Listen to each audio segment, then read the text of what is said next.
Podmortem would like to thank Original Cinematic for sponsoring this week's episode. Original Cinematic is an independent production company that has made it their mission to create, produce, and promote films that are inclusive, honor women, promote the LGBTQIA+ community, and provide prominent positions and roles to POC actors and filmmakers, and promote the films of marginalized and underrepresented populations. These are all things that are extremely important to our podcast as well. Original Cinematic is currently accepting scripts and treatments. Both William and Xxena Rush are also available via email or Zoom to discuss writing and provide input and resources to all aspiring writers, free of charge. Their information will be made available in the show notes. There may be delays due to a hectic schedule and all projects being read on a first-come, first-served basis, but everything will be read and responded to. William Rush has individually produced numerous projects, including Pack is Here, Before, The Cottage, The Winemaker, and Day by Day. Their multi-award-winning film Group premiered and was celebrated at multiple film festivals as well as screenings, both in person and via Zoom, that were graciously made available to us and our patrons. Original Cinematic has many exciting projects on the horizon. Their next film, Immersion, has been completed. The award-winning Sweetener is in development. Fetish begins shooting in September, and Encore will begin next spring. Their documentary, Women in Conversation, is slated for a September release, and we're looking forward to each and every one of them. It is truly an honor to partner with Original Cinematic, and we can't thank them enough for their contribution to our show. And now, back to our regularly scheduled program.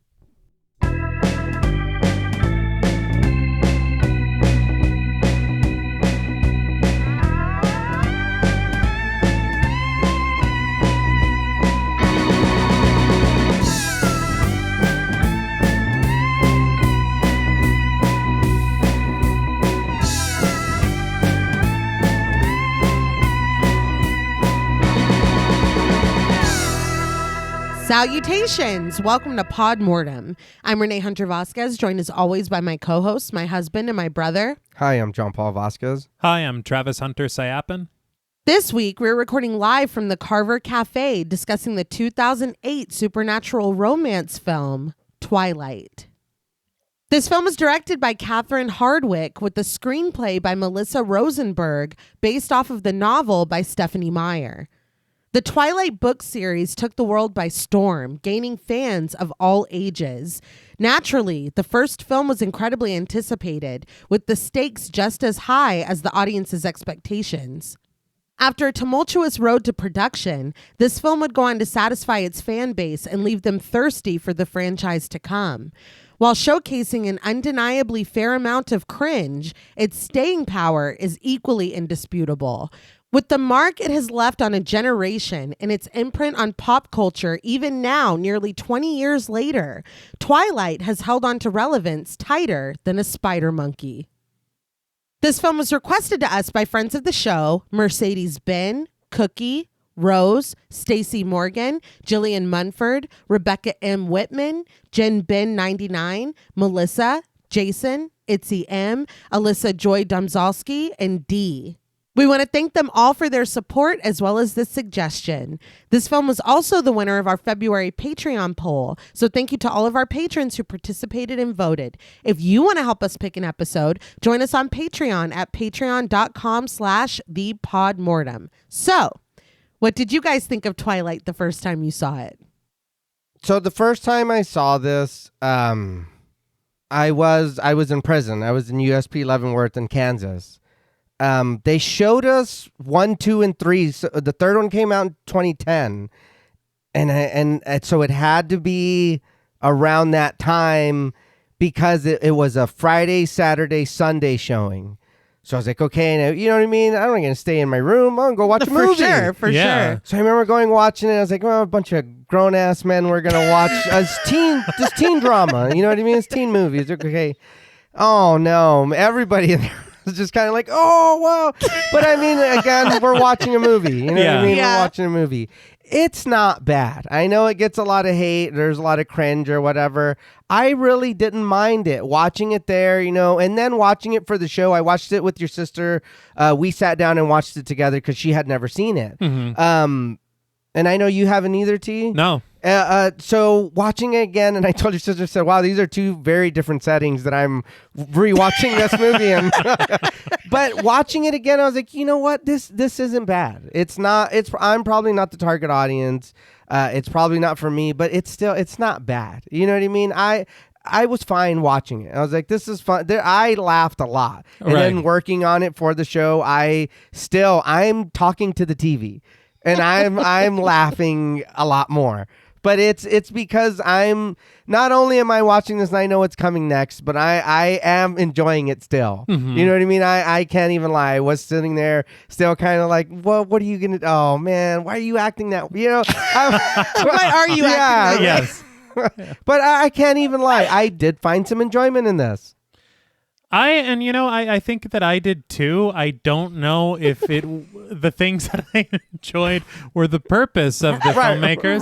Right. But I will say that this film is one of those films where its reputation preceded it. Right. Because I have, of course, growing up when Nay and I did, this was a cultural phenomenon. Yeah. This thing took the world by storm. And I do not understand how Nay and I were never once swept up in that storm. That is crazy to learn. It's so surprising to me because all of our friends, everybody we knew, it would go into the theater and then all our friends would go see it and we weren't invited. And we were left behind.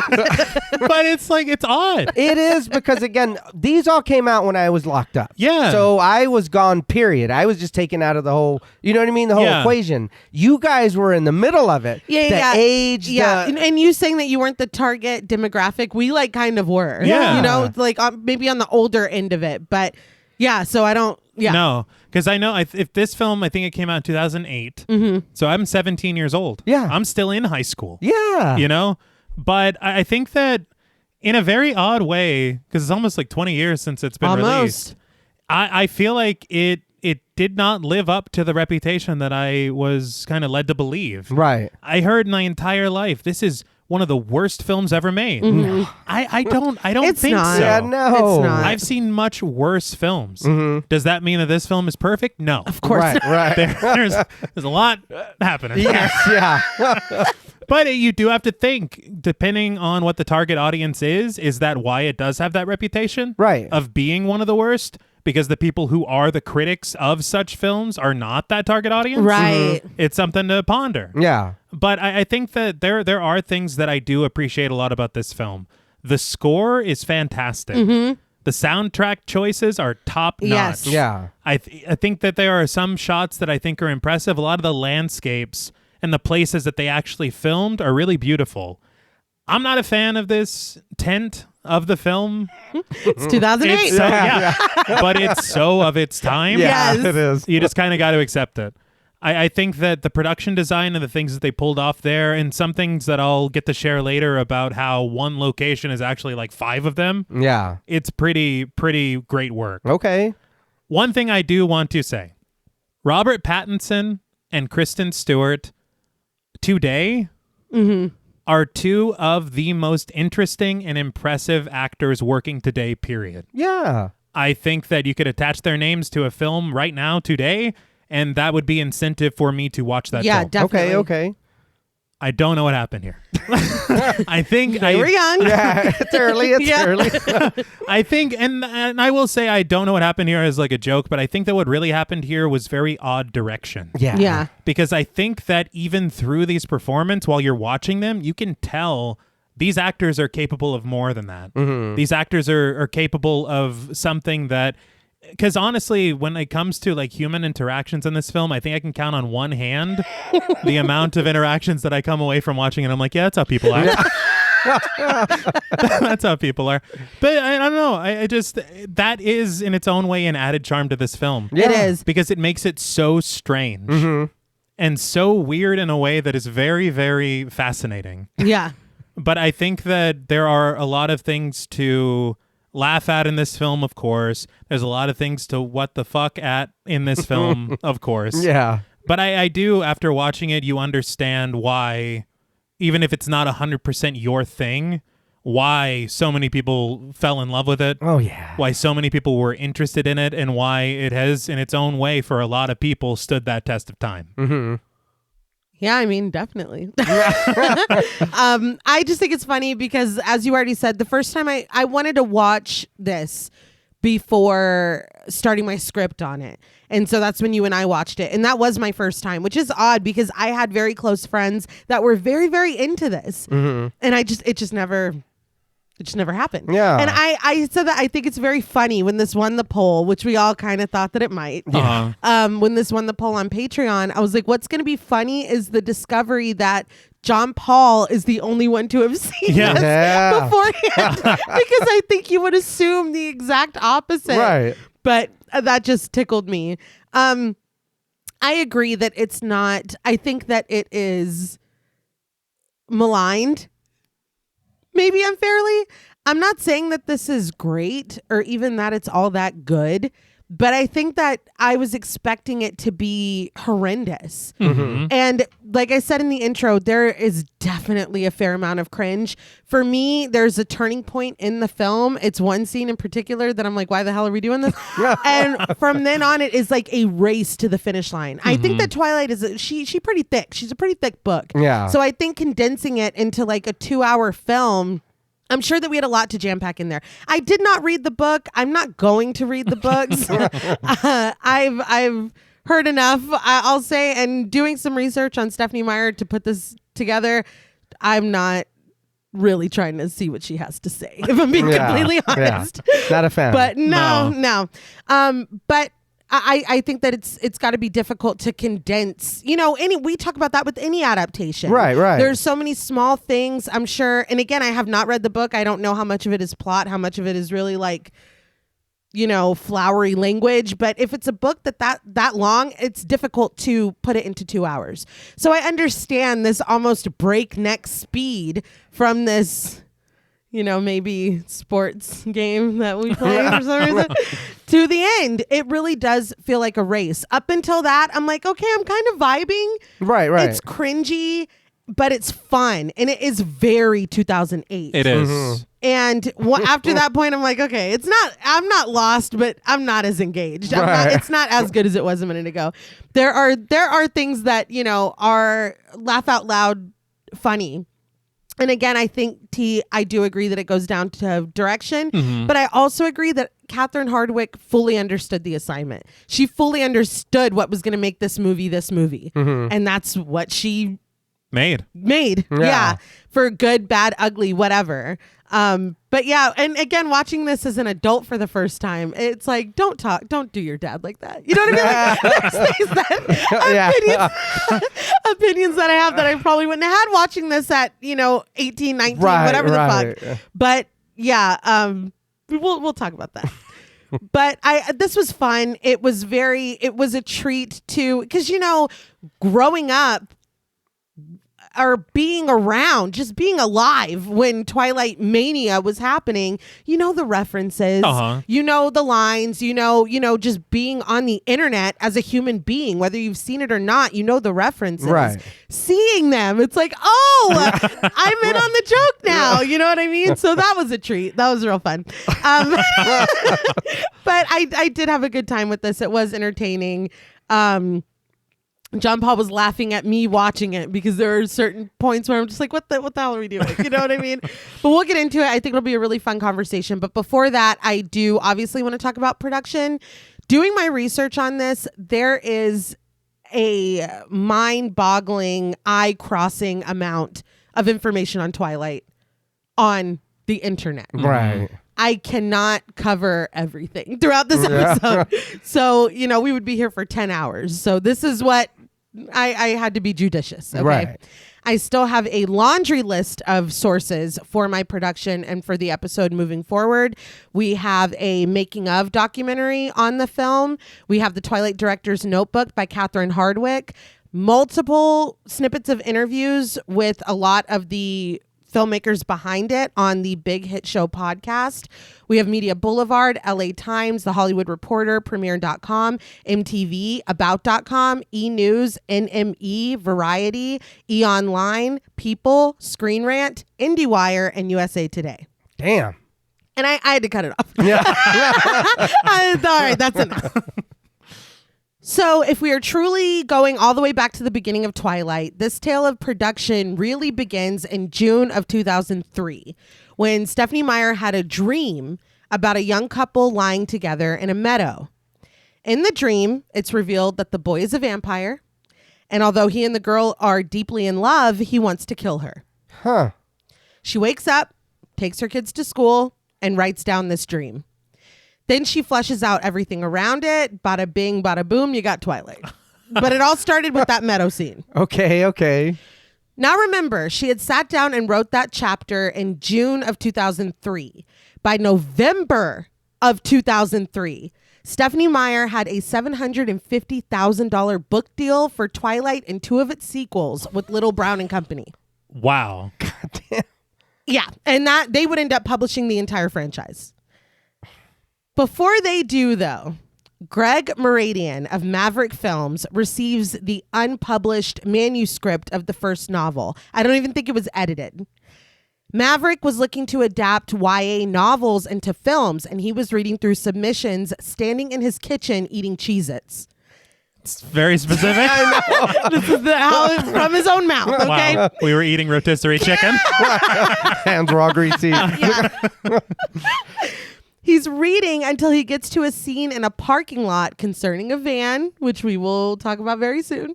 But as soon as he got there, he stopped reading. He said that he had seen everything he needed to know that this was going to be a hit. While he's fully convinced that this is going to be huge, Maverick does not have the money to move forward with it on their own. So he reaches out to David Gale, the executive vice president of Paramount subsidiary MTV Films. Mm-hmm. Huh. They both agreed that Moradian's pitch of Romeo and Juliet but with vampires would be perfect for the MTV crowd. Gale brings this pitch to Karen Rosenfeld, Paramount's co-president of production. She's immediately on board, and Paramount acquires the rights to Twilight. Remember, though, that Moradian was reading the unpublished manuscript for Twilight. All of this motion is happening with the book that has not even been published yet. So this, to them, meant that there was freedom to take this story kind of anywhere that they wanted. There are no diehard fans to get upset if something doesn't match the book perfectly. And this is when they hire Mark Lord as screenwriter. There are scenes from Mark Lord's original screenplay online that are laughable in the context of what Twilight was supposed to be. But it needs to be made clear, as they stressed in that podcast interview, this is genuinely not Mark Lord's fault, what I'm about to tell you. Oh my God. I can't wait. I know. Mark Lord admitted right off the bat that he really wasn't into the vampires part, but he was very into the Romeo and Juliet part. He wanted to write a cinematic experience about a love story between these characters and then add in the supernatural elements to make it more faithful to the novel. When he brings these ideas to MTV Films, he is told that if he keeps it this way, they're in danger of losing their male audience. So they have some notes. I just want to briefly mention some of these notes that Lord was encouraged to add into this first draft of Twilight, and he did, so that you can fully grasp how different the story is, not only from its source material, but also from the film that we are about to discuss. In that original draft, Bella is an athletic track star. The nomadic vampires are being chased and hunted by the FBI. Oh. Sorry. I'm not done. Bella's father is brutally murdered in front of her. Whoa. She blasts her enemies away with a shotgun. And at the climax, she is on a jet ski being chased by the federal agents. So she's also wanted now? Yeah, hold on, though. With the vampires? Well, yeah. Hold on. Let's talk about this. Yeah, please. Yeah. What do we get to see this version? We do not. Unfortunately. We do not. Is this Mulder and Scully's I FBI? know. What is happening? The supernatural? Yeah. What the And you fuck? can find scenes of it online if you search for Mark Lord's original draft. Mm-hmm. This was written. This was going to be Twilight. And this wouldn't piss anyone off. No. I know. What the Definitely hell? not. In the midst of all of this, there is a shakeup at Paramount. Projects change hands and a new executive is put in charge of Twilight. He doesn't get the project at all. In fact, he was adamant that people don't like werewolves because at his previous studio, he was involved with the 2005 werewolf film Cursed at Miramax. And everyone hated it, so that means that everyone hates werewolves. But that film was also butchered. Correct. Yeah. And Yeah. also, well, if you don't like werewolves, then I think you're going to be fine. Yeah, no, the sure. first You're good. Yeah. David Gale, the MTV Films exec, said that he fought to rein in whatever was happening with this story, that the book had come out by this point, and when people love something and the film doesn't stay faithful, they're going to be in a lot of trouble. He said that this new executive, the guy who said that people hate werewolves, was screaming and yelling at him over the phone and ended up hanging up on him when he was like, look, we need to retool this. Yeah. He basically got cussed out. You don't know about werewolves. I know, right? You don't know what I've been through. That's a lot of personal That's beef. wild. Yeah. Because of this new executive, there is no further movement on Twilight at Paramount. And when it is put into turnaround, giving other companies the opportunity to come in and swoop it up, David Gale quits. That's how frustrated he is with this whole thing. Karen Rosenfeld also leaves Paramount and would later become a producer when Twilight is finally made elsewhere. Jeez. But at this time, she's still trying to shop it around and no one's biting. Until finally, she meets with the president of production at the time at Summit Entertainment, Eric Feig. She tells him that of all of the films that have come across her desk that she wanted to make and didn't get to, Twilight is the one that hurts the most. She tells him the whole tale and sums it up by saying that the people at Paramount had their heads up their asses. Some things never change. Yeah.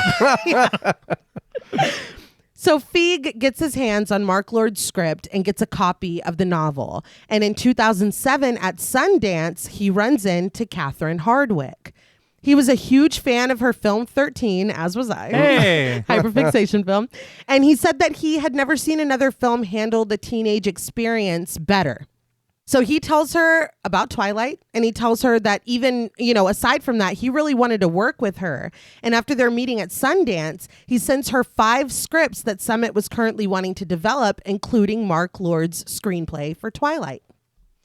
Catherine Hardwicke said that she read all 5 of these scripts and she hated all of them. But there was something about Twilight that stuck in her head and she was still thinking about it the next day. So she went out, got the novel, read it, and then scheduled a meeting with Summit. She told Feig at this meeting that the script he had for Twilight, Mark Lord's script, was simply not going to work. And it needed to be thrown in the trash. Okay. But that she was very interested. She had with her a fully annotated copy of the novel and a lookbook that she put together of how she was imagining the characters and the sets. Damn. She was very serious. The pieces are finally coming together. There is just one little problem, though.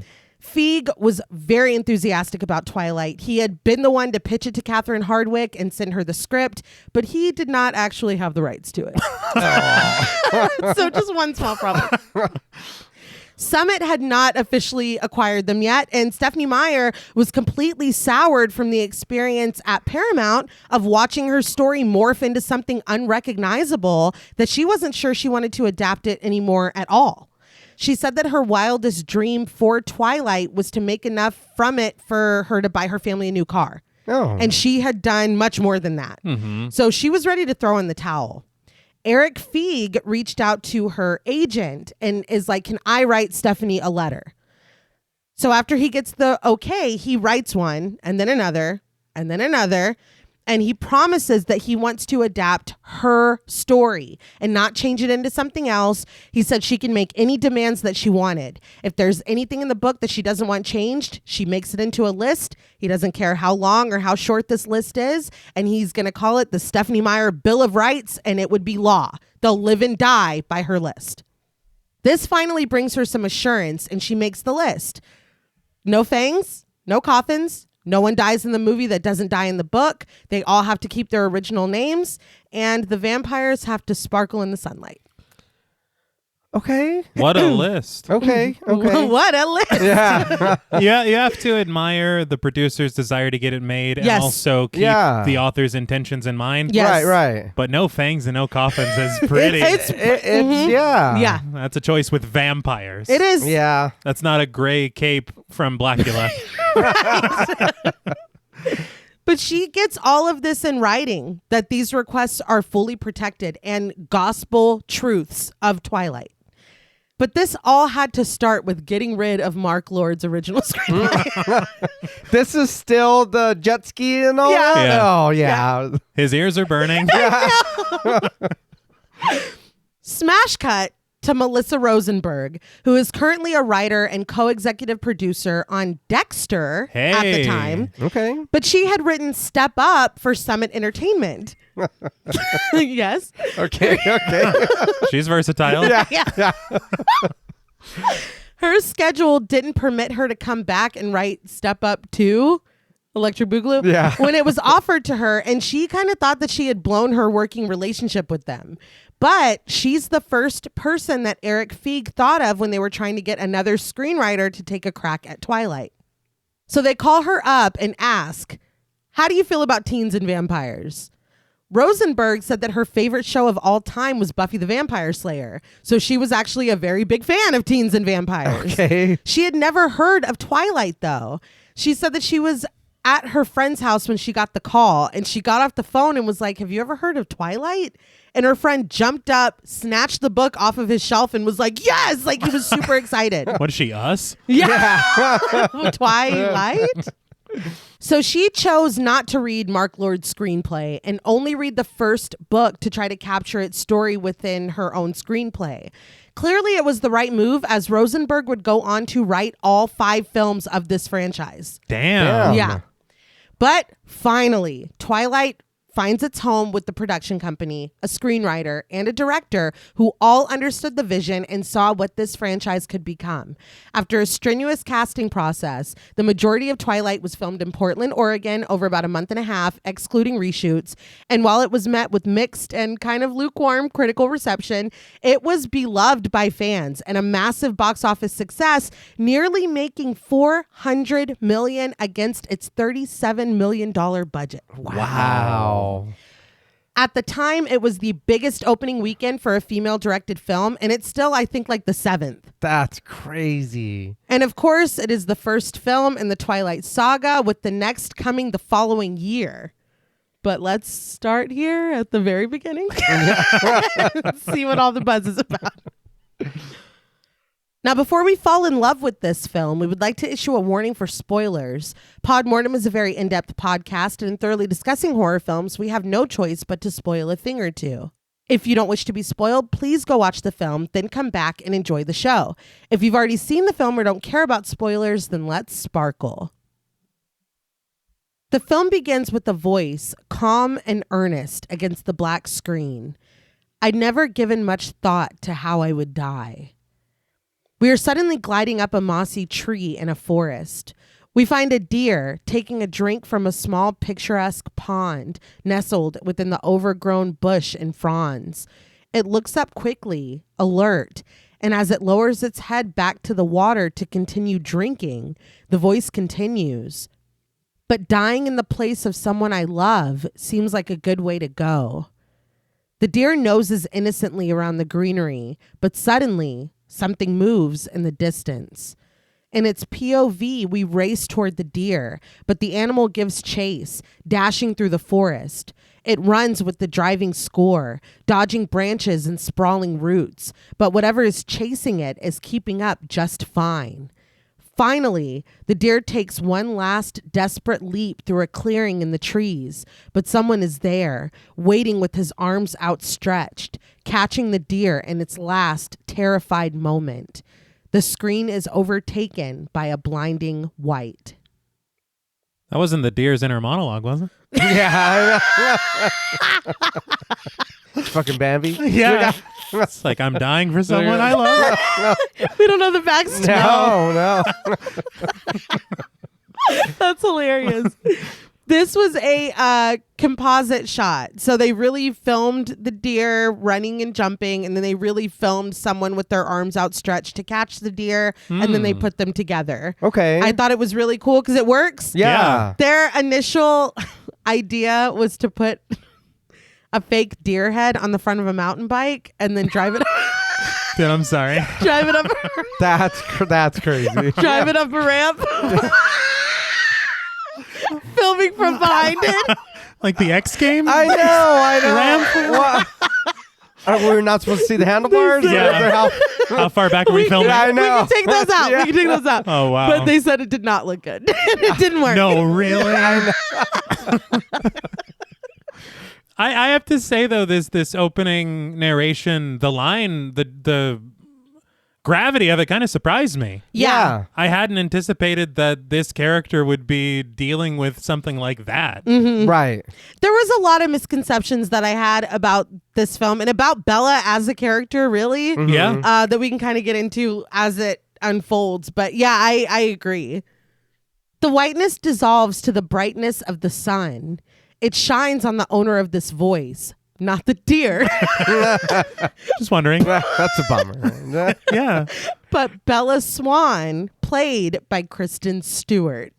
Kristen Stewart. She was in Panic Room in 2002, Jumper in 2008, Snow White and the Huntsman in 2012, and Love Lies Bleeding in 2024. Amazing.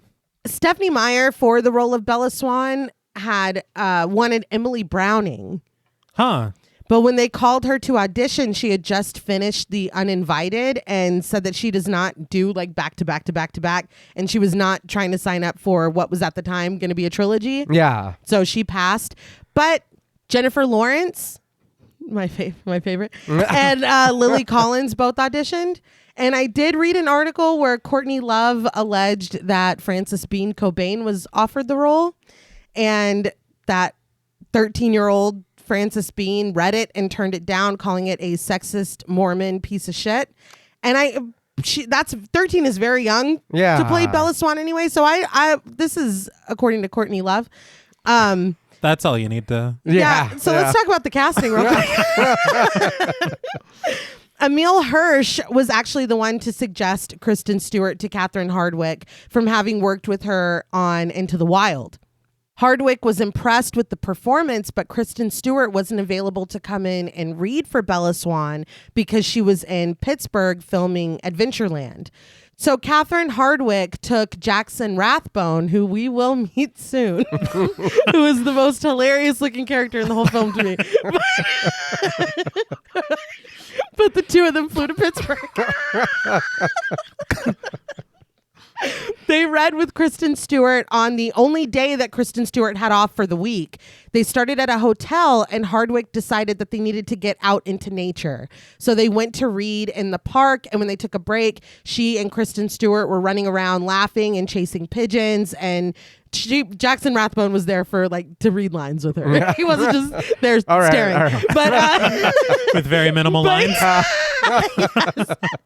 But by then she knew that she had found Bella. And Kristen Stewart had to wear dark contacts for the role because she has lighter eyes. Right. And we'll talk later about what a stickler Stephenie Meyer was for the characters looking exactly like they're supposed to look in the book. But I have more things to say about that later on.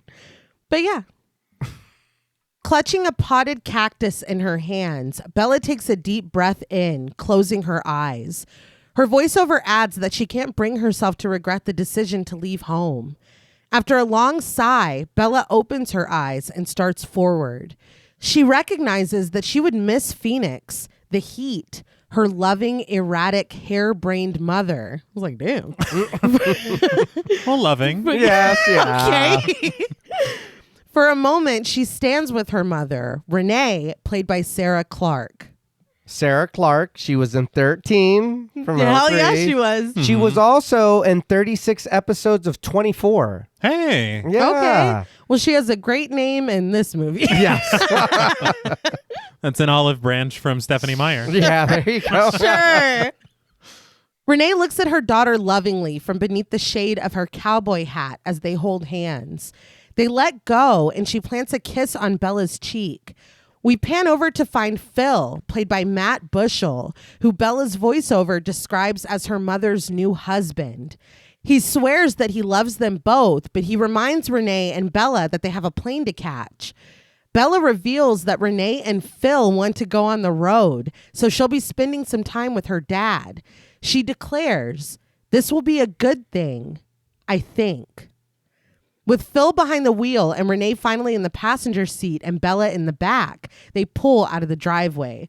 This was wild to me because she's a senior. Mm-hmm. Yeah. You can't wait to travel. You can't wait 6 months. I thought that was kind of fucked up. Kind of fucked up, but whatever. Full Moon by the Black Ghosts begins to play as Bella sits quietly in the back seat, the wind whipping her dark hair. A plane takes off, soaring over the vast and dry Arizona desert. So something very interesting, and it's just movie magic that happens quite often. Mm-hmm. This is Phoenix, and then it's also not Phoenix at all. Oh. All of the aerial shots that we see were actually taken from Phoenix, from above. Okay. Oh. But the shots that we see of this little neighborhood, like cul-de-sac, that's in California. I mean, it works. Yeah. We glide with the plane, and as we approach a high cliff's ridge, we get the title in white against the sky, Twilight. On the other side of the ridge, we find the snowy and densely forested mountains of Washington. I thought that was a really cool shot. Yeah. We follow a police car as it travels across a bridge, and Bella informs us that in the state of Washington, under the nearly constant cover of clouds and rain, which is very important, there is a small town of Forks with a population of 3,120 people. This is where she's moving. Driving Bella past the sign welcoming her to the city of Forks is her father, Charlie Swan, played by Billy Burke.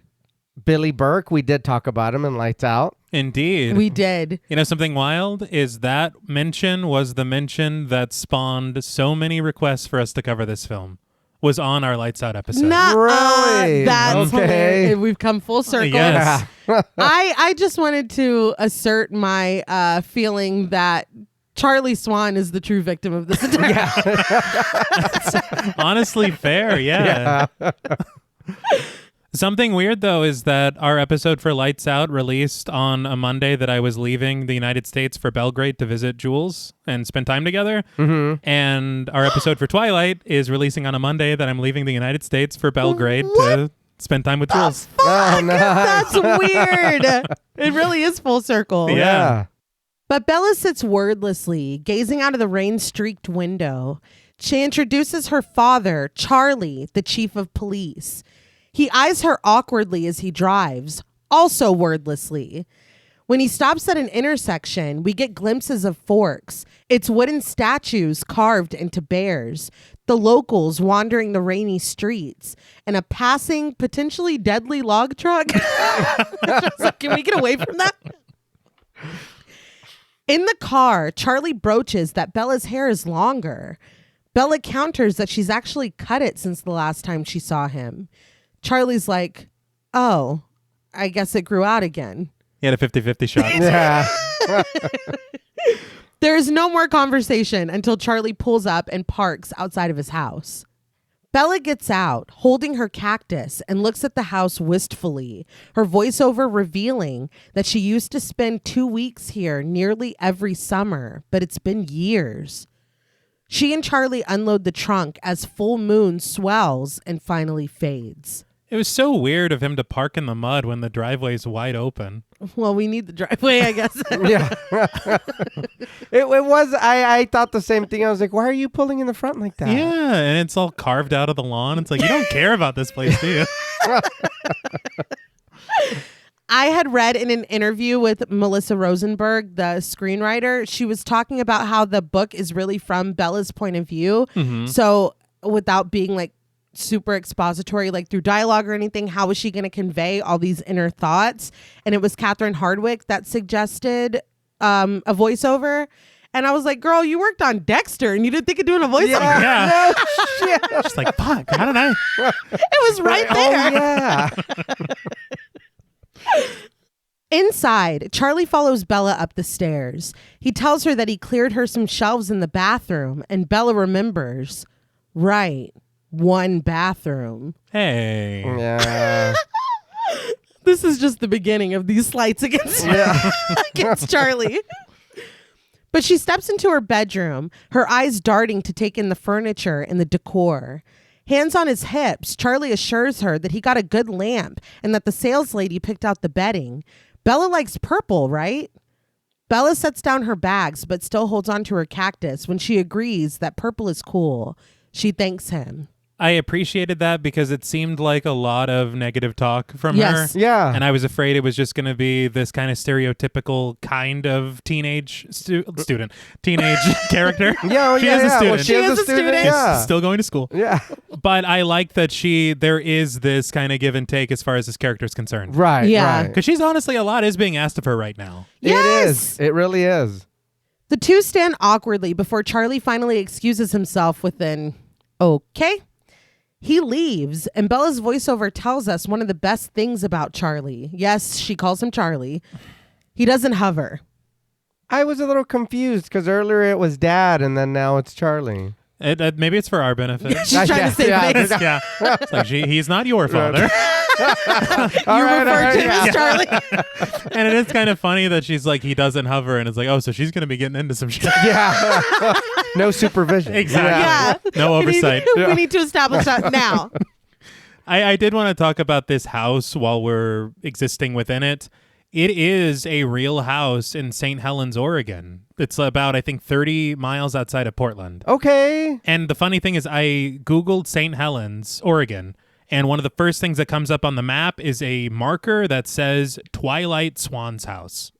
Oh, wow. Because it's a tourist attraction. Yes. But what they did, according to Catherine Hardwicke in that book, and it's very interesting because I could not find a listed production designer for this film. Uh-huh. I found art decorators, I found set decorators, and not art decorators, art directors, which could be. Right. Yeah. But Catherine Hardwicke does have a background in production design. Okay.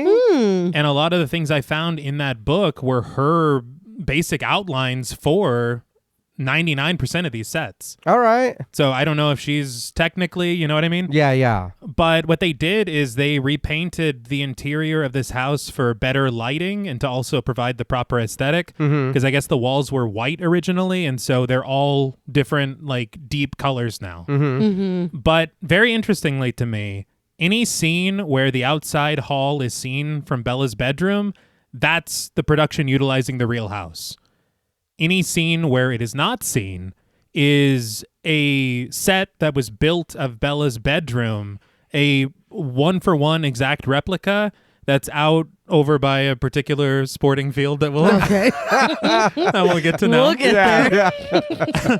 But then for reshoots, they rebuilt Bella's bedroom in I think, Elks Lodge in Pasadena, California. Oh. And so, depending on where we are throughout this film, there are 3 different Bella bedrooms, and we really don't know which one unless you know that background information. Yeah. That's really cool because it is very seamless. Yeah.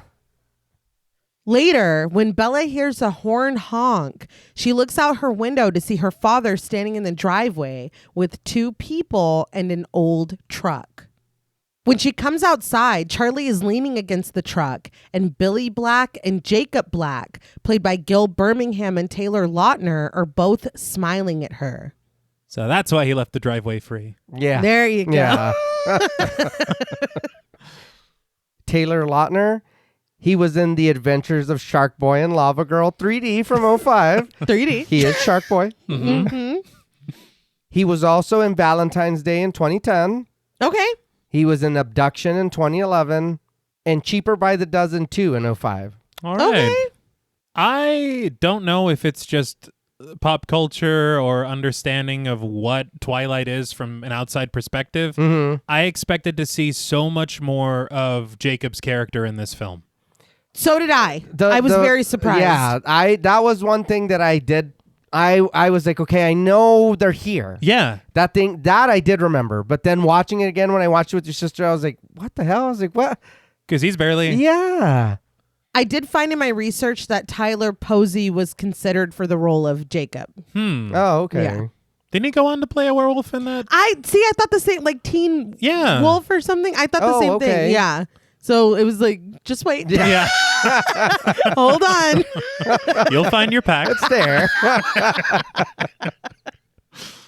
And Gil Birmingham, He's in 53 episodes of Yellowstone from 2018 to 2024. He's also in House 2, The Second Story Hell from 87. Yes. Great title. Yes. He's in Gentle Ben in 03 and The Lone Ranger in 2013. Okay.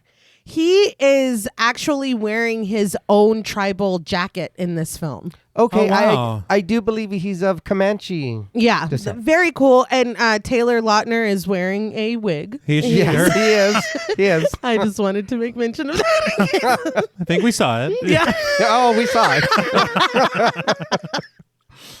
Did you guys know that he's married to a woman named Taylor, so they're both named Taylor Lautner? Oh, wow. Isn't that crazy? That's wild. Yeah. Receiving Anyway. mail must be. I know. Sucks. But Charlie presumes that Bella remembers Billy, and she does. They shake hands, and Bella smiles that he's looking good. Billy grins too and agrees that he's still dancing. He says that he's glad Bella is here because Charlie hasn't shut up about it since she told him he was coming. Exposed, Charlie averts his eyes. Jacob chuckles, and Charlie mutters that if Billy keeps exaggerating, he's going to roll his wheelchair into the mud. Even Bella laughs a little, and when Billy swivels on Charlie, threatening to ram him in the ankles, and the two of them start fake fighting in the slick street, Bella and Jacob turn their attention to each other. Jacob introduces himself and reveals that him and Bella used to make mud pies together when they were little, but Bella assures him that she remembers. Mud pies? Are you actually eating these pies? I certainly hope not. Why? We shouldn't be calling them pies. I mean, it Well, does. Yeah, what do you? Yeah. does bring temptation to the table. It does. So it looks very good. I think we can all agree. You sure that's not a pie? Yeah. We just tasted to be sure.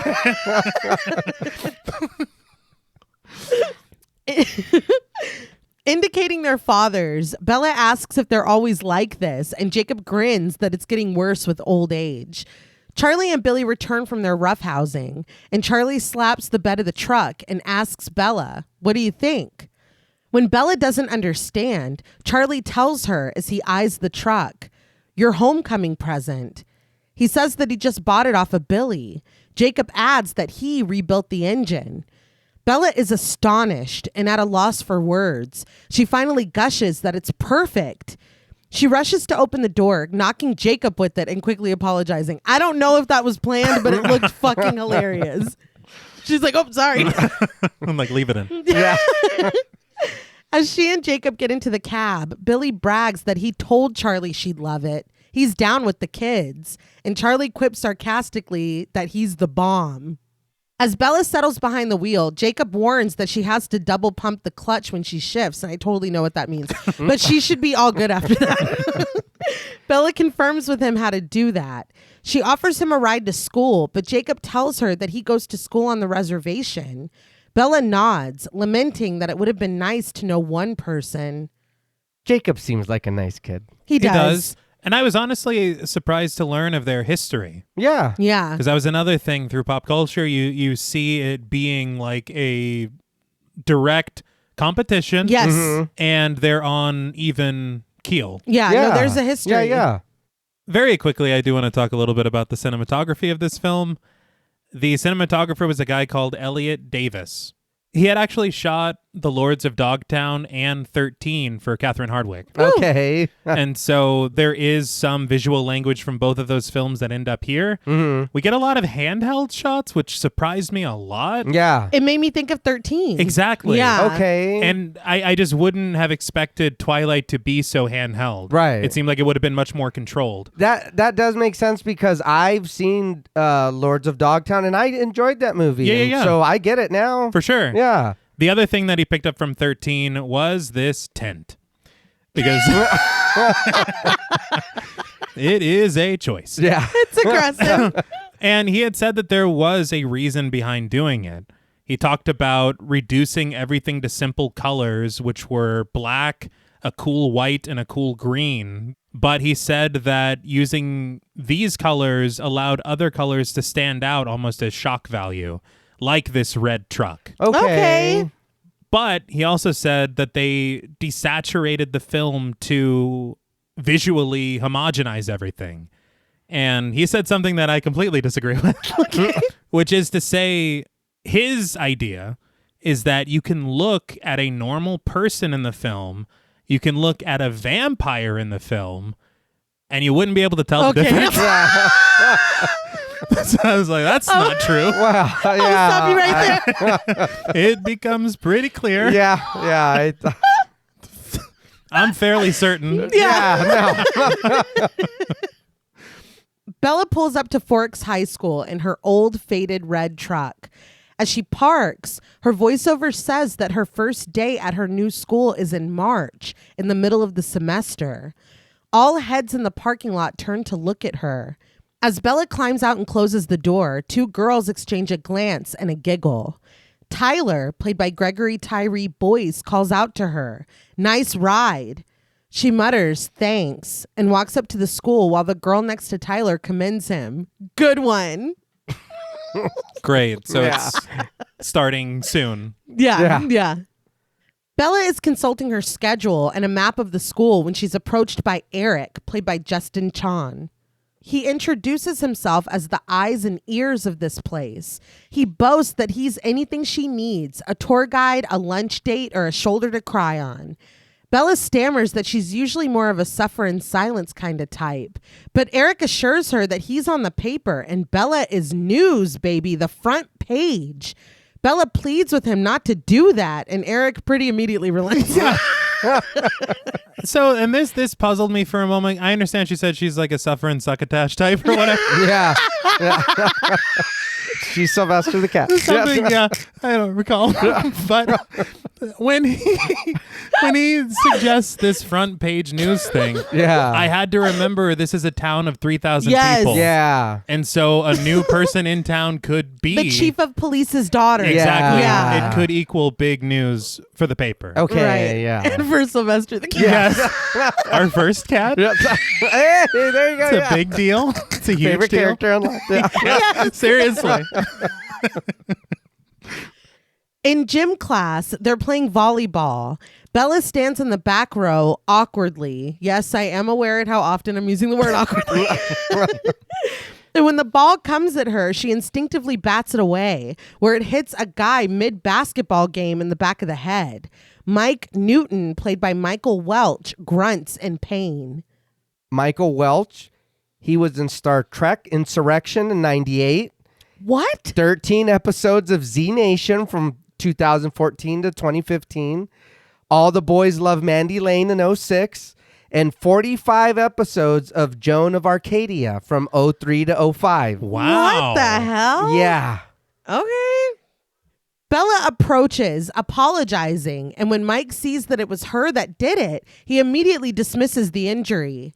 He realizes, "You're Isabella, right?" But Bella corrects him. Just Bella. The two shake hands and Mike introduces himself. Jessica, played by Anna Kendrick, jogs over, teasing that was a hell of a spike. Anna Kendrick? Yes! I know. Anna Kendrick, she was in Scott Pilgrim versus the World in 2010, 50-50 in 2011, End of Watch in 2012, Pitch Perfect 1 through 3 in 2012, 2015, and 2017. Damn. Yeah. It was her performance in Rocket Science that impressed Hardwicke. Okay. She actually just released her directorial debut a few years ago, Woman of the Hour. It's about Rodney Alcala. Oh, I remember that. I never saw it, but I remember it being a thing. Okay. Yeah, and she stars in it. It's a great film. Hell nice. yeah, I'll definitely check Yeah. that out. Jessica turns her attention to Bella. "You're from Arizona, right?" Bella confirms this, and Jessica giggles. Aren't people from Arizona supposed to be like really tan? Bella looks down, nodding that they are. Maybe that's why they kicked her out. Mike laughs at this and points at her, realizing, "You're good." What the hell's going on? Is this her fantasy? She's still in the truck in the parking lot? She's like, "It's going to be a great day." And I'm making friends and everybody thinks I'm hilarious. That is kind of funny. It's all right, but they're like, oh my God. Well, he's trying to be nice, I guess. I don't know what he's doing. And at Mike's reaction, Jessica forces out a breathless laugh too, commenting that Bella is so funny. Without another word, Bella awkwardly turns away and returns to the volleyball game. Jessica does too, spinning to take one last look at Mike as she goes. Their reactions to her and what comes next is also something I did not anticipate. Yes. I thought from that, I was like, oh, there's like going to be like a pig's blood situation later. Yeah. Like they're setting her up because they're bullying her. Well, I think that clearly Jessica's a thing for Mike. She sees Mike looking at Bella. Now she doesn't like Bella. That's what I'm thinking. Yeah. That it's going to be a thing from that. And she's going to get John Travolta to... Yes. That's exactly what's going to happen. No, I where you're going with this, I agree. I had told John Paul I thought that she was like quiet and shy and nobody talked to her and she didn't have any friends. Yeah. That's what I thought this was. And then this is her first date. Everybody's like, Bella, look at me. It's like, what the hell? Like, that's not what... She has a huge group of friends immediately. Remember on The Simpsons when Lisa was the pool queen? That's Bella. Precisely. I didn't expect that. No. Yeah. And I will say that, like, aren't people from Arizona supposed to be like really tan? That and this cafeteria scene that's coming up, there has to be some Mean Girls influence in this. Like Right. there simply has to be. But in the cafeteria, Mike leads Bella to a table where she sits down next to Eric. He immediately slides his chair over and puts his arm around Bella's shoulders. Mike sits down on the other side of her, between Bella and Jessica. He tries to offer Bella a burrito, but when Eric tries to assert his dominance, commenting that Mike met his homegirl Bella, Mike lets the burrito fall to the table. He's like, "Oh, your homegirl, huh?" Jessica is watching all of this raptly, but Tyler suddenly sprints over, smacking a quick kiss on Bella's cheek and declaring that she's his girl. He snatches Mike's chair as he dashes away, causing Mike to slip and have to catch himself on the table, nearly knocking over his Diet Pepsi with its label perfectly facing the camera. As it should be. Yeah. Yeah, this was a lot. You guys are doing too fucking much. is. Yeah. His hightailing it out of there was It's funny. very funny. Mike chases after Tyler, but Bella just turns back to the table awkwardly. Jessica chuckles uncomfortably that it's like first grade all over again, and Bella's the shiny new toy. Suddenly, Angela, played by Christian Serratos, appears, shoving a camera in Bella's face and telling her to smile. Christian Serratos. Yeah, I know. Christian Serratos. She was in 9 episodes of The Secret Life of the American Teenager. All right, slow down. Something that I seen that I didn't even know, she's Selena in the Selena series on Yeah. Netflix. Oh, yeah. Yeah, there's 18 episodes of that. I need to go watch that. Also, where we know her from. Of course. 129 episodes of The Walking Dead. Yeah. From 2014 to 2022. Didn't we just see her at, was it Big Texas Terror? That's Yes, right. Yeah.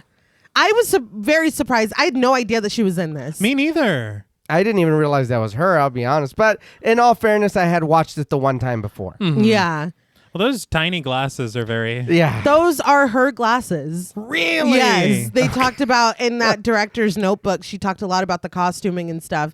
And those are her own personal glasses that she wore. That's wild. Yeah. Because she's kind of hidden behind them. Yeah. Yeah.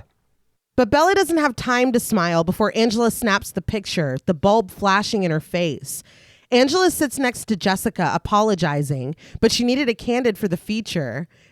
Eric suddenly snaps that the feature is dead. Don't bring it up again. Don't ask again. It's like, dude, she didn't know. No. He responds like so harshly. Yeah. Yes. He gets up from the table, and when Bella tries to say that it's okay, he turns back and pats her arm, assuring her, "I've got your back, baby." It's too much. Yeah, it is.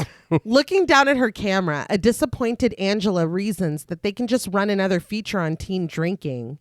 Bella offers that she could go for eating disorders or Speedo padding on the swim team. Jessica grimaces, but when Angela thinks that that's actually a great idea, Jessica agrees. That's exactly what she thought too. While they offer theories on the supposed Speedo padders, Bella's attention is drawn to the window of the cafeteria, where a line of particularly pale people are walking in. Or if you ask the cinematographer, just normal. Normal. Normal kids. Normal as are they could probably be human. Yeah. You know? Who Healthy knows? as hell. Look at the color in them. Yeah. When Bella wonders who they are, Angela says that they're the Cullens, and Jessica adds that they're Dr. and Mrs. Cullen's foster kids. They moved here from Alaska a few years ago. When Angela says that they keep to themselves, Jessica adds in an excited whisper that it's because they're all together, like together. Rosalie, played by Nikki Reed, enters the cafeteria first, her hair long and blonde and a pendant around her neck. Nikki Reed, she was in 13 and 03, Lords of Dogtown in 05, and Empire State in 2013. I just want to underline 13. Catherine Hardwicke said that she met Nikki Reed when Nikki Reed was 5 years old. Damn, 5? Yeah. When she was 13, they wrote 13 together. When Hardwicke read Twilight, she immediately saw her as Rosalie. She had to go blonde, which Nikki Reed said that the constant coloring caused her hair to fall out. Oh. And in the subsequent films, she is wearing a wig. But this is her hair in this one. Damn. I'm surprised that they didn't just make a wig for her. I know. Taylor Lautner gets wig privileges. And this pendant that she's wearing is a Cullen crest that Wendy Chuck, the costume designer, came up with. All of the family is wearing this as jewelry. Oh, like okay. it's in brooches, or a character we're about to meet right now wears it in a choker, but they all wear it. It has a hand for faith and sincerity, a lion for strength and ferocity, and a trefoil for perpetuity. All right. Okay. Oh, perpetuity. I got you. Yeah. And we learn a little bit about the lion. There's a mention later. There is a mention later. You're right about that. But right behind Rosalie is Emmett Cullen, played by Kellen Lutz. Kellen Lutz, he was in Accepted in 06, Prom Night in 08, A Nightmare on Elm Street from 2010, Okay. and Immortals from 2011. Okay. Oh, okay. Yeah. I saw him. I was like, is he staff? Are the Cullens also on staff? As they walk by hand in hand, Jessica reveals that they're dating, and she's not even sure if that's legal. Angela enlightens her. They're not actually related, but Jessica doubles down that they live together. It's weird. When the next pair walk through the doors, Jessica spills the tea on them. First, Alice Cullen, played by Ashley Greene, with her short, choppy brown hair. Jessica says that she's really weird. Ashley Greene, she was in Aftermath in 2021, Wrong Place in 2022, and The Ritual in 2025. Okay. I learned that Lucy Hale auditioned for the role of Alice. Okay. Oh. And that this is also a wig. Oh my God. But apparently in the book, Alice was, from what I could put together, Alice was confined to a mental hospital in, I believe, the 20s. Okay. Where they cut all her hair off. And so this hair was a big point of contention for fans of the book because it's too long. But Catherine Hardwicke talked about how they went through so many wigs. They were like constantly chopping hair off of them to finally find something that they were happy with. But it was a thing, apparently. Huh. But with how much of a stickler Stephanie Meyer was, I'm surprised that, Yeah. you know. Yeah. I don't know. And I'm sorry, but you're looking at this couple and you're like, Alice is weird. Yeah, let's Alice is weird. let's keep going. Alice is with the next one, Jasper, played by Jackson Rathbone, who spins Alice as they walk past the table. Jessica describes him as the one who looks like he's in pain, and she is not wrong. He stares ahead vacantly as Alice leads him by the hand with a smirk. I can tell you why he looks like he's in pain. Okay. Jackson Rathbone was in The Last Airbender from 2010, and anyone who's watched that movie, you will know. True pain. Yes. Yeah. You will understand why he looks that way. He is hilarious to me. He's very, like, the way that he looks, his face, like, it's really funny. But I don't, maybe you can kind of glean this from the fact that he went with Catherine Hardwicke to read with Kristen Stewart in Pittsburgh, but he was one of the finalists to play Edward Cullen. Really? Yes. So maybe he's mad on set. Yeah. Maybe that's What's going on. Jessica chuckles that Dr. Cullen is like a foster dad / matchmaker, and Angela grins. Maybe he'll adopt me. But there's more space dust on here. Last but not least, Edward Cullen, played by Robert Pattinson, enters the cafeteria. He scans the room with his dark eyes. It's Robert Pattinson. Right. But I'm going to do it anyway. Mm-hmm. He was in Harry Potter and the Goblet of Fire in 2005. The Lighthouse in 2019. He was also part of the English version of The Boy and the Heron in 2023. Oh, yeah. And he's the motherfucking Knight. He is the Batman from 2022. He sure is. And he was fantastic in that. I need to watch that. My oldest boy keeps telling me how good it is. That's his favorite movie. Yeah. And I was like, okay, I'll watch it. I just haven't got around to it. I think you both would love it. Yeah. And The Lighthouse. Yeah. The Lighthouse. One day. Mm-hmm. Oh, One yeah. day. Yeah. There was a laundry list of people who were either considered or read for Edward Cullen. Mm-hmm. Dave Franco was one of them. What? No. Keep going. Keep going. Jamie Campbell Bower, Dustin Milligan, and Michael Welch, who's Mike. You know, Yeah. They all auditioned. Stephanie Meyer apparently or allegedly wanted Henry Cavill, but he was too old, so he was considered for Dr. Cullen when we meet him. But Robert Pattinson had many auditions after playing Cedric Diggory in Harry Potter, but he wasn't getting any callbacks. And he was kind of like, okay, I guess that was it. Like he was considering quitting. It was his agent that convinced him to meet with Hardwicke. He flew out to LA and met with her and Kristen Stewart and the 3 other Edward finalists, Ben Barnes, Shiloh Fernandez, and of course, Jackson Rathbone. WRAPH? Yes. They all did a chemistry read with Kristen Stewart of a scene that I will point out later, but they used Hardwicke's own bedroom and bed for it. She said that after they each read, it became clear that Robert Pattinson was the one for the role. And I'm sure, I guess the chemistry was there because, as we all know, Robert Pattinson and Kristen Stewart would go on to date for about 4 years after this. So, I mean, I guess. But after Robert Pattinson was officially cast, he moved to Oregon and started working on the character. He worked out for 5 hours a day with a trainer, learned how to drive because he lived in England. Oh, Okay. He didn't know how to drive. And he learned how to play baseball. But Edward was supposed to have this long, flowing, timeless hair. And one of the stylists, Nicole Frank, spent 8 hours putting extensions in Robert Pattinson's hair, only for him to absolutely hate them. So she ripped them all out, and they came up with this hairstyle instead. As a punishment? Or? Yeah, I was with the Johnny Bravo light. Right, yeah, no shit. So yeah, if you want it. Starts doing the monkey. Wow. Oh, shit. Yeah, well, hold on. We'll get there. When Bella asks who that is, Jessica glances over at him and smiles. That's Edward Cullen. He's obviously totally gorgeous, but apparently no one here is good enough for him. Edward walks by with a small smile, and Jessica laughs awkwardly. Not that she cares. Edward takes his place at the end of the table with the rest of the Cullens. Bella looks over at him before turning back to her own table.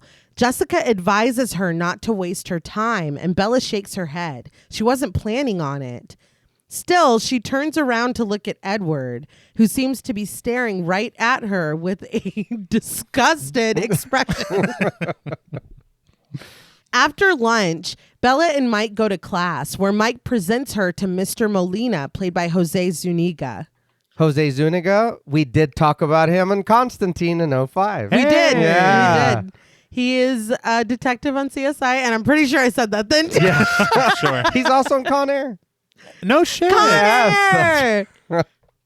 Mike goes to his seat, but for Bella to approach Mr. Molina, she has to walk in front of a giant fan.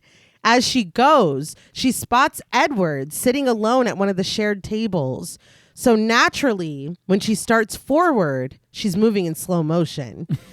She stares at him, the fan behind her whipping her hair around, but the air hits Edward, causing the papers in front of him to flutter. He looks visibly nauseated, even closing his eyes and covering his mouth with his hand. I couldn't tell if the first reactions were nausea or... It was on the line. I'm about to bust. That's all I thought. Not Hank Hill. That's all I thought was happening. But no, then he looks disgusting. Yeah. After. He thinks better of it. He's trying to be disgusting. Yeah, he looked pretty disgusting. This was just such a surprising, again, when you think of this story and you think, you would imagine a love at first sight. Right, Yes. right. So to not receive that at all, It is thinking about it now and watching it, like I said, for the show, having time with it. This is a very funny reaction. It's Yes. very It's funny. so hilarious. Right now, not knowing anything else, this is hilarious. Like, why are you reacting that way? I busted out laughing. Yes, Yeah. yes. Ashamed, Bella lowers her gaze and finishes the interaction with Mr. Molina. He, of course, directs her to the only empty seat, the one right next to Edward, who is still covering his nose and mouth and looking ill. When Bella looks over at him, he doesn't make eye contact. He finally removes his hand from his face and pushes her container for the lab over to her and keeps his close to himself. Bella self-consciously sniffs at her hair and clothes before looking back at Edward, who finally meets her gaze with his black eyes. Confused, Bella turns her attention back to the front of the room. But as the lesson goes on, Edward is full on staring at her. The wings of the preserved owl behind him seeming to sprout from his own back. Just before the bell finally rings, Edward gets up and rushes out of the room, leaving Bella to look after him in confusion. Was that like supposed to be a subtle hint of potentially Flying? being dead?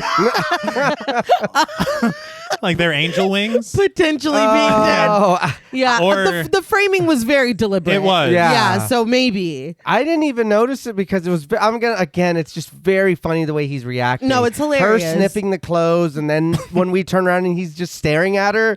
What's happening? I need a new lab partner. Yeah. This isn't going to work. After class, when she goes to the office, Edward is already in there, talking to the administrator, played by Trish Egan, pleading with her to change his schedule. I could not stop laughing. He went straight there. Yeah.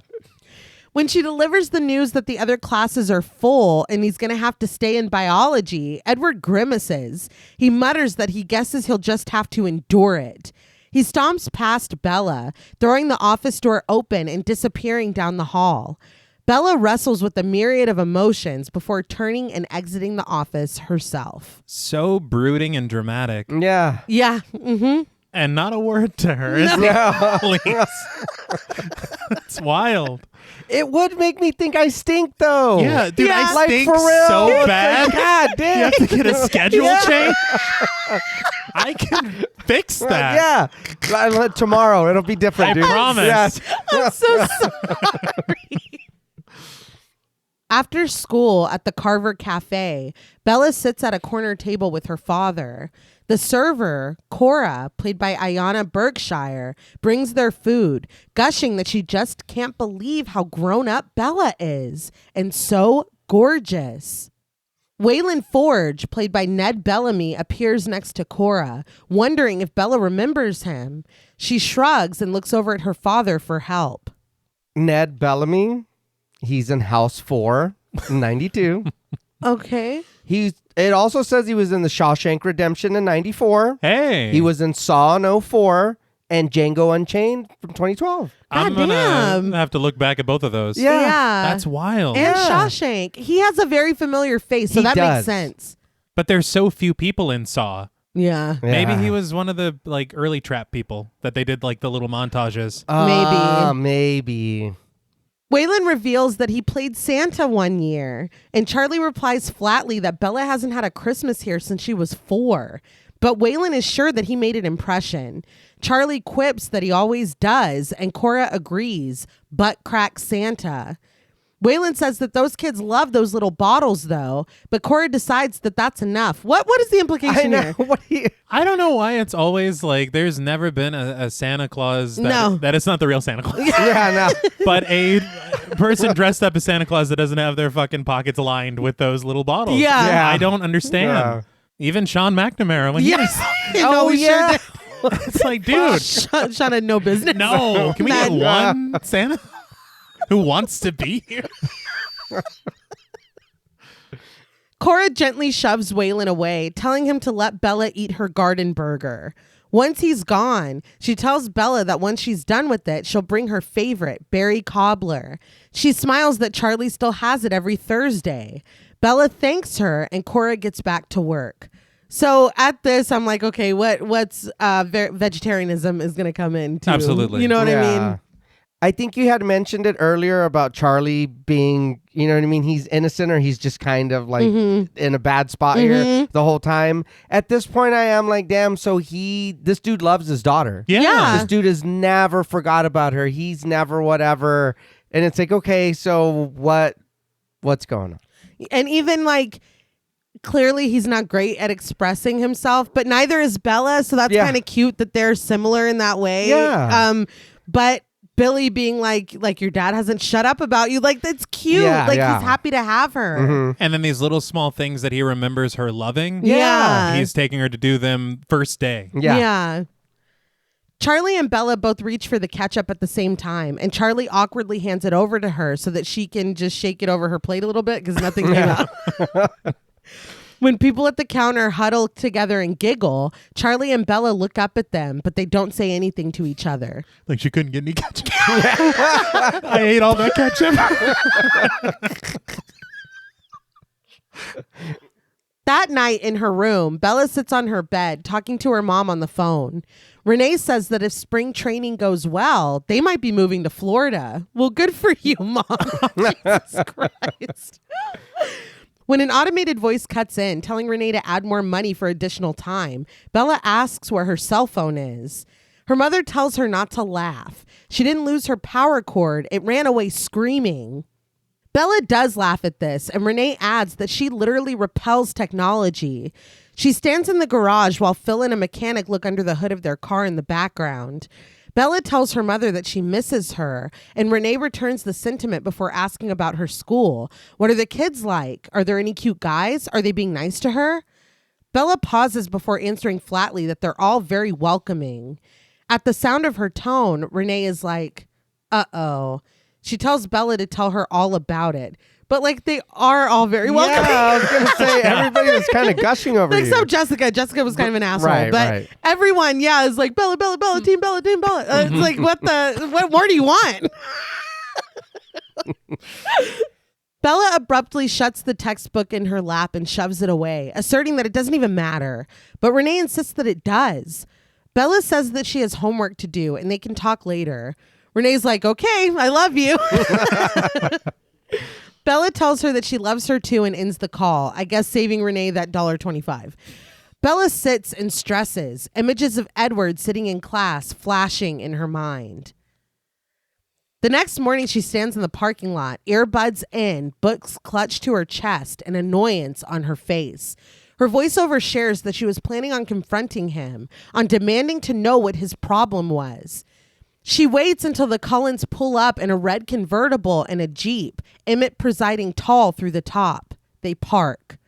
Rosalie and Alice get out of the convertible, and Jasper and Emmett get out of the Jeep. Bella tells us the obvious. Edward didn't show. As the now iconic theme plays, Bella hangs her head. Tyler stands outside of a van with Jessica, Mike, Eric, and Angela eating red vines. He throws one at Bella's back and calls her name. Bella turns, and when he asks what's going on, she scrunches her face and holds up the book in her hand for an answer. She turns her back to them, and the group continues their conversation. But as the Cullens walk up to the school, Jasper and Alice shoot a glance back at her. I don't know if Jasper's capable of glancing, but that's what he's How do doing. you glance with fucking wide open peepers? Can you glance if you don't blink? No, I don't. Looking right at me. Yeah. He glared at her. When she enters biology the next day and finds her table empty, she realizes that Edward no-showed again. As she sits down with the fruit bowl, I think, in the cafeteria, her voiceover continues that more days passed and things were getting a little strange. She looks over at the Cullens' lunch table where they sit, eating carrots and watching her. Were they eating them? I did see the carrots, but I don't know. Or were they like cosplaying? Maybe. Yeah. Like were maybe. they It's for show. pantomiming? Okay. Yeah. And maybe he's just a little sick. I mean, a little worried. That's why he's not, Yeah. that's why he's not coming to school. Is Sure, it? it's fine. We cut abruptly to the Grisham Mill, where a security guard, played by Bryce Flint Somerville, is running for his life. He races through, the metal walkways clanging beneath his footfalls. People, their identities hidden by the darkness, hurry after him, languid and leaping. With the yellow hard hat on his head and his flashlight in his grip, the security guard continues to run, finally making it outside. He hurries through the fog, but he's stopped dead in his tracks when someone drops down right in front of him. Suddenly, he is surrounded by 3 people who volley him about before descending on him. That night, a storm gathers and rain pours outside of Charlie's house. This town is far too small to be murking people in the middle of the day. For sure. So I was like, who and why? Yeah, I was like, surely he didn't know money. I hope This place not. is too small. What we learn about the Cullens and their Appetites. appetites and their morality. Mm-hmm. I did not know coming into this. Like, I had no idea that that's what they're about. Right. So I was wondering if this was them. Me too, honestly. And I didn't know because other than that, it doesn't really make much sense to show the Swan's house after that. Yeah. That cut was so weird to me. Yeah, because then we're done. That's the next Yes. day. Yeah. Yeah. So I didn't know if they were trying to say, like, this is the Cullens and this is what Bella's getting herself into. Right. Okay. Like, this is the storm coming for her. Yeah. Right. But Either way, it's like, maybe not. But in the morning, Charlie pulls up in his daughter's rusty red truck. Bella walks outside, the rain still coming down. Her foot slides on the slick driveway and Bella falls on her ass. Charlie hurries to pick her up, and when he asks if she's all right, she assures him that she's good. Ice doesn't help the uncoordinated. And Charlie agrees. That's why he just got new tires put on her truck, because the other ones were getting pretty bald. That's a good dad. Yeah. He stands next to the truck across from Bella, and he stuffs his hands into his pockets. He says that he's probably going to be late for dinner. He's going to Mason County because a security guard at the Grisham Mill got killed by some kind of animal. Oh, shit. should you be telling me this? Yeah, no shit. Just have a great day. Make good choices. Don't go to that mill. Yeah, and I'm going to be home alone? Yes. Oh, fuck. Yeah. I'm fucking terrified. He walks over to his cruiser and Bella's like, an animal? Charlie reasons that she's not in Phoenix anymore. He says that he figured he'd lend a hand. Bella tells him to be careful, and Charlie shrugs that he always is.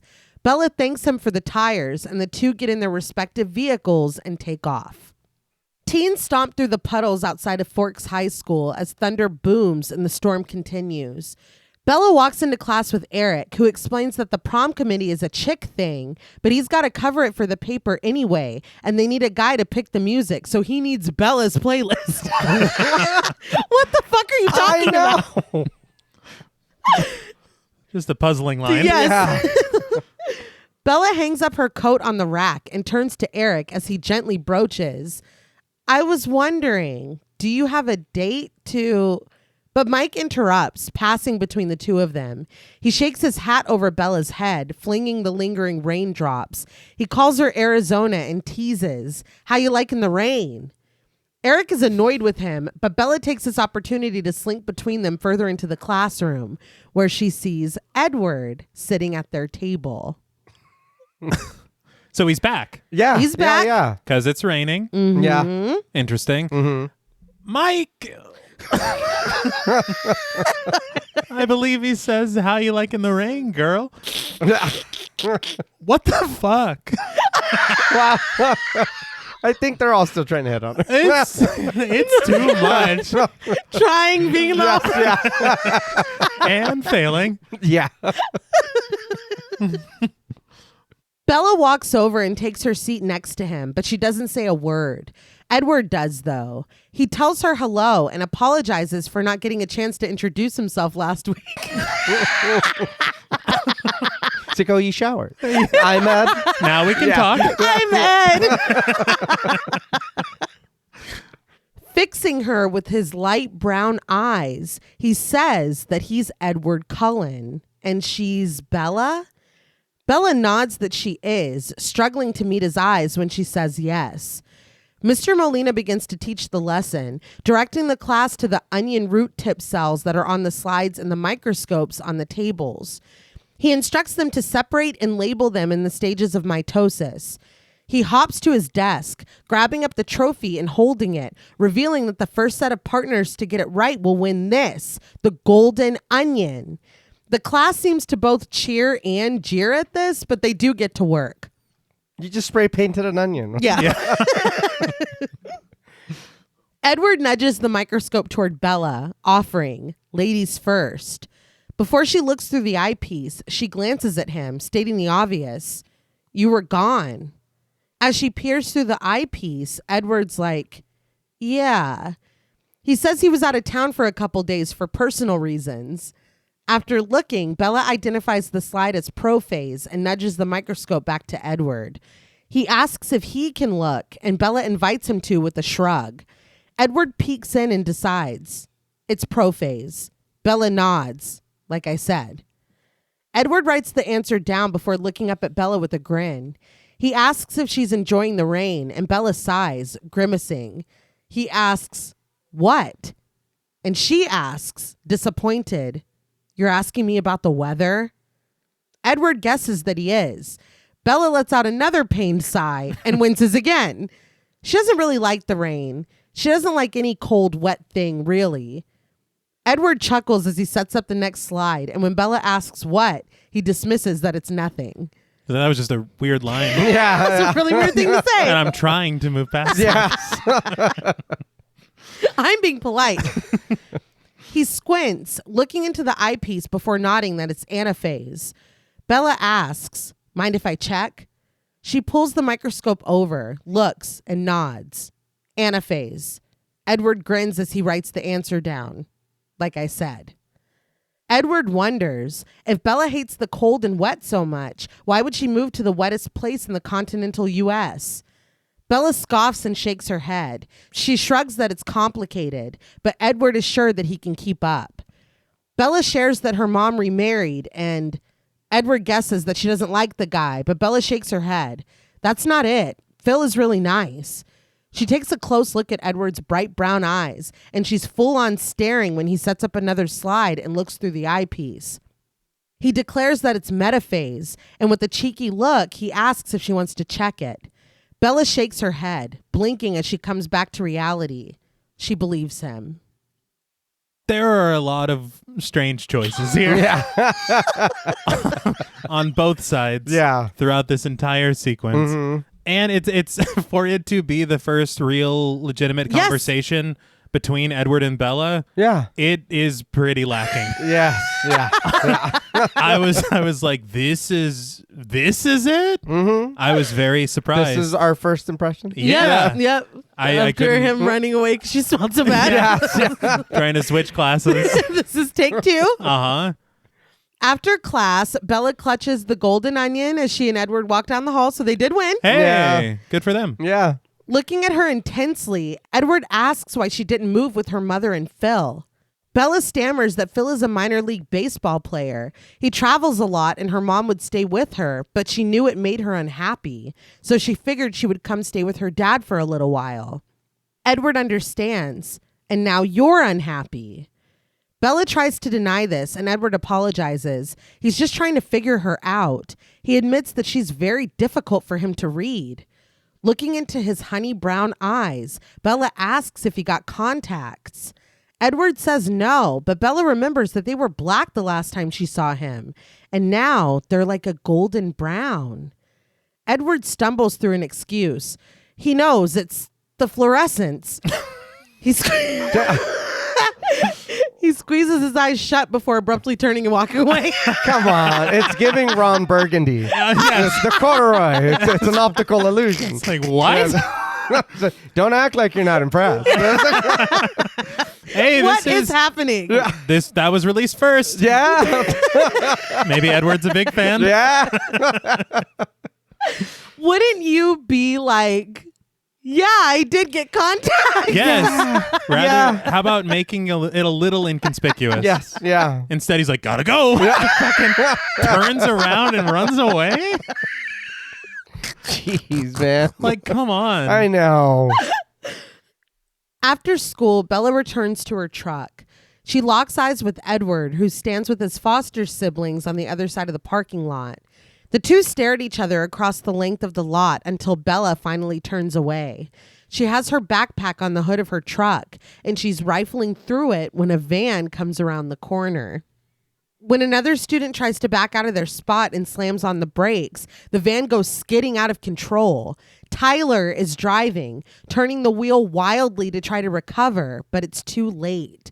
Bella turns just in time to see the van Tokyo drifting straight toward her.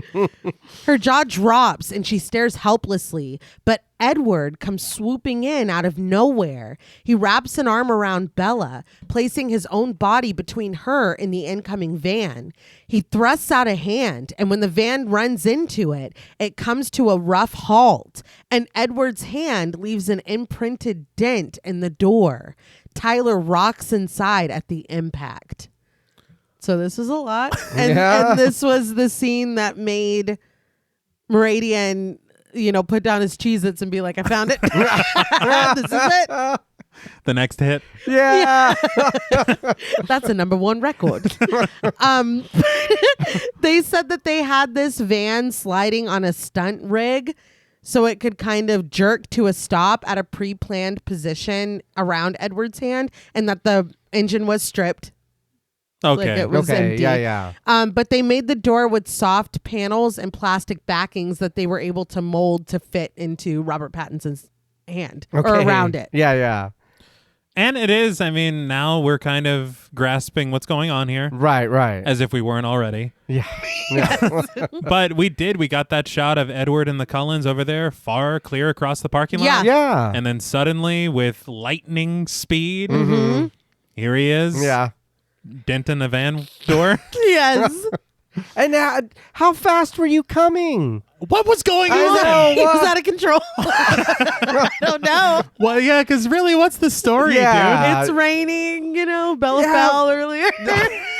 Comparing that to what we're seeing here is wild. Bella is dazed, her breath shuddering from her. She and Edward turn to look at each other, faces just inches away. But Edward slides his hand out from around Bella and slips away, hopping over her tree. What? Yeah. And I guess no one's... No, yeah. Is the van blocking their view? I guess. I don't know. Because honestly, and this is kind of funny to me, because if he didn't want to be detected, he could have just sped away the same way. Instead, in full sight of everyone, he Yamo B theirs over the fucking back of the truck. Like, get out of here. You don't want to be discovered, right? Or throw one of those little smoke bombs. No right? shit. Yeah. You're Batman. The Cullens remain on the other side of the parking lot watching, but everyone else jumps out of their cars and rushes to Bella. They surround her, making sure she's all right. Even Tyler, blood trickling down his forehead, calls out from the window that he's so sorry. He panicked. Someone calls 911, and Jasper looks very upset and pained as he, Alice, and Rosalie turn and get into their cars. After all that has happened, what Bella was just through, Edward stopping it and everything, Tyler bleeding in the front seat of the van. Yeah. I was like, what the fuck is wrong with this dude? Jasper. Jasper's the real. Yeah. He's the real draw.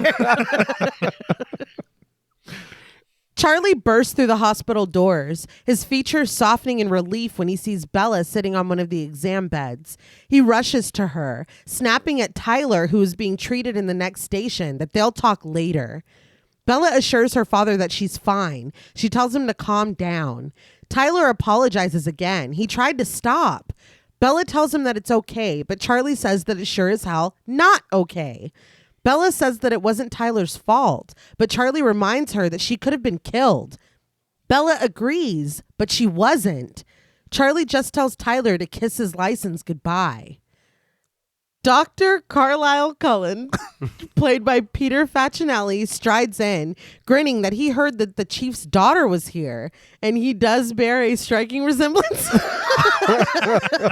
to the other characters that we may have met with blonde hair and pallid skin and bright brown eyes. Yes. When he walked in, I fucking busted out loud. Oh, yeah. Right. Yes. Yeah. It's like, does nobody in this town? I know. How do you not notice that? Come on. Because I'm watching it too. I was like, what the fuck? Yeah. Come on. But no, T, the lighting makes everyone, Oh, the fluorescence. everyone looks the same. That's that's right. Oh my God. He's just a regular doctor. Yeah. There's nothing wrong with them. No, regular Not undead. living doctor. Definitely. Peter Facinelli. He was in The Scorpion King in 2002. He also was in 14 episodes of Supergirl from 2015 to 2016, 73 episodes of Nurse Jackie from 2009 to 2015. Wow. I know him personally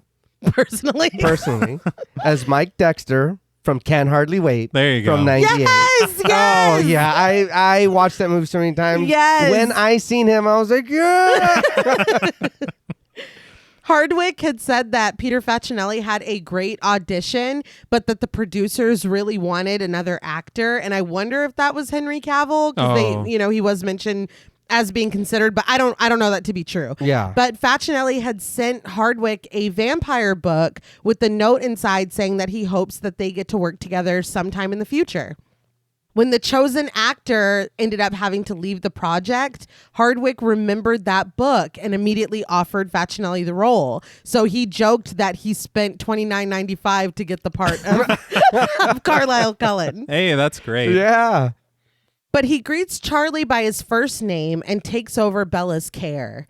After looking over her chart, he asks how she's feeling after taking quite a spill. Bella says that she's good. And he holds up a finger, shining a light into Bella's brown eyes. He reasons that she might experience post-traumatic stress or disorientation, but her vitals look good and there's no sign of head trauma. He smiles that he thinks she'll be fine. Tyler interjects, telling Bella again that he's just so sorry. He's really, but annoyed. Charlie pulls the curtain between them, cutting Tyler off. Bella tells Carlisle that it would have been a lot worse if Edward hadn't been there. He knocked her out of the way. Charlie's like, Edward, your boy? Carlisle is looking down at the chart and barely glances up at this. But Bella continues that Edward got to her so fast. He was nowhere near her. Carlisle's like, sounds like you were very lucky. Stop talking. Yeah. Yeah. He's like, Charlie? And he Nobody noticed me. No. walks off. When Charlie and Bella step into the waiting room, Charlie says that he has to sign some papers and she should call her mom. Bella's like, you told her? Come on, dude. Yeah, I have to tell your mom. Yeah. Yes. Yeah. Charlie shrugs to indicate that he didn't have a choice. Bella sighs that her mom is probably freaking out. She takes out her phone and starts to walk away to make her phone call, but she pauses when she rounds the corner. Edward is there, standing with Carlisle and Rosalie. Bella stays around the corner and listens in. They speak in hushed tones, and Edward questions what he was supposed to do about it. Let her die? Rosalie asserts that this isn't just about him. It's about all of them. When she peeks at them, Edward, Carlisle, and Rosalie all turn to look at her. Bella asks if she can talk to him for a minute, and Carlisle whisks Rosalie away. Once Edward approaches, Bella wants to know how he got to her so fast. Edward feigns confusion. He was standing right next to her. Gaslighting. That's nice. That's nice. My whole note here is gaslight. That's all he does this whole scene. Deflect. But Bella isn't buying it. She reminds him that he was standing next to his car across the lot. But Edward scoffs. No, I wasn't. Come on. Yeah. Bella repeats that he was, and Edward reminds her that she hit her head. She's confused, but Bella asserts that she knows what she saw. Edward challenges her.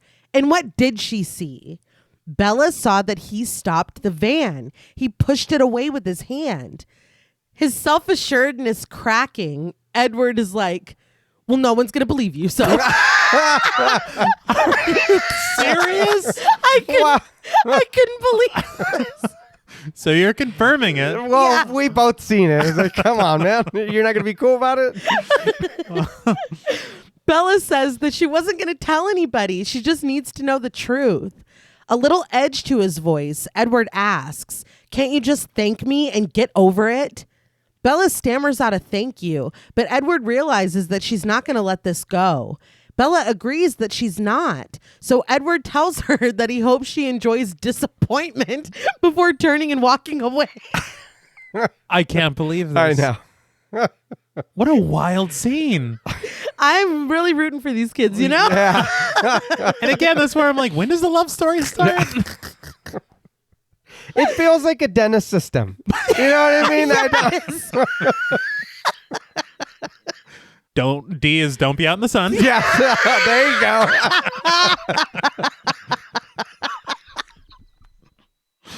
After a nice shot of the moon that dissolves into Edward's staring face, we find Bella tossing and turning in her sleep.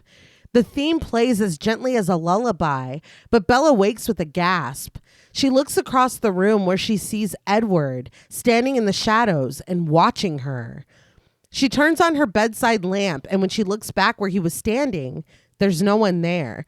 This is another issue we're going to have to address. Yeah, I know you're the night man, but that's not cool. Don't do that. Bella chuckles lightly, embarrassed. Her voiceover shares that was the first night she dreamt of Edward Cullen. She plays with her hair and shakes her head. In the school parking lot, Mr. Molina stands outside of the school bus, collecting signed permission slips. Bella is standing next to her truck, dazed. She looks at the dent in the side of it. She thinks of Edward swooping in, wrapping his arms around her, pulling her close, stopping an out-of-control van with the simple thrust of his hand. She looks up to see him walking across the parking lot with Alice and Jasper, but Mike pops up, coming into focus and blocking her view of Edward. He's like, "Look at you, you're alive!" Bella chuckles uneasily. She guesses it was just a false alarm, but Mike switches gears. As Edward watches unabashedly with an amused expression from behind them, Mike says that he knows it's still like a month away, but does Bella want to go to prom with him? Despite being right in front of her, Mike is the one out of focus now, and Bella's attention is on Edward behind him. After he asks her out, she adjusts the strap of her bag. So he asks, "What do you think?" Bella's like, "About what?" I would just walk away. Yeah, never mind. Not good. Yeah. Mike asks if she wants to go to prom with me. Bella's like, "Oh." She chuckles uneasily. Prom, dancing. She says that's not such a good idea for her. And she realizes she has something that weekend too. She's going to Jacksonville. Mike asks if it has to be that weekend, but Bella says it's a non-refundable ticket. Mike nods, disappointed, but Bella has an idea. He should ask Jessica. She knows that Jessica wants to go with him. Mike looks over at Jessica, who is standing with Angela and Mr. Molina, but is watching Mike and Bella intently. Her face brightens into a smile and she waves at him. Mike nods and smiles. Mr. Molina implores everyone to hurry and come on. He reminds them all that green is what? Good. He invites them to come, get on the bus. Everyone heads that way, including Edward, who can't help but smile. On their field trip, everyone walks through a greenhouse while Mr. Molina encourages Eric to feed a container of compost. The teacher pours from the container a cup of brown liquid, and he holds it up, his compost tea. Tyler walks by with his bandaged head and takes the cup from him as Mr. Molina continues that this is recycling in its most basic form. He pleads with Tyler not to drink it. It's for the plants. They let him come back to school the next day? Yeah. Let him recover. He's just woozy. Yeah. He's like, is this my tea? No, Tyler, no. Right, don't give him that. Yeah. He's out of it. Edward lingers until Bella walks by, and when she does, he steps up next to her, wondering what's in Jacksonville. Bella asks how he knows about that, but Edward just wants her to answer his question. He was standing right there. Yeah. Well, but he was standing pretty far away. Yeah, I guess. That's vampire-ier. Yeah, that's it. Yeah. You can't keep using your powers and getting pissed off when I realize it. Right, when I question And you. ask questions. Yeah. Bella doesn't know why she should answer him when he doesn't answer any of her questions. He doesn't even say hi to her. So Edward offers, hi. Bella asks again if he's going to tell her how he stopped the van. Edward says that he is. He had an adrenaline rush. It's very common. She can Google it, just like he did. Yeah. Last night. Yeah. When he answered it that way, I was like, dude, you were such a dick. Yeah. It sounded very. It's wild. And you're in love or whatever? Yeah. Bella shakes her head and sighs. In return, she answers his question. Floridians. That's what's in Jacksonville. But she trips over her own feet, and Edward catches her before she can fall. Annoyed, he asks if she can at least watch where she walks. You are so rude. That was wild the way he said it. I was like, dude, calm down. What's the teacher's name? Mr. Molina? Even Mr. Molina's like, hey. Yeah. Whoa, Edward. Yeah. Take it easy. Didn't I have you in my class last year? Yeah. And several years before that. Bella looks at him, shocked, before she keeps walking. Edward follows. He says that he's sorry he's so rude all the time, but he really thinks it's the best way. Before he can elaborate, Jessica runs over to Bella, interrupting. She tells her to guess who just asked her to prom. Edward immediately walks away. Jessica laughs that she totally thought Mike would ask Bella. She makes sure it's not going to be weird, right? Bella assures her that there will be zero weirdness. She says that Jessica and Mike are great together, and Jessica agrees. I know, right? Good for Jessica. She's like, now we can be friends. Yeah. And I can stop hating you. Seriously, I can get rid of that voodoo doll. Yeah.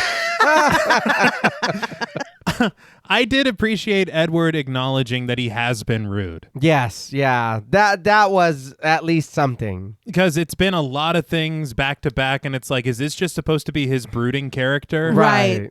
It's like, no, he's doing it intentionally. Yes. But everything that he says and does just invites further questions. Mm-hmm. Because if somebody's like, yeah, I'm sorry for being rude to you, but it's really the best way. The best way for what? Yeah. Why? Like, what does that mean? Outside, Bella walks past the gathered group, and Eric thrusts out a worm on a stick toward her, telling her to look. It's a worm. Edward catches up to her and announces that they shouldn't be friends. Bella says that he should have figured that out earlier. In fact, why didn't he just let the van crush her Oh, wow. so he wouldn't have to live with all this regret? I will be honest, this is stuff that I say. So Yeah. Just tell me you hate me. it's a lot. Pretty dramatic. Like, Why didn't you just damn. let it kill me? Edward is like, you think I regret saving you? But Bella can see that he does, but she just doesn't know why. Edward asserts that she doesn't know anything. Alice walks over and gives Bella a cheery hi, With Jasper standing and staring awkwardly behind her, she asks if Bella is going to ride with them. But Edward decides no, their bus is full. His jaw set, he knocks on the door to the bus. It opens, and he, Alice, and Jasper walk up the steps, eyeing Bella as she goes toward the other bus.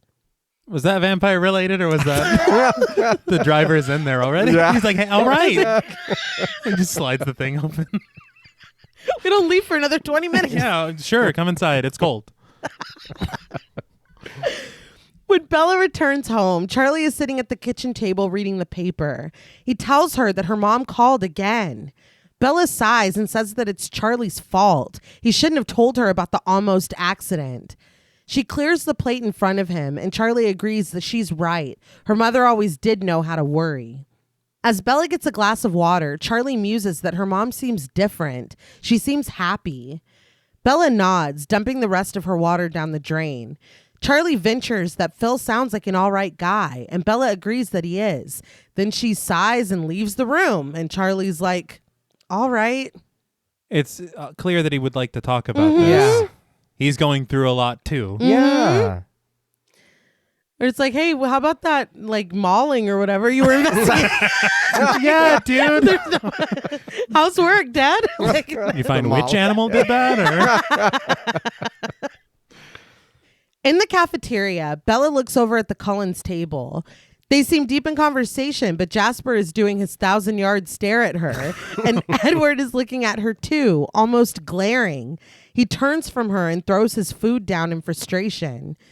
Bella sits down at her own table with Tyler, Mike, Eric, Angela, and Jessica. Eric asks her, "La Push, you in?" Bella has no idea what this means, so Mike explains. La Push Beach at the Quileute Res? They're all going tomorrow. Jessica says that there's a big swell coming in. Eric hops up, pantomiming surfing and announcing that he doesn't just surf the internet. But Jessica brings him back down to earth. He only stood up once, and it was on a foam board. Angela tells Bella that there's also whale watching. She asks her sincerely to come with them. Bella takes a bite of a cucumber as she contemplates. Eric coaxes, "La Push, baby. It's La Push." Bella grins, agreeing to go with them if Eric will stop saying that. The friends laugh and continue their conversation when Bella walks away. She goes to the salad bar where she carefully arranges her meal. When someone approaches, she's startled and knocks an apple off the counter. We follow the apple as it drops, hits someone's shoe, and is kicked up into waiting hands. He cups the apple there in a split-second rendition of the cover of the first Twilight book, and panning up, we find out that it is, of course, Edward. I know I recognize that visual. Mm-hmm. I wondered if they, Tobey Maguire, Spider-Man, Catch Everything on the Tray, did this. Okay. You know, where they're like, we're doing it until we get it right. It was a real apple on a string, and they did it 13 times until he caught it and it looked right. Yeah. Okay. So, yeah. All right. And obviously it was a very conscious homage to the book cover. All right. Okay. Bella thanks him dryly before admitting that his mood swings are kind of giving her whiplash, which is true because, like, why are you up here playfully kicking apples or whatever? As you do. Yeah. You were just really mean to me at the field trip. Yeah. Edward reminds her that he said it would be better if they weren't friends, not that he didn't want to be. When Bella asks what that means, he clarifies. If she were smart, she'd stay away from him. You're talking to me. I know. Yeah. She wonders that if for argument's sake she weren't smart, would he tell her the truth? Edward still says that he probably wouldn't. He'd rather hear her theories. At Bella's table, everyone has a watchful eye on her and Edward. And Mike, who was just pretending to surf on his chair to mock Eric and tossing food into his mouth with a laugh, is looking with quiet suspicion as he sits down. But Bella shakes her head, confessing that she's considered radioactive spiders and kryptonite, Spider-Man. Hey. But Edward clocks that those are all superheroes. And what if he's not a superhero? What if he's the bad guy? Which is funny coming from Batman. Yeah. Eventually. But Bella is positive that that's not true. She can see that that's what he's trying to put off, but it's just a mask that he wears to keep people away. She turns away, embarrassed, and Edward watches her with his brow furrowed. Finally, Bella meets his gaze and proposes that they just hang out. Everyone is going to the beach. She tells him to come with them, have fun. Edward shrugs and asks which beach. When Bella tells him La Push, he shakes his head. He doesn't know about that. Bella asks if there's something wrong with that beach, and glancing over his shoulder at Bella's friends, he offers that it's just a little crowded. Interesting. The skies are gray and overcast at the beach the next day. Tyler laments that he's freezing as he jogs to the shore with his surfboard. As he zips up his wetsuit, Eric admits that he doesn't know if it's worth it anymore. But zipping up her own suit, Jessica says that he and Mike are babies. They drove all the way out here, so she's at least going to paddle out. Bella and Angela stay behind, though, sitting in the open van with beanies and blankets. I don't know if this is product placement, but I was very surprised that everyone has a pristine wetsuit. Yeah, that is funny. Like, complete branded. And Everyone's also eating red vines. That's true. A lot of red vines. Yeah. This is the second. Like, this is what we do in Forks. It rains and we love red vines. Yeah, and the cinematographer's like, the red vines are popping. Everything else is bland except for the red vines. Right. Catherine Hardwicke had said that this was supposed to be a sunny and bright day. Like, there's a reason that they chose to go to the beach on a certain kind of day where certain people can't show up, you know? But it was storming and pouring rain the entire time they were here. And this scene that they're filming sitting in the van was supposed to be on the beach in the sun. Oh, wow. But it was freezing cold. And so they moved this conversation to the van. And they're all bundled up when they're actually on the beach because it's freezing. That is something the cinematographer said was the weather was the most difficult aspect of the entire shoot. Damn. Like whether it was lighting because of the cloud cover or I guess situations like this. That's why I want to go to there. Oh, yeah. Like, I would love to live in this 24/7. Yeah, but working there didn't sound very fun. No, but that's okay. Well, we'll struggle through making our films too. But Yeah, rewrite your movie. Like, big deal. It's wet. yeah. As Bella chews on a red vine. Sorry, Tate's mouth is full of coffee. Angela shares with disappointment that she keeps thinking Eric will ask her to prom, and then he just doesn't. Bella suggests that she ask him. Angela should take control. She's a strong, independent woman. Angela's like, I am? And Bella confirms that she is. When Jessica comes over and asks Angela to zip the back of her suit the rest of the way, she does. Jacob approaches with his friends, played by Solomon Trimble and Christopher Hyatt.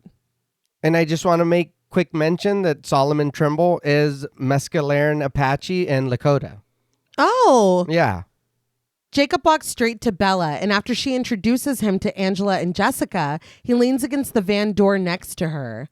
Bella jokes, "What are you doing, stalking me?" Jacob scoffs and reminds her with a laugh that she's on his res. When he asks if she's going to surf, she says definitely not. Jessica suggests that Jacob and his friends keep Bella company because her date bailed on her. Mike and Eric's heads both snap in their direction, and Eric demands, his eyes wide and shocked, "What date?" Jessica giggles that Bella invited Edward, but Bella shakes her head. She was just trying to be polite. Angela thinks that it's nice that Bella invited him because no one ever does. Mike says that it's because Cullen's a freak. One of Jacob's friends agrees with a chuckle. Bella looks up at this, asking if they know Edward. Jacob's friend explains cryptically, "The Cullens don't come here." Chill, man. Chill. Yeah. An uneasy silence settles amongst the group, shattered only by the crying seagulls. When Jacob takes a nervous bite out of a red vine, Bella looks over at him. Later, Bella and Jacob walk down the beach together, bundled in their coats. Bella asks what Jacob's friend meant about the Cullens not coming here. Jacob's like, "You caught that, huh?" Yes. Yeah, dude. Yeah. He said it very clearly. Yeah. Right, he looked at me. Yes. He says cautiously that he's really not supposed to say anything about it. When Bella assures him that she can keep a secret, he chuckles uneasily that it's really just like an old scary story. But Bella says that she still wants to know. So Jacob tells her. He begins with the question, did she know that the Quileute are supposedly descended from wolves? Bella's taken aback by this, but Jacob says that that's the legend of their tribe. In Sepia, we see wild wolves racing through the forest with hunters jogging beside them, their rifles silhouetted against their hips. Back on the beach, Bella asks what this has to do with the Cullens, which is kind of rude because he's sharing his history with her. And she's like, yeah, can we get back to Edward? Yeah. Dude, that is fucked up. It is. I didn't think about that either, but that is selfish as hell. It's crazy. After a pause, Jacob explains that they're supposedly descended from an enemy clan. We see the Cullens, Edward, Emmett, Carlisle, and Rosalie in olden times, crouched hungrily over an animal in their vintage clothes. They turn and stand defensively as they are approached by a group of the Quileute, led by Jacob's great-grandfather, the chief, played by an uncredited Rick Mora. Jacob says that when the chief found them hunting on their land, they claimed to be something different. We see the chief and Carlisle standing in front of a roaring fire, raising their hands to shake. Jacob explains that his people made a treaty with them. If they promised to stay off Quileute lands, they wouldn't expose what they really were to the palefaces. He grins at Bella. She says that she thought the Cullens just moved here. It's clear the only thing she gives a shit about. Unbelievable. Yeah.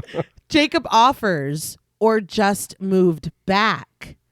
Bella jumps when someone screams, but when they sprint by, it's just Angela being chased by Eric wielding a piece of rope and calling it a snake. She pulls her attention back to Jacob and asks sincerely, well, what are they really?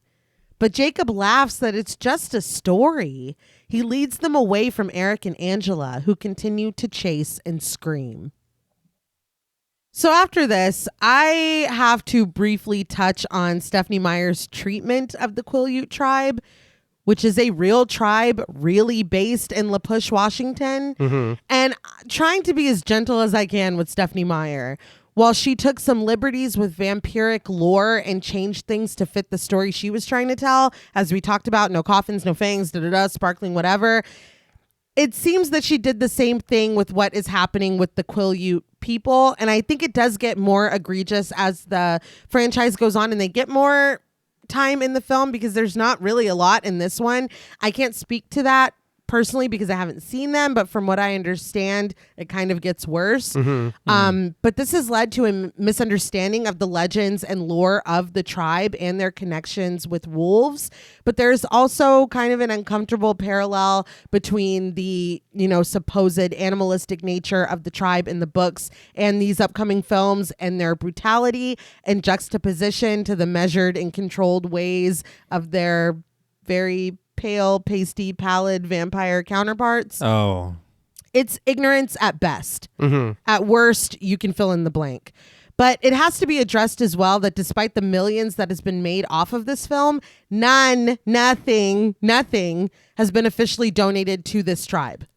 That's unbelievable. I mean, That's there's bullshit. Literally merch that just says like Quileute on it. Like it's their So using the identity. name. Yeah. Oh. It's their identity that they've made millions, literally millions off of, and they've never given anything. And there was recently they were raising money because their lands were being flooded and they were trying to move to higher ground. Still nothing.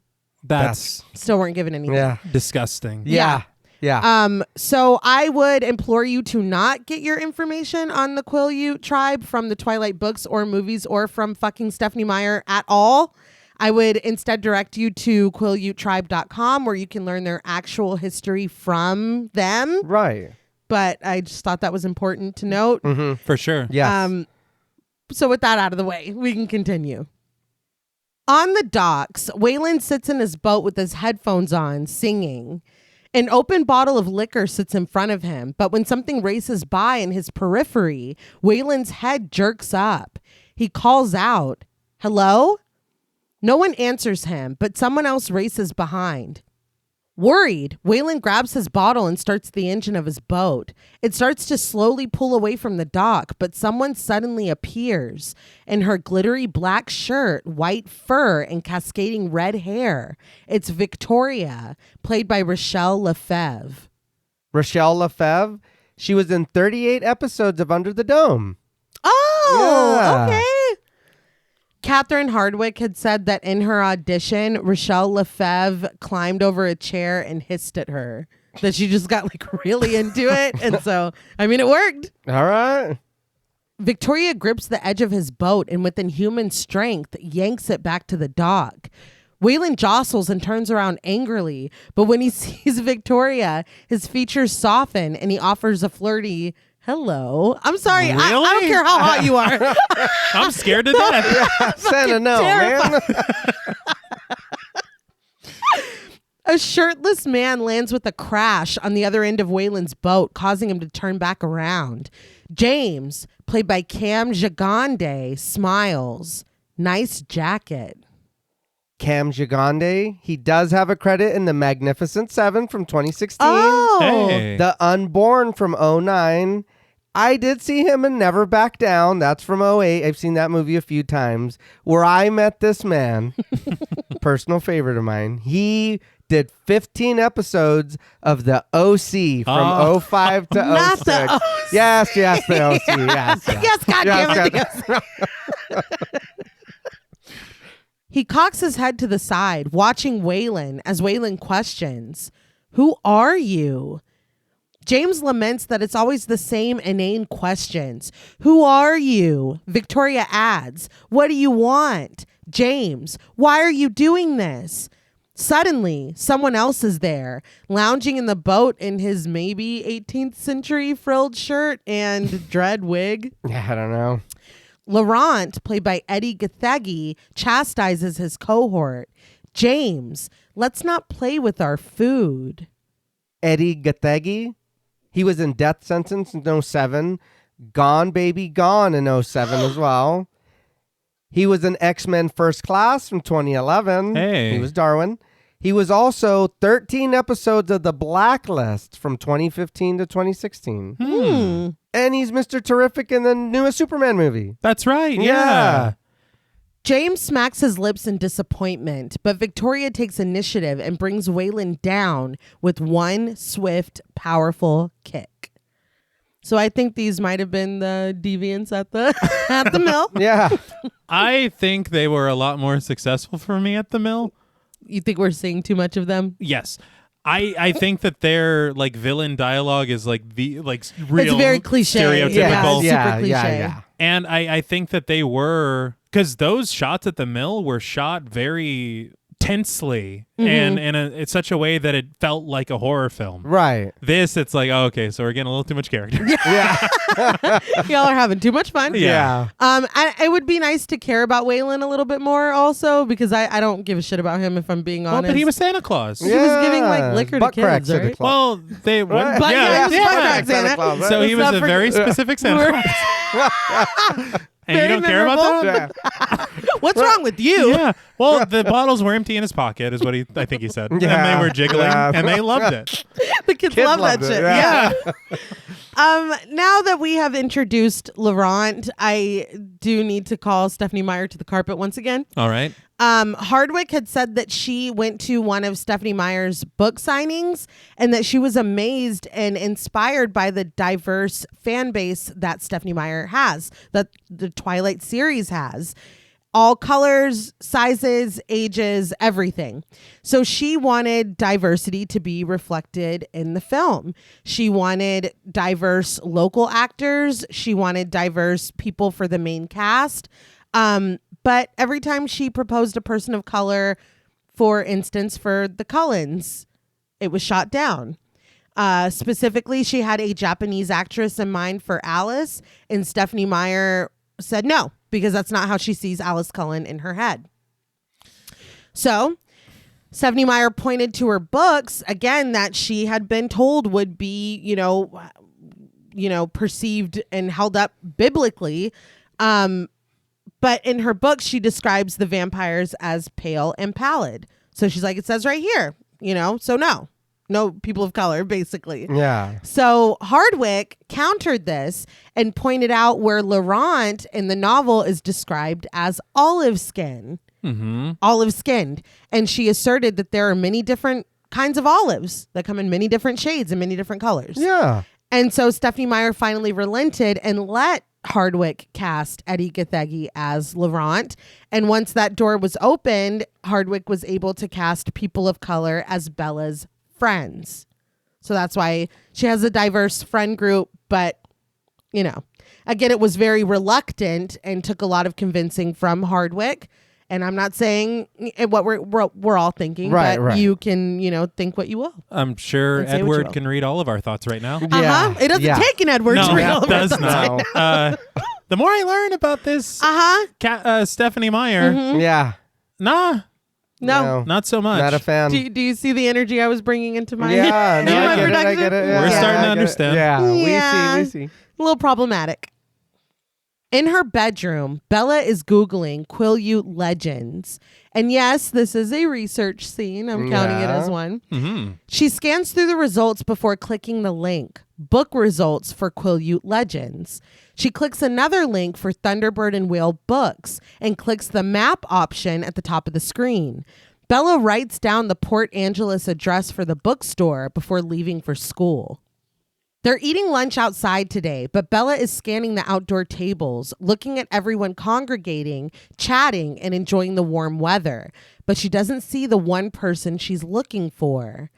Jessica is sitting on top of the table in her tank top, eyes closed and head turned upward toward the sun as she basks in its rays. She tells Bella simply, "He's not here." When the weather is nice, the Cullens disappear. Just totally normal. Totally chill correlation to make. You know what I mean? And the best excuse. Yeah. Dr. and Mrs. Cullen yank them out for stuff like hiking and camping. Yeah, the fact that nobody has questioned that. I know. That's on you. Yeah. Yes. They're like, these might be the dumbest humans Yeah. that we've ever had to fool. I think we can stay in Forks for a real long time. But she whines that didn't work on her parents. Angela hurries over with good news. She's going to the prom with Eric. She smiles that she took control and she asked him. She throws her arms around Bella in a grateful hug, and Bella says that she knew that's what would happen. Angela asks if Bella is sure she has to go out of town, and Bella says that she is. It's a little family thing. Still sunning, Jessica decides that they should go dress shopping in Port Angeles before the good ones all get bought. The bell rings, and as they gather their things, Bella has locked on to the fact that they're going to Port Angeles. She asks if she can come, and Angela says that she has to. She needs Bella's opinion. At the dress shop, Jessica and Angela try on dresses, while Bella sits by the window with a pen and a notebook. The other two model their outfits. Jessica's sure that she likes this one because it makes her boobs look good. When a group of frat boys, played by Alexander Mindaluk, Hunter Jackson, Gavin Bristol, and Sean McGrath walk by, they knock on the window. They peer at Jessica and Angela with hungry grins, and one of them comments, "Nice." Shouldn't be able to hear that. I know, what the fuck?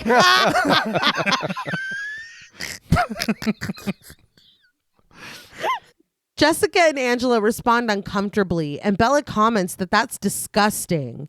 When Angela asks what Bella thinks of her dress, Bella says that it looks great. Jessica points out that that's what she said about the last 5 dresses, though. Bella shrugs that she thought they all looked good. When Angela realizes that Bella really isn't into this kind of thing, she admits that she actually just really wanted to go to this bookstore. She gathers her things and offers to just meet them at the restaurant. She leaves, and Jessica continues to admire herself in the mirror while Angela gapes at the price tag of the dress she's wearing. That is crazy. I brought you here to tell me if this looks good on me, and you're like, look, I just caught a ride. She's like, let's be honest, I don't give a fuck. By the time Bella purchases her book and leaves Thunderbird and Whale, it's dark outside. Is it funny that we charted the entire trajectory of Bella discovering and purchasing this book? Yeah. It's like, okay. Yeah. Okay, now I've got a ride. I know how to...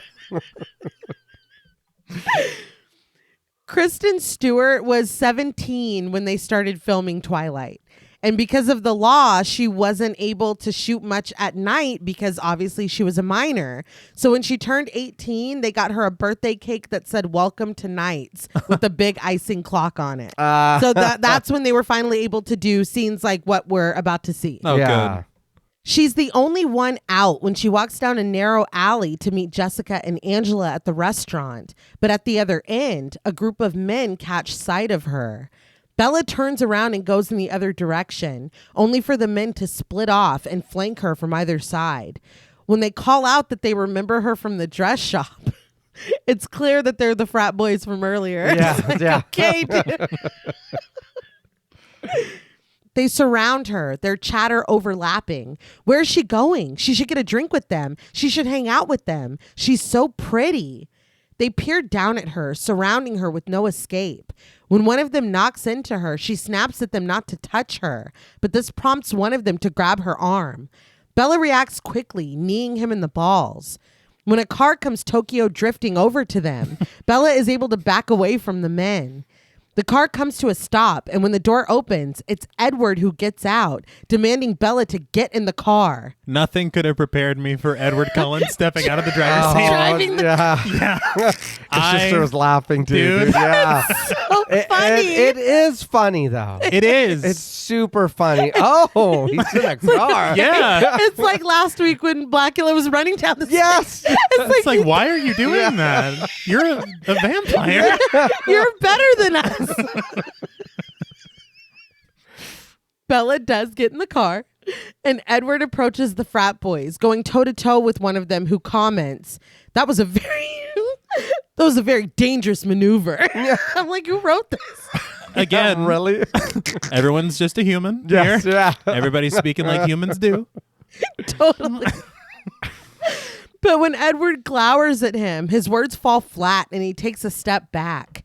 Bella watches this from inside the car, and when Edward gets back behind the wheel, he revs his engine and starts toward the frat boys. Afraid, they fall over each other, and when Edward quickly reverses and speeds off in the other direction, they run away. He nearly causes a pileup when he races back onto the street. Gripping the wheel, he declares that he should go back there and rip those guys' heads off. But Bella says that he shouldn't. Yeah, probably not. Maybe don't do that. Yeah. No. Real quick. If we're workshopping ideas, maybe let's just go back to forks. Yeah. We're gone. That's fine. Yeah. I got my book. Yeah, no shit. Disgusted, Edward states that she doesn't know the vile, repulsive things that they were thinking. Bella's like, and you do? Edward is terrible at this. Edward stutters that it's not hard to guess. He asks her to talk about something else to distract him so he doesn't turn around. She advises him to put his seatbelt on, but this just elicits laughter from Edward, who turns the advice back around on her. He swerves around cars, speeding away. My only note, I said, dude, Edward is insane. Yeah. Like, he's acting like the Joker. He's like, yeah, you put your seatbelt on. It's like, what the fuck is going on here? You don't know what those guys were thinking. Yeah, oh like, my You God. want to know how I got these scars? Yeah. It's like, what? Quick, to drop me off here. Yeah, dude. My friends are at the dress store. At the dress. Jessica and Angela are leaving the Bloated Toad restaurant when Bella finally approaches. Concerned, Angela asks where Bella was. They left her messages. Jessica explains that they waited, but they were starving. But we pan over as Edward steps up. He apologizes for keeping Bella from dinner, but they ran into each other and started talking. Angela and Jessica both smile with renewed understanding. They giggle as they decide that they were just leaving. They step toward Jessica's car, and when she offers to give Bella a ride, Edward asserts that he thinks he should make sure Bella gets something to eat, if she'd like. Then he'll drive her home. Angela grins that that's so thoughtful, and Jessica agrees. Bella reasons that she should get something to eat. Her friends slink toward Jessica's car, conceding that they'll just see her tomorrow. Bella and Edward start up the stairs to the restaurant, and Jessica and Angela hurry to the car, giggling. In the restaurant, the waitress, played by Katie Powers, serves Bella her mushroom ravioli. Bella thanks her, but the waitress is already looking at Edward, asking with a sly smile if he's sure there's nothing she can get for him. Edward is still looking at Bella when he answers, "No, thank you." But the waitress is still eyeing him as she walks away, telling Edward to just let her know. This is wild. Yeah. This is insane. Right in front of Bella? Yeah, right in front of her salad. This is how sometimes we get treated as servers when we're literally just like, "Would you like coffee or orange juice?" Yeah. It's like, Here's a tip. Stop hitting on my boyfriend. I'm just trying to do my job. It's like, bitch, you're making it harder for all of us. Stop. Bella notices the interaction but says nothing. She asks instead if Edward is really not going to eat anything. He says he's not. He's on a special diet. Edward. I know. What are you doing? It's like, what is it? Yeah. What do you eat? Yeah. Elaborate. That's what I'm saying. Everything that he says to explain things away only raises further questions. Annoyed, Bella says that Edward has got to give her some answers. So Edward does. Yes, no, to get to the other side, 1.77245. Bella declares that she doesn't want to know what the square root of pi is, and Edward seems impressed that she knew that. Okay. Admittedly, it changes depending on the scene. Right. But this scene, I was like, they have no chemistry. Right. And it's so strange to me. It does get better. It does get better. It does. But I was like, these are the building blocks of the... Yes. Right, Yeah. right. And he's like, you know pi? It's like, what? What is this? I'm so puzzled. Yeah. I will say, and I told your sister, there is a difference in the way that Bella behaves with Jacob and then the way she behaves with this dude. Yeah. You know what I mean? With fucking Ed. And I'm like, I get they're supposed to be awkward and they're supposed to whatever. Yeah. But the comfortableness she is with Jacob and like how I'm like, dude, that's good shit. Yeah. Like you guys are acting like kids. Yes. And you're interacting like if I seen you, I'd believe those are two, young adults. Yeah. You guys are hanging out. This is very awkward at times. It's stilted. Yeah. Yeah. And then I guess you can understand where the fan thing was, where it's the team versus the team. Right, Yeah. right. Because this, I'm just like, when is it going to happen that I believe them and want them to be together? Yeah. Right. Bella asks definitively, "How did you know where I was?" When Edward says that he didn't, Bella accepts that their conversation is over. She starts to get up, but Edward pleads with her to stay. She sits back down and asks squarely, "Did you follow me?" Dropping his voice to near whisper, Edward admits that he feels very protective of her. This is a red flag? Yeah. You're stalking me. Yeah. For anyone listening. We've got gaslighting, we've got stalking, we've got lying. Dude. The list, keeps getting longer. Bella takes this as a yes. He was following her. Edward elaborates that he was trying to keep his distance in case she needed help, but then he heard what those frat boys were thinking. Bella's like, wait, you heard what they were thinking?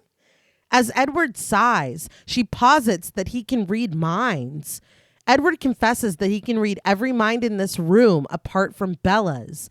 He scans the patrons sitting across the room from them, ticking off their thoughts one by one. Money, sex, money. Then on the other side of the room, money. He lingers on a man with facial piercings, a braided beard, and long hair. Cat. The man sighs wistfully. No, sometimes you miss your cat. Yeah. Yeah. I wanna go home, pet my cat. Yeah. Uh-huh. But turning his attention back to Bella, he admits that for her, there's nothing. But I mean, I don't think he's getting a really deep reading on anybody else. No. Cat. Yeah. Money. Money. And everybody's money. And honestly, it almost feels like an insult. He's like, I can see what everybody's thinking. You got nothing going. Yeah. That's why I was shocked she knew pie. Yeah, he's like, because I've been getting shit trying to read from you. Oh, you could do that? Oh, good. Good. Thank God. But he says that it's really very frustrating. Bella wonders if there's something wrong with her, and Edward smiles. He tells her that he can read minds, and she thinks there's something wrong with her. Bella scrunches her face in confusion at this. Edward sighs bitterly, and when Bella asks him what's wrong, he admits that he doesn't have the strength to stay away from her anymore. Run! That sounds like a restraining order. Yes! Yeah, that's scary. Yeah. Bella's eyelids flutter as she implores him. Then don't. A pregnant pause settles between the two of them. And it continues in his car when he drives Bella home along the dark, wet streets. Bella breaks the silence when she decides that she's warm enough now. She and Edward reach for the heater at the same time and brush hands. Bella gasps and Edward pulls his hands away, gripping the wheel with both. She realizes his hands are so cold. Edward's expression is pained as he continues to speed along. But they are successfully distracted when they approach the police station, where cruisers sit with their lights flashing. Bella realizes that her dad is still here despite how late it is, and she asks Edward to pull in. He does, and as he parks, he spots his own father's car parked at the end of the small lot. Edward wonders what he's doing here.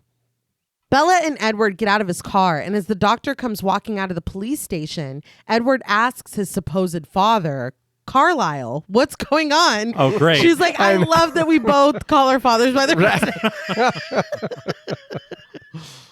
Holding his black bag, Carlisle breaks the news to Edward and Bella that Waylon Forge was just found in a boat near his place, and he just examined his body. Bella's like, he died? When she asks how, Carlisle answers simply, animal attack. Oh, my God. It's like, should you even be telling them? Yeah, I know. Honestly. And first and last, we know that this is a small town. Yeah. Oh, yeah, Waylon Forge. You got fucking ripped apart.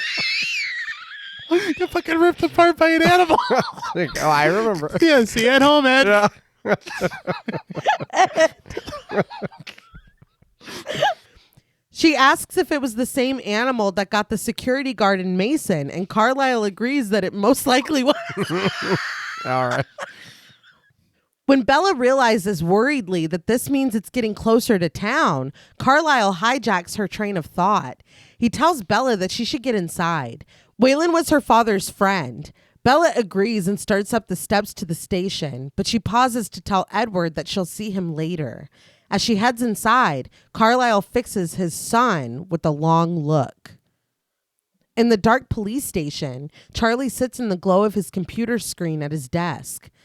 When Bella approaches, they exchange awkward haze before Bella offers that she's really sorry. Charlie says quietly that he's known Waylon going on 30 years. Bella places a reassuring hand on her father's shoulder, and Charlie holds it for a second before telling her not to worry. They're going to find this thing. In the meantime, he wants her to carry this. He hands her a canister of pepper spray, and when Bella hesitates, he says that it will give him peace of mind. Bella takes it, and Charlie says that it's time for them to go home. But as they start out the front doors of the station, Charlie is pulled into a conversation, and Bella walks out into the parking lot alone. It's just in time to see Waylon's covered body being pulled to the ambulance. Really? Again, I don't think we should be doing any of this No. in front of... I mean, whatever. Suddenly, a realization hits her, all coming in quick, bright flashes. Edward's black eyes in biology class the first day she met him, his pale skin as he sat with his family in the cafeteria, his freezing cold hands clutching the steering wheel. Finally, Waylon's feet sticking out from beneath the sheet. That made you think of all of this? Yeah, I guess if she's thinking that Edward did it. Oh, that's not what I was thinking. What did you think? It seemed like to me she was putting the pieces together and she's like, I think Edward killed this guy. I thought she was like, I think Oh. Edward's dead. Yeah. Oh, really? Yeah. Dude, that's all you're thinking about? Yeah. Yes, that's what I'm saying. Oh my God. Bella. Yeah. Yeah. That's what I mean. It's like, what? Yeah. That's what I thought. Yeah. I would be thinking something else. I think this scary ass dude might be a murderer. Yes. Yeah. When Bella gets back home, she sits at her desk and looks through the book she bought. Another research scene. Hey. Yeah. Beneath the depiction of a pale mask turned in profile with sharp canines in its painted mouth, Bella reads, mask depicting the cold one. She mutters to herself, cold one, before typing the phrase into Google. She clicks on a result, the cold one, Abu Tompkin. On the web page, there's a drawing of a ghoulish creature clutching a human in its grip and bringing them to the impossibly large, hungry maw of its mouth. Realizing she's on the Pacific Northwest page, Bella clicks on another of the locations listed, Egypt. The top of the page reads, Egyptians, the immortal drink.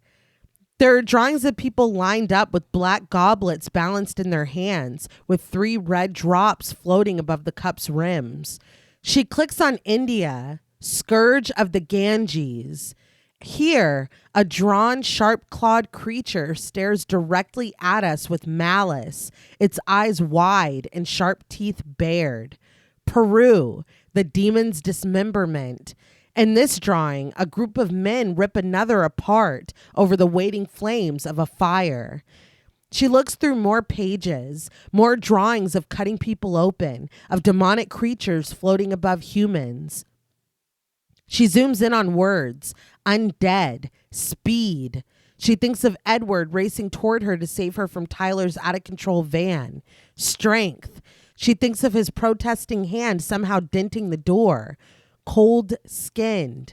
She thinks of brushing Edward's freezing fingers as they both reached for the heater. And yes, we are seeing it again after seeing it just moments ago. Yes, yeah. Her mouth agape, she looks at a picture of someone waiting ominously, barely concealed by the trees. She focuses in on the word, immortal, on a black and white photo of a damsel lit by candlelight, lying on a couch while a caped man presides over her. The words, drank blood, vampire. With a flash of light, suddenly it is Bella in that black and white photo, rendered now in color. She lies, a distraught damsel on a lush couch, and Edward is the presiding caped man, now burying his teeth into her neck. When he looks up, his mouth is streaked with her blood. At this, she wakes in her bed, her eyes finally open and filled with understanding. This sequence was honestly pretty successful for me. Okay. Yeah, I agree. I appreciated the research and this idea of a vampire being so worldwide. Mm-hmm. We have all these different cultural interpretations of the same thing. Right, right. And then even her imagining herself, which is not a surprise. I thought that was funny. Yeah. In this photograph with Edward. That's me. It's all about me. Yes. Oh my God. But even so, I was like, this is pretty cool. Yeah. It is cool. And I'm going to be honest. I know it's scary and it's whatever, but I'd be kind of excited. I'm like, dude, you're a vampire and you like me? Or like you want to be my friend? Like dude, how much shit, like I know it's bad thinking, but how much stuff can we get away with? Okay, what can we, you know what I mean? What fun can we do? Flying around at night or whatever? Like what kind of vampire are you? There's a lot of... Yeah. I definitely have questions, but it sounds like a Goosebumps book. My lab partner's a vampire. The intriguing score continues as she stands outside the school the next day, waiting for Edward. When he appears, she starts toward him and he waits for her, only for Bella to walk right past him. He turns and stares after her before following her off campus and into the clustered trees with their spreading fog. Bella has zero survival instinct. Yes, thank you. Negative. Yeah. I'm going to confront him about this secret that I know he doesn't want anyone else to know, and I'm going to do it all alone in the scraggly woods. Yep. Really? Mm-hmm. As one does, you know? Yes. In this gathering James Wan fog, Bella finally stops with her back to Edward as she lists off her evidence. He's impossibly fast and strong. His skin is pale white and ice cold. His eyes change color, and sometimes he speaks like he's from a different time. I don't remember him doing that. No. He's been pretty clear. Yeah. He doesn't eat or drink anything. He doesn't go out in the sunlight. Edward approaches Bella from behind, the trees around them shrouded in the dense fog. Her Her breath comes in shudders, and without turning, she asks how old he is. Edward tells her, 17. Bella questions how long he's been 17, and Edward admits, a while. Like 8 months? Yeah, I know, right? It's your birthday coming up. Bella's breath quickens, and we swirl around the two of them as she gathers her strength. She tells him, I know what you are. Edward implores her, say it out loud. Say it. Finally, Bella does. Vampire. You goddamn right.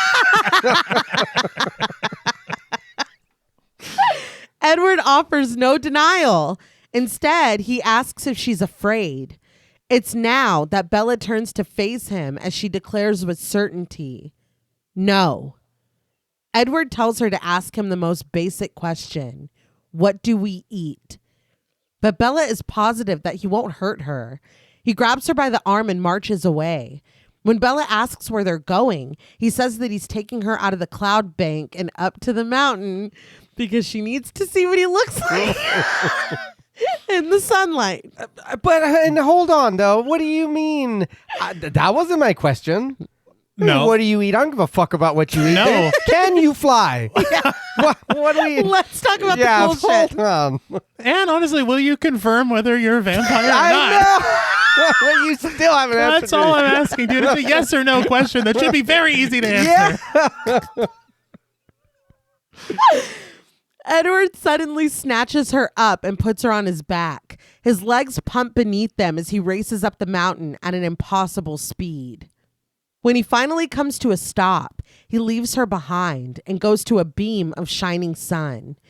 With his back to her, he unbuttons his shirt, revealing that this is why they don't show themselves in the sunlight. People would know that they're different. Bella stares, waiting for Edward to finally turn around. His breath clouding in front of him, he looks back at her with shame as he admits, this is what I am. Edward's pale skin sparkles in the sunlight, glittering unnaturally.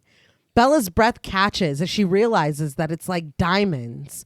Edward lowers his eyes, but Bella insists, you're beautiful. Edward winces. Beautiful? This is the skin of a killer, Bella. All right. He turns away from her and disappears into the greenery. Now, Yeah, what the fuck?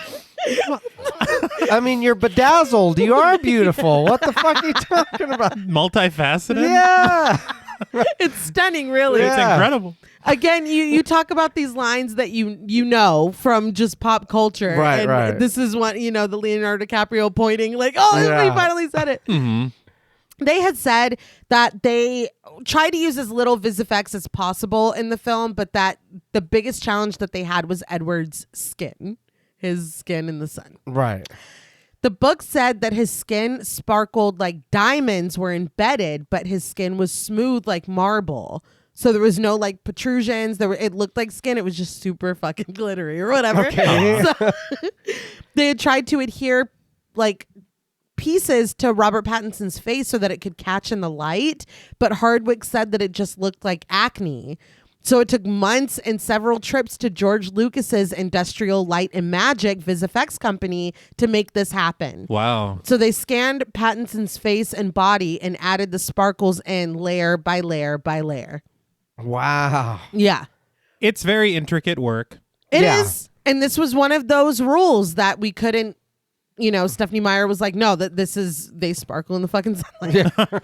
Yeah. It's a choice with vampire lore. It is. I don't think that it's successful for me because I love vampires being creatures of the night.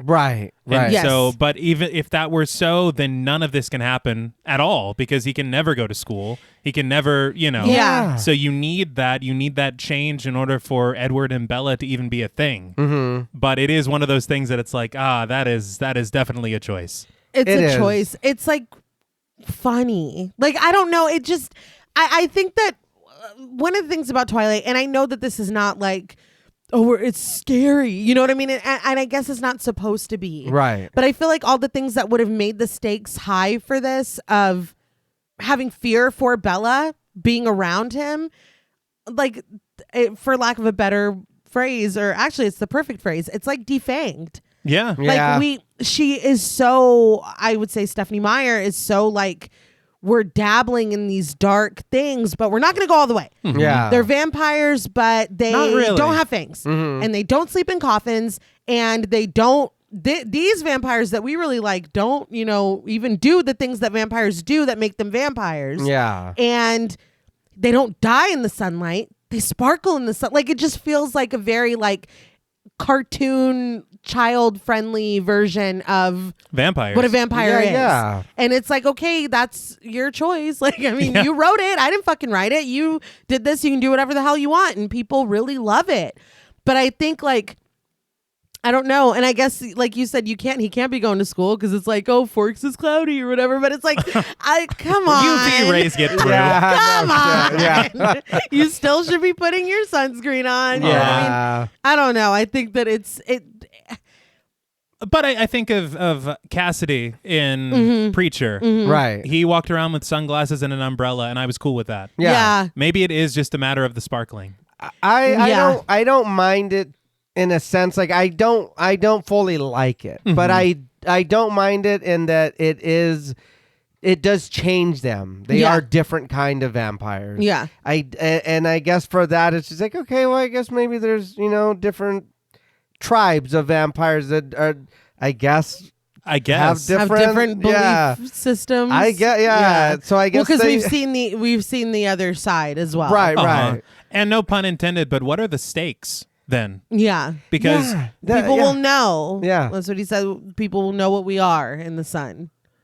But it's like, even going back to Cassidy, like you said with Preacher, yeah, he's got his sunglasses and his umbrella, but like, as charming and funny as he is and how much we love him, there are moments when you're like, oh no, you're still a fucking monster. Yeah. Like, there's moments of, oh my God, like, we can't forget what he is. There's also genuine concern for Cassidy. For sure. Yeah. Because you're like, holy shit, you could very easily die. Yeah. Right. Yeah. Many times over. But with that also being a rule that they can't, right? You've said one of the rules is that nobody can die or nobody can be... Nobody that doesn't die in the book can die in the movie. Okay, well, I guess that's a little more palatable. Yeah. But I guess. Yeah, I'll give her that one. But I just think that is something that even if it is a teen drama, etc., the stakes of death, I think, should be a little more apparent for the vampires. Yeah. For it to be like, no, it's cool. We're just sparkle a little. That's what we're afraid of, is people seeing how beautiful we are. Yeah, no shit. It's like, really? We're too beautiful to behold. Bella follows, and when Edward declares again that he's a killer, she decides that she doesn't believe that.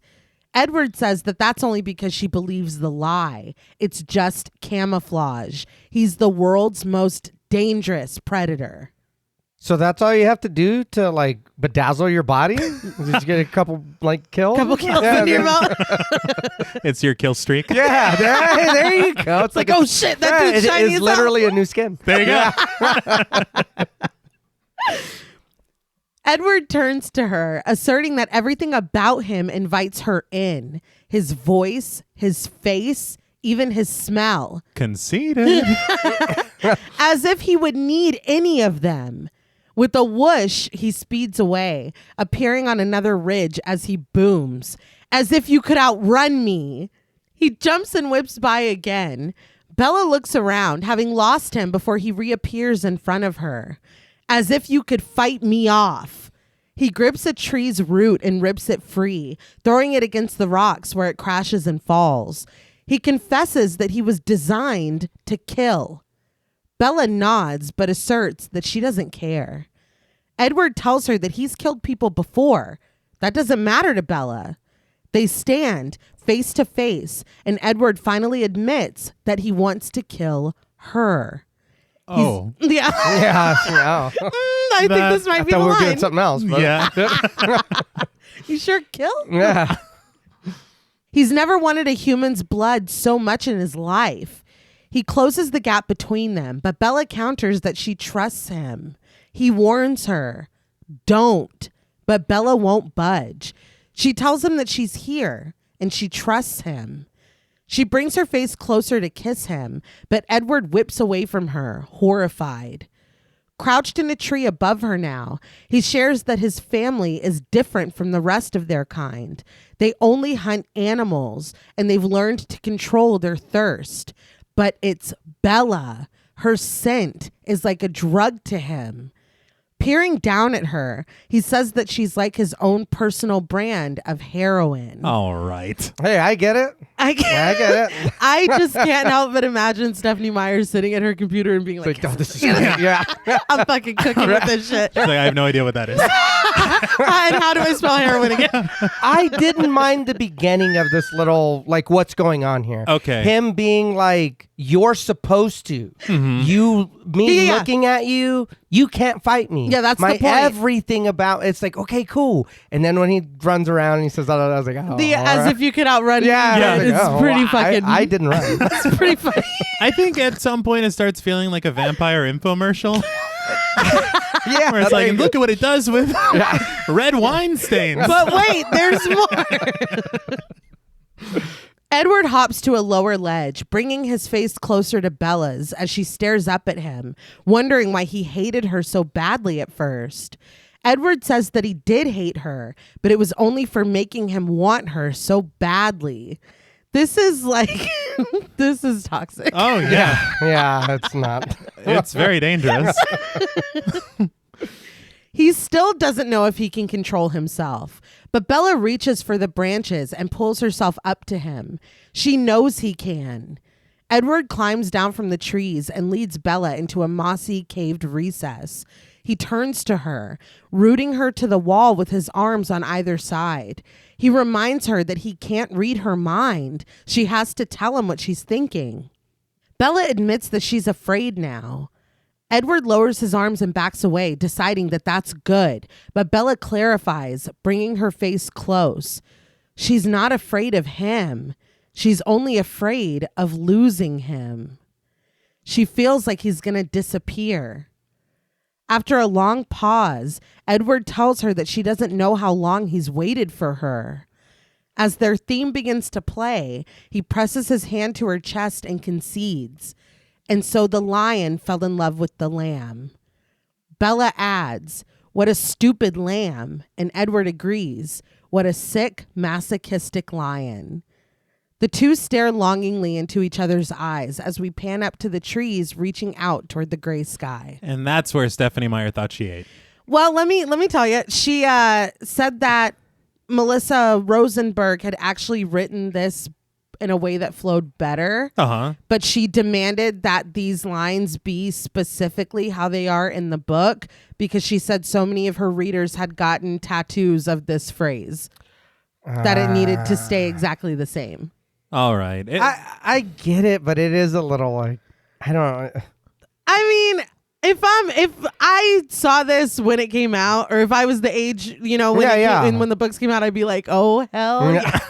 It is a little cheesy, but it's like you get what they're saying. No, I know. Like, I know. She's prey and he's a predator, but they're in love and they're both stupid for indulging in it. Like you get it. Yes. Yeah. A masochistic lion is kind of wild. I think though. that you should have just let her say her line, and that was He's it. like, and I also have something to say. It's like, no, you don't. Yeah. Or just dumbass lion. You don't even something. That's fine. I'm hurting too. Yeah. Wow. You've said enough about you. We've Let seen Bella the running talk. and the flying and all that. We can't catch you. And I'm really fast. Yeah. It's like, all right.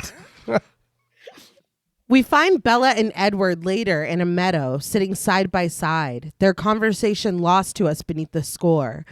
They lie down next to each other in the lush grass and share a longing, loving look. We swirl around them as they lie that way, turning to look only when the sun begins to shine through the parting clouds. Edward's skin begins to shimmer and sparkle. Bella turns to face him, and this time, he's not embarrassed or ashamed. He meets her eyes. Again, it does. I understand a lot of work went into it, and it is very different from what vampire lore has been and what we've seen. Right, right. But it really irks me that he is in no danger at all with this situation. Oh, with the sun? Yeah, still. Yeah, I just can't get past it. It is, and this does. It is like a pretty setting or whatever, like them laying down in the grass. It's and like, this was the dream. This is the scene in her mind that started all of this. Yeah. But I know there's been daywalkers before. Yeah, but hold on though. Okay. Because Blade was a hybrid. Yes. That's different. If you're just you and your family are full ass vampires, you shouldn't be out here. No. I was sparkling or not. Sparkling or not. The moon lets off enough light to let you sparkle. Yeah. Well, yeah, if we needed them to sparkle, yeah. In the moonlight, and that's way more romantic. Yes. Yeah. I did want to say, because all of this, the setting of the entire scene that we just witnessed is gorgeous. Yes. They said that they had filmed at Oxbow Park in Portland, and they said as soon as they discovered this area, I think Catherine Hardwicke called it moss, mist, and magic. I mean, yeah. And it's beautiful. It's so beautiful, it looks fake. It does. The funny thing, though, is this meadow is actually a golf course in California. But I thought it was really impressive how they married both locations. Yes. Because this feels completely part of the same world. Totally. Like one single forest. But yeah, I thought that was kind of funny. Yeah. Later, Bella lies in her bed and her voiceover shares with us the 3 things of which she is absolutely positive. First, Edward was a vampire. Really? All right, what gave it away? I can't believe it. Yeah. Was it that demonstration? Probably. Second, there was a part of him of an unknown dominance that thirsted for her blood. She sits up, running her hands through her hair as she ponders this. When a horn beeps outside, she goes to her window with a small smile. As she peers out, we learn the third. She was unconditionally and irrevocably in love with him. Edward is outside, standing next to his car and looking up at her window. Bella shakes her head as she turns away, running her hand through her hair. I feel like if... And maybe it might be a little biased because I like Romeo and Juliet. But I feel like that works better. We're from 2 different families, whatever. But it's like, oh, you want to eat me. I love you. That is a factor. Yeah. It's a factor that I don't feel is given enough weight. No. Yeah. And he put it plainly. Yeah. And even if you're not a vampire, it's like, God damn, I want to kill you so much. But I fucking love you. It's like, wait, well, what? hold on. That's terrifying. Yeah. Run that first part back. Yeah. And honestly, I feel like, I don't know, maybe it's just the way that we're moving along with this narrative. I don't know that we've been given enough to grasp or appreciate you're in love with him. Yeah. So here's my thing, right? It's like, it's that because I understand that a lot, if you want to talk about Romeo and Juliet, that the love happens very quickly and it's burns very bright. It's very passionate. And we're also talking about, well, one of them's a teenager. One of them's like 8,000 or whatever. Yeah. But like, I get that. We've complained a lot in films before where it's like we're supposed to buy into this relationship that we haven't really invested the time into. My issue is he just told you I'm designed to make you feel this way. This is how I lure in my prey. And she's like, my man. It's like, well, mission accomplished. It worked. I feel like, you know, if you're not fully just letting the story take you away, and if you're thinking, you know, critically, I'm like, is she in love with him? I know that that's not the story we're being given. Right. But I think it might be kind of a more interesting story if it were the case. And I don't know the other movies. Maybe he's like, Bella, I got you, bitch, or whatever. I don't know. I doubt it. Yeah. I don't think so. I don't know what's to come. But he just said, I think that's why, because a lot of people find this dynamic very, we'll say, unhealthy. And it is. But I think him explicitly, just in the scene prior, being like, yeah, that's why I look and sound and smell the way I do. Yeah. You're supposed to be intrigued by me. You're supposed to want to be near me. And she's like, hell yeah, dude. That's my man. Yeah. Like, well, that explains it. It's just a little odd. At school, Eric hands out flyers revealing the prom's theme, Monte Carlo, gambling, tuxedos, and Bond, James Bond. Angela is looking through her camera when she swings it toward the parking lot. What she sees makes her lower it and intone, "Oh my God." Edward opens the passenger door of his car with a smile and lets out Bella.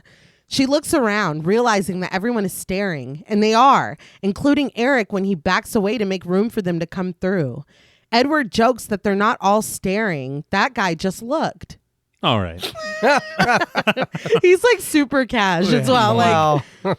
His eyes hidden behind sunglasses, he drapes his arm over Bella's shoulders, deciding that he's breaking all the rules now anyway since he's going to hell, which I don't know. Whoa. Yeah, wait, what? Hold on. Who said that? I don't recall. Yeah. Bella's like, what? Yeah. What the fuck? That's what finally. What was that last thing you said? They walk out of frame, leaving everyone in the parking lot staring after them, including his own family, all sitting in Rosalie's red convertible, looking less than pleased, except for Jasper, who of course just looks worried. Yeah. Perpetually. He's still in pain. Later, Edward and Bella walk along the mountains again. She wonders if someone has to be dying to become like him, but Edward says no. That's just Carlisle, who would never do this to someone who had any other choice. Overlooking the water, Bella asks how long he's been like that. Edward answers honestly, since 1918, when Carlisle found him dying of the Spanish flu. And we see this, Edward ailing in a hospital bed, as Carlisle lowers his lips to whisper in Edward's ear.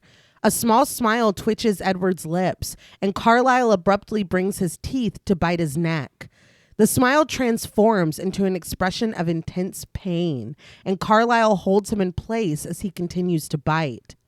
Bella asks what it was like, and Edward admits that the venom was excruciating, but what Carlisle did was much harder, because not many of them have the restraint to do that.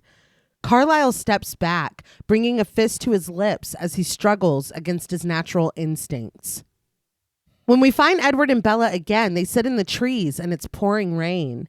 Bella doesn't understand what was so hard for Carlisle. Didn't he have to just bite him?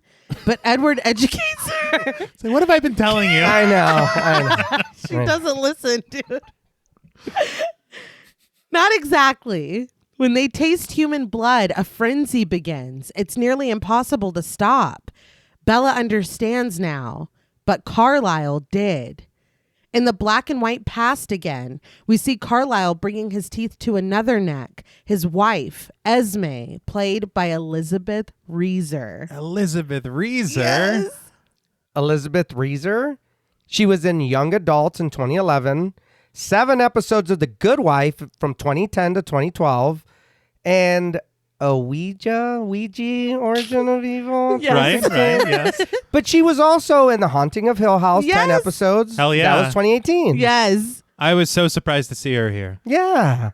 So 100 years after she got bitten, she was in Haunting of Hill House. That's pretty cool. That's pretty sweet. Pretty sweet. She's in Mad Men too. She is. Okay. One of Don's very... Yeah. Oh, Don, why? He couldn't help himself. No, he couldn't. Edward says that what Carlisle did for him, he also did for Esme. Bella questions if Carlisle is the real reason that Edward doesn't kill people. It's not raining anymore and their hair is dry and styled when Edward reveals that that's not the only reason. He doesn't want to be a monster. He explains that his family thinks of themselves as vegetarians because they only survive on the blood of animals. No, Yeah. that's not right. We're vegetarians. We only butcher animals. We're just shifting. We're just shifting slightly. Yeah.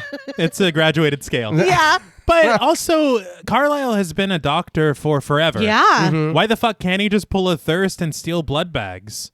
Like, why do we have to kill anything?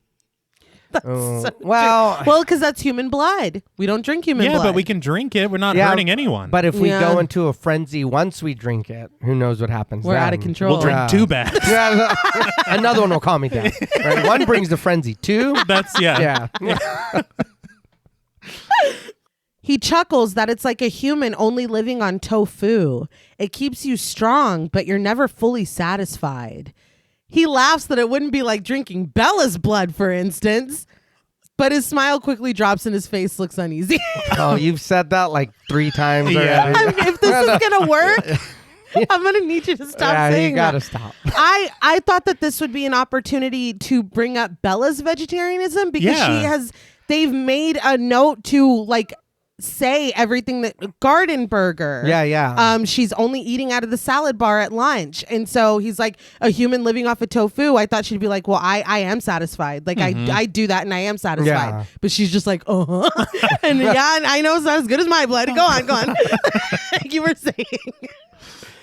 So that was the Cullens at the beginning of the film. With the deer, yes. Yeah. The monologuing deer. Yeah. Bella asks if it was the other vampires that killed Waylon, and Edward says yes. There are other ones out there, and they run into them from time to time. Still full of questions, Bella asks if his family can read minds like he can, but Edward says that it's just him that can do that. But Alice can see the future. Bella grins that she bets Alice saw her coming. But Edward isn't smiling. He says that Alice's visions are subjective. The future can always change. He suddenly stands up and leaps away. What a wild exit for what you just said. And the way that he's described it, I think I have the same power. It's called anxiety. And I just don't understand. So if you got this power, she got that power, what does everybody else have? true. Yeah. Because unless it's like, well, we're the only 2 special ones. I think it would be really cool if everybody had their own thing. Yeah. Because it is kind of unfair. That these 2 are superpowers. Yeah. Yes. But when you think about it as well, it's like that is another added layer to vampires, because vampires are usually kind of on the same level. Like they all have the same. Yeah. You know, we can glamour, we can read minds, we can hypnotize. But Edward's special. Yes, I can, and I guess Alice too. And Yes, yeah. Her own way. We cut to Edward landing on top of Bella's truck in her driveway. The metal rattles loudly under his weight, and Bella implores him to at least act like a human. She's got neighbors. Edward hops down, abruptly deciding that he's going to take her to his place tomorrow. When he spots the dent in the side of her truck, he grips it and nonchalantly pulls it out. She's distracted by this, but then realizes that he's talking about introducing her to his family. What if they don't like her? His accent slipping a little bit. Edward grins that she's worried, not because she'll be in a house of vampires, but because she thinks they won't approve of her. Bella replies flatly that she's glad she amuses him. When a family walks by behind them, Edward glances over, his amusement gone. When she asks what it is, he dismisses it as a complication. I really wanted to eat that family. Yeah. Let's get past it. Well, he can't tell her that they smell good. No, He's like, oh, no, that'll be a deal breaker. Yeah. Distract me. But before he leaves, he promises to pick her up tomorrow. He starts his car, meaning that he really was just jumping on her truck for no reason. And he drives like, the way the scene's cut, it looks like he leapt over here. Yeah. That he drove and then jumped on her car. Well, you would think he already demonstrated how fast he is and all this shit. He's like, just running over here. Yeah. Don't forget. But on his way down the street, he passes Billy and Jacob in their truck. He and Billy lock eyes, Billy's expression grave and cold. But Edward departs, and when Billy parks by Bella, he's smiling at her. I think this is what he sensed. That's why he looked that way. So it wasn't about eating that. No. No, that makes He more knew. sense. He's Yeah. like, they're going to come and fuck me up. I gotta get out of here. They're going to talk some shit about me. Yeah, I was like, hey, fella, Probably. who's that punk ass dude? who It's just like, stopped the hey, I can pasty still hear you. persona? Yeah. Jacob pulls Billy's wheelchair out of the truck bed, and soon they're gathered with Bella, who asks if he came to visit his truck. Jacob comments that it looks good. She got that dent out. Billy reveals that they actually came to visit her flat screen. It's the first Mariners game of the season. Plus, Jacob keeps bugging him about seeing Bella again. Jacob's like, great, thanks, Dad. Yeah. Wow. That's bullshit. But Billy smiles that he's just keeping it real. Charlie walks over with 2 6-packs, and Billy presents his own offerings, homemade fish fry in brown paper bags. I can tell you right now, there's not enough. No. It's like, is that just for you? Yeah, right. How much do you make? Yeah. Sounds good as hell. Better be about 3-4 more bags. Yeah, there's gotta be that more car. than that. Billy eyes Bella as Charlie wheels his chair up to the house, and he asks if there's any progress with the Whalen case. Charlie admits that he doesn't think it was an animal, and Billy agrees that he never thought it was. Charlie asks Billy to spread the word out at the res and keep the kids out of the woods.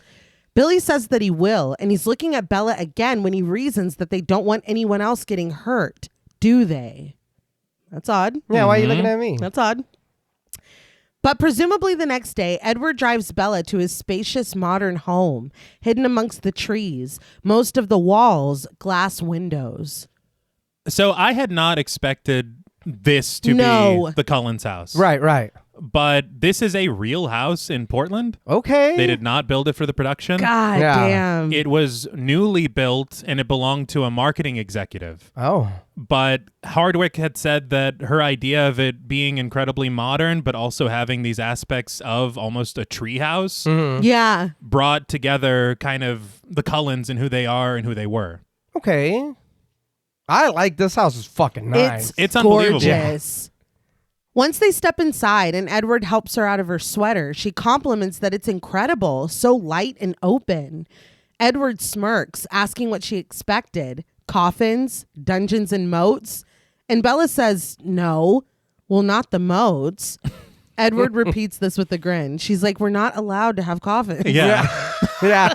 It was mandated. They start to walk upstairs, and when Bella casts a nervous glance back the way they came, he assures her that this is the one place they don't have to hide. They walk up the stairs, and Edward warns that he told them not to do this. Following an instructional video, Carlisle, Emmett, and Esme are cooking in the kitchen, adding oil to a pan with bowls of chopped vegetables on standby, grating fresh cheese into a bowl. Carlisle chops up bacon like he's told to in the video, and Emmett slices greens before dropping them into a bowl held by an impatient Rosalie, who questions if Bella is even Italian. Shut up, Rosalie. I know, does that matter? It doesn't matter at all. I think that this is... She's not even allowed to eat this. Yeah, it's like, what? I didn't realize we had to... I'll eat whatever the fuck I want. I thought this was the sweetest thing in the world. Yeah. It's so sweet. Yeah. Because they are trying their best to appeal, you know? Yeah. It's not for them at all. No. Like, this is No. very kind. Edward pisses me off in a second. Yeah, dude. Emmett reasons that her name is Bella, and Carlisle assures them that she's all gonna love it. They pause what they're doing, and Rosalie mutters for them to get a whiff of that. As the rest of them smile excitedly, she intones sourly, "Here comes the human." With a big smile, Esme walks over as Edward and Bella round the corner. She says that they're making Italiano for her. Bella's like, oh. Edward properly introduces her to Esme, his mother, for all intents and purposes. They greet each other in Italian, and Carlisle commends her for giving them an excuse to use their kitchen for the first time. Now you're starting to piss me off. Yeah. Come on. Esme grins that she hopes Bella's hungry, and Bella says that she is, but Edward breaks the news that she already ate. Why would you I do know. that? I'm breaking up with you. I'm just going to eat twice. Why Yeah. wove you do that? You see all the trouble they're going through. Yeah. Just take it home or whatever. Yeah. And now Charlie's like, I'm starving. all I've been eating is diner steak. Yeah, I can't eat Carver Cafe No. again. They only brought that one bag of the fish fries. Yeah, dude. He had to share it with Billy. It's like, that was not enough. Yeah, He's no. starving. Plus, now I'm a fucking liar because I just said I was hungry. Yeah. And you're like, no, she's not. We had Wendy's on the way. Yeah, no.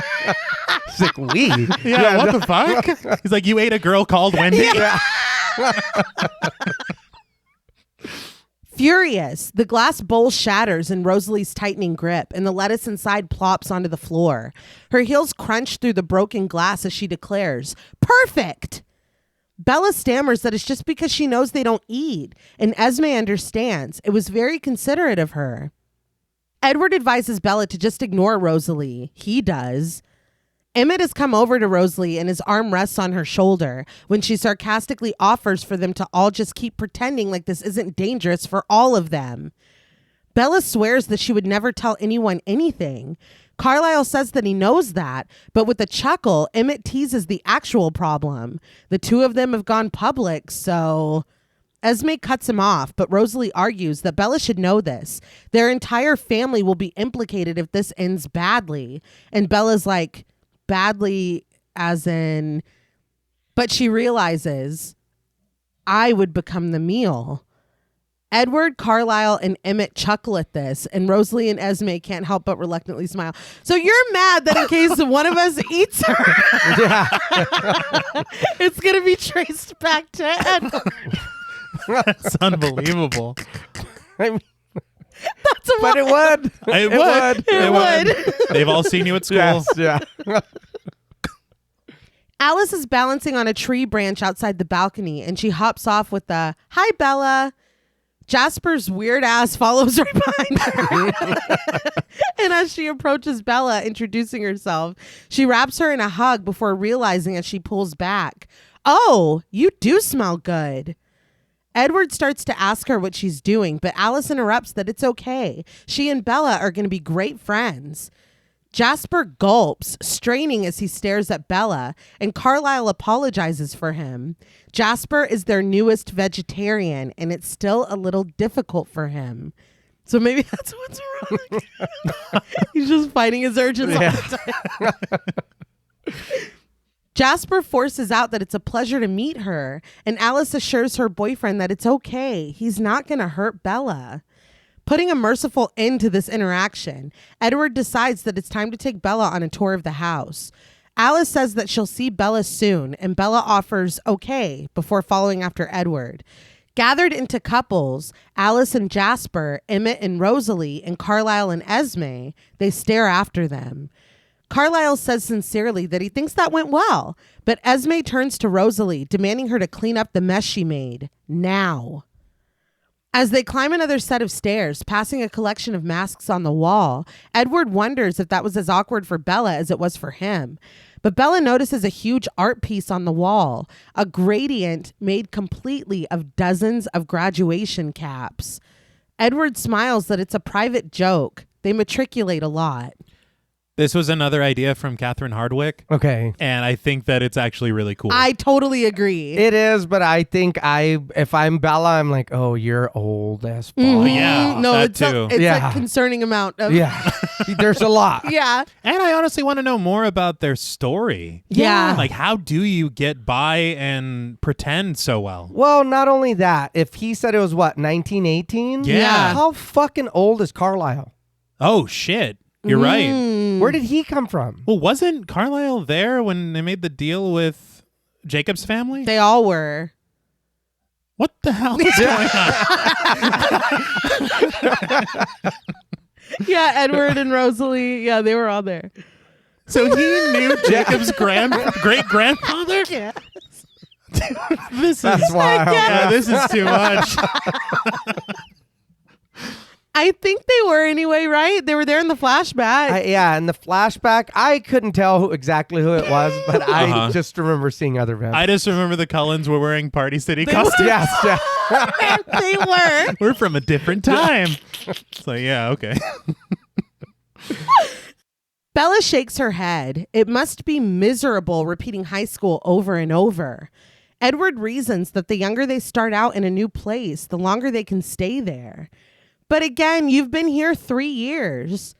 Yeah. So you looked like y'all look the same as a freshman as you do as a senior. Yeah. And then if you stick around for a couple more years, you still look like, I feel like that's more concerning than just being like, oh, I'm 18 and I just graduated. I don't know. Going through high school is, I don't know, whatever. He leads her to his room, a wall of records on shelves, books, a TV, and no bed. When Bella points this out, he reminds her that they don't sleep. Bella's like, ever? And he confirms this. No, not at all. This I don't like. It just seems like we're adding stuff to him. Yeah. And I too, I'm like, well, what is that? And that doesn't really add anything. No. Well, it kind of adds an interest that he has that in a minute. Yeah, but dude, A very concerning interest. Yeah, I was gonna say, I didn't want to say anything. No. I also feel like even just for appearance sake, you should probably have a bed in the bedrooms. That's and true. there's other things you can use a bed for. Yeah. And are we to believe that he's just like becoming a pro at like Beatman and shit? Like, what is he doing? He's gonna beat it till his hands fall off. What is he doing? I don't know. Honestly, Because he's not out like hunting. Like, No. that's something that is so like iconic with vampires. Yeah. The idea of them in their coffin, their arms crossed, and then rising from their slumber in the evening. Right. Yeah. So to have none of that, it's like you never fucking sleep ever. That's weird. I think for this story it is. Yeah. Because I feel like if there was a little difference where he's like, I never sleep, but like his room's full of tinkering shit. Right, Or he's right. like, he's a carpenter, he's something. Then it's like, oh, so you spend your time doing something. It's like, oh, I have a lot of time, whatever. But here, no, I don't think it works. Or maybe he's out stalking people. Maybe that's what he's doing. maybe. Get a new hobby. Yeah, no shit. Bella looks around at the walled windows, the couch. She goes to the CDs and asks why he has so much music. Really? I know. I can't have music. I don't sleep. No. Yeah, no Let me have something. Fucking 100 years old. Yeah, no shit, dude. Like, come on. She presses play on the stereo, and as classical music fills the room, he tells her that it's Debussy with a shrug. Bella nods that Claire de Lune is great. This is a beautiful composition. Claire de Lune. Oh, yeah. Yeah. One could say he put his entire Debussy into this. Not to be confused with Gary Busey. No, Not Right. to be, No. no. not at all.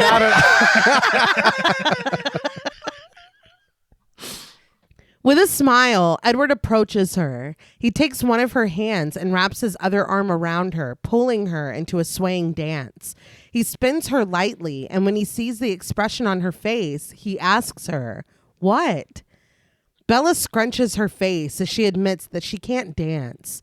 Edward takes a deep breath before reasoning that he could always make her. What? Whoa. I don't know how to What? take that. What about teach? Yeah. Isn't that a lot nicer? Mm-hmm. This guy's giving up a lot of red flags. Yes. I get Yes. that he's handsome, but good Lord. Bella declares again that she's not scared of him, and Edward laughs lightly, warning that she really shouldn't have said that. Suddenly, Edward flings himself out of the open window, tossing Bella onto his back as he goes. These impromptu veggie back rides are... They gotta stop. You gotta warn me. Yeah. Yeah, just throw me on your back. No, I got motion sickness. When he lands against the side of a tree, he advises her, "You better hold on tight, spider monkey." I could barely get through it. Bella giggles as Edward launches them higher. So, in the interview with Melissa Rosenberg, the screenwriter that I read, she wanted to be very clear that she did not write this line. I would too. Yeah. Nope. The night before they filmed the scene, according to Hardwicke, she came up with 10 different lines that Edward could say at this moment. And Robert Pattinson chose the spider monkey line. Really? According to Hardwicke. It really feels like we're kicking the can down the road. Honestly. Like, I don't know. He's Batman. Why would you Why- pick that? I have no idea. What? Allegedly. All right, all right. I would love to know the other 9 lines. Yeah. Oh, yeah. It can't have been worse. No. It can't have been worse than this. Part of me, I almost felt like Robert Pattinson was fucking with people during the production. Yeah, I kind of felt like Like to pick that on Yeah. purpose if it was him. Oh, I can totally Yeah. see that. Yeah. Bella clings to Edward's back as he scrambles up to the top of a tree. When Edward asks if she trusts him, she replies nervously, "In theory." He tells her to close her eyes, but Bella doesn't. She's watching everything as Edward leaps to another tree and climbs up, fluid and effortless. He stops them among the branches, impossibly high. Bella looks down at the view and lets out a breathless laugh. When Edward asks what, she says that this isn't real. This kind of stuff just doesn't exist. But Edward grins that it does in his world. They look down at the mountains and the water. They climb through the branches together until they're pressed against each other face to face. We swirl above them, pulling away until they're small and finally lost among the towering trees. I mean, this is cool too, but you can't fly? I mean, I'm not trying to complain. He can jump and climb. I mean, I guess that's kind of cool. You're a vampire, right? Right? Yeah. Where'd your cape? Where is your cape? Where's your cape? And also, can we be bats? Can you be a bat? Can you be a giant bat and then carry me away? I was interested to learn that Catherine Hardwicke was extremely against using any kind of green screen here. And so these are 2 stunt people on harnesses up in a tree for this helicopter shot. That's unbelievable. Yeah. And honestly, when you see it, you can tell. It looks great. Because she said that there was just no way that it would look real if it wasn't real. Yeah. Couldn't be me. Hell no. Yeah, No. Or it would look funny. Was it wrong turn when they jumped in that tree and Oh were my- making fun of them? Yeah. Elsewhere, in a shadowy room, Edward plays piano for Bella. She sits next to him, watching, adoring, and transfixed, while outside the clouds gather in an impending storm. I believe that this was added as well because this is a scene in the book where he plays the piano for her. And so they added it to include it. And I can kind of feel it. It felt a little jarring because it felt like the sequence was over when we're pulling away from them in the trees. And then suddenly we're in like a basement or something. Like, I don't even know where they are because their walls are lined with glass. We're not, I mean, unless we're in the basement of the Cullen house, but That's where we keep the piano. like, not coffins. No. The piano. No. Yeah. Goddamn. Right. So, yeah. So you are exactly right when you say that this was something that was added later, because it was one of those scenes that is so popular from the book and somehow did not end up in the screenplay. And then later they realized that they would be completely remiss if they didn't include it. Okay. So the story of Bella's Lullaby, which is what this song is called, is pretty interesting and a little convoluted. So stay with me. Okay. The composer of the film was a guy called Carter Burwell, and we have talked about him on the show before because he scored Book of Shadows. Okay. Which we loved a lot of. Yes. Yeah. He also does a lot of work with Martin McDonagh, and his filmography is filled with Coen brothers. Okay. Including Fargo, which is gorgeous. Love. Yeah. But years prior to Twilight, Burwell explains that he fell in love with an artist named Christine Shuley. But their relationship, unfortunately, was not long for the world. And after she left him, he was heartbroken. And he wrote a piece of music to try to express the thrill and pain of having his heart pierced. Oof. Is what he said. Okay. He said Shuley would not speak to him at the time, and so he was hoping to speak to her through this music that he wrote for her. And he sent it to her. But years later, in April of 2008, Burwell is invited to Oregon to meet Catherine Hardwicke on the set of Twilight. This is when she explains to him about the addition of this scene. He wasn't even officially working on the film as a composer, but she had explained that there was this late addition that was requested by Summit Entertainment, and they needed his help. Right. So usually what you would do is you would have an actor kind of mime what is being played, and then you would just add it, whatever the actual composition was, later in post. But as it turns out, Robert Pattinson is a very adept musician. And so they're like, we should take advantage of this and have him actually playing what the song is. Right. And so with all of this in mind, Burwell had an incredibly difficult task ahead of him. He had the fan expectation of what Bella's Lullaby meant. Yeah. And what other people had imagined for it in their heads as they were reading the books. And then he had to contend with Pattinson playing what he played and improvised on set. And then Matt Bellamy from Muse also sent his idea of what Bella's Lullaby should be. And then for some reason, like fucking, I don't even know, but like the worst fate in the world. But around the exact same time, a lot of fans that were musicians started uploading Oh my God. their version of what they thought Bella's Lullaby was online.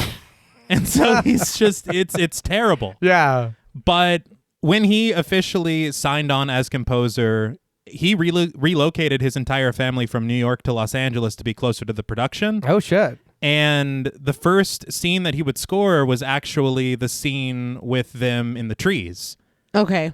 And he had said that he had gone through so many approaches, but nothing seemed to work. And then he thought, why don't I use what I wrote all those years ago for Christine Schuley? He said the theme is kind of ambiguous, like two people trying to find common ground, climbing on high, then tumbling down. And there are elements of this unbridled romantic joy. And so he's like, I think this would be perfect. And so he shows it to Catherine Hardwicke. She loves it. They called it the love theme and were kind of annoyed when it became known as Bella's Lullaby because he's like, you know, as far as song structure is concerned, this is not a lullaby. Right. But the difficult part is that Summit had to approve the lullaby because they had to do more reshoots so that whatever Carter Burwell wrote, Robert Pattinson could play again.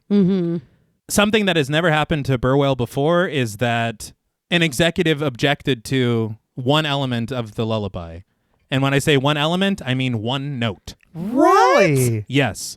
He had said that there was one dissonant note at the beginning of the lullaby, which Burwell explained is resolved as the song continues. But the executive said this is just way too complicated for teenage girls. Oh my God. What? Yeah. And it became such a big deal that Burwell almost left the project completely over this one note. All right. And the other thing as well is that teenage girls can't be musicians. No, I know. know. It's like, fucking music. what are you dude. talking They can't about? be musicians or understand music. No, Yeah, not at all. Or enjoy music. But he left and he flew back to New York. But when he landed in New York, he had calmed down and he was like, you know what? I'll try to rework it for their taste. And so he wrote 6 different versions that he called all the way from vapid to acceptable. Oof. And the Summit approved version is the one that we just heard. But he said that his version with the dissonant note is used throughout the film as kind of like a fuck you. Oh, Okay, well. okay. But the good news is that Kristen Schuley and Carter Burwell have actually been married Oh. since 1999. Okay. That gave me goosebumps. And so he said that this is our song as much as it is Edward and Bella's song, as much as it is your song. Okay, okay. I love that. Beneath the clouds, police wander the forest with search dogs. Victoria sprints, her bare feet padding in the soft dirt. She wears Waylon's green Kiss Me, I'm Irish t-shirt, which is pretty fucked up. Yeah. Oh. One of the dogs lingers on this footprint, and when an officer stoops to inspect it, we see that it's Charlie. He reports with confusion, it's human. Well, that's scary as hell. Yeah. That's not what you want to find. No. Elsewhere, Bella pulls up in her truck and parks. She's immediately greeted by Mike, who stands in his Letterman's jacket and calls out, "Hey, Arizona." So this is a real Forks High School Letterman's jacket that Mike is wearing. Oh, that wow. they gave them Okay. for production. Yeah. Which I thought was pretty cool. Yeah. She walks over and he gets right to the point. "You and Cullen, huh? I don't like it." He shrugs that he looks at her like she's something to eat, and Bella can't help but chuckle. Oh, Mike. At the diner, Cora serves a veggie plate to a customer at the counter. Stephanie, played by Stephanie Meyer in an uncredited cameo. She smiles at Cora and turns her attention back to her laptop to continue writing. I will say it's really funny to me. I was completely unaware of what Stephanie Meyer looks like, so I didn't know to look for her at all. But the Yeah. second I saw, Yeah. I was like, that's Stephanie Meyer. When John Paul and I were Like- watching it, I go, clearly that's Stephanie Meyer. They said that it was an in-joke because she's sitting at the counter on her laptop. And in that behind-the-scenes thing, she said that she told them, be sure not to get any piece of laptop screen because people are going to be zooming in and trying to see what's on there. But it was an in-joke that she's sitting there working on Breaking Dawn. Oh, okay. Charlie sits at his table in the corner, and Bella joins him when she enters, apologizing for being late. Charlie sets down his newspaper and tells her that he ordered her the spinach salad. And right on cue, Cora appears with their meals, Bella's salad and Charlie's steak plate. Bella advises Charlie to order a salad for himself next time and cut back on the steak, but Charlie assures her that he's as healthy as a horse. Cora lingers at the table and says sadly that the boys want to know, did he find anything down by Queets River today? Behind her, the table of men peer past Cora at Charlie to hear his answer. Charlie reveals, I was very surprised, that they found a human footprint. I was like, oh. I thought this is an ongoing investigation. Well, he's what, chief or some shit? Yes. Yeah. So I guess, I mean. He's like, whatever. Yeah. He's like, maybe you can help me out with that. He says that whoever it was appears to be traveling east, so the Kittson County Sheriff is going to take it from here. Cora accepts this and nods. She says that she just hopes they catch him fast. Cora leaves, but the men behind her roll their eyes at Charlie before returning to their own meals. Outside the window behind Bella, Mike is dancing and shaking his ass. Charlie points this out to her and says that it's okay if she wants to join them. He's just going to go to bed early anyway. But Bella says that she is too. Charlie points out that it's Friday night. She should go out. And it looks like Mike Newton has a big smile for her. Bella says that he's a good buddy, and Charlie sighs, wondering if she's interested in any of the other yahoos in town. Bella laughs awkwardly, asking if they're really going to talk about boys. Charlie concedes that he guesses they aren't, but he feels like he leaves her alone too much. She should really be around people. But Bella really doesn't mind being alone. She guesses that she's kind of like her dad in that way. And Charlie can't really say anything to refute this. But I'm like, yeah, dude, we're going to talk about boys. Yeah, I mean, I'm worried. I want to know what's going on. We're really going to talk about boys, Dad? Yes. Yeah. Yeah, we are. And stay away from that Cullen boy. Isn't it weird that when she talks to her mom, she's like, yeah, there's a boy. But then. Yeah, I mean, they obviously have. It's just, it sucks for Charlie. You know what I mean? He's doing his best. He's trying. And I'm sure that it's uncomfortable to be like, so is there anyone else? You know what I mean? But he's trying to. Mm-hmm. And Yeah. she's just like, order a fucking salad next time. It's just like, whoa. That night in her room, Bella talks to her mom on the phone. She asks how the baseball stuff is going. As Phil practices batting behind her, Reneé says that Phil is trying so hard. It's spring training, but they're thinking of renting a house here in case things get more permanent. She says that Bella would like Jacksonville, but Bella admits that she's really liking Forks. Reneé is shocked, and Bella doubles down that Forks is growing on her. Reneé wonders if a guy might have something to do with that. Bella laughs and admits, yeah. So there it is. Yeah. That's rough. Charlie's like, God damn it. He's on the other line. Just a single tear comes out. But Reneé knew it. She implores Bella to tell her everything. Is he a jock? Indie? She bets he's smart. Is he smart? He's a vampire. Yeah, no. What? The connection's bad, Mom. I gotta go. Bella gasps when Edward is suddenly in her room, standing by the window. She tells her mom that they can talk later, but Renee's like, come on, we gotta talk about boys. She asks if Bella is being safe, and Bella immediately ends the call. She turns her attention back to Edward and asks how he got in here. You know, obviously, what she's asking. Yeah. But Bella is not being safe. No. In the other way. Yeah. In the life-threatening way. Yeah. Yes. Yeah, but and I know that they're teens, but at least mom knows you guys are seniors or you guys whatever. You're going to do whatever the fuck you're going to do. Please use protection. And PSA, please use protection. Yes. Podmortem PSA. Podmortem PSA. And Charlie's crying harder downstairs. Yeah. She gets to know everything. It's not fair. But when she asks how he got in here, Edward grins the window. What? I know, dude. She wonders if he does that a lot, and Edward admits with a shrug, just the past couple of months. What? When Bella doesn't respond, he shares that he likes watching her sleep. It's kind of fascinating to him.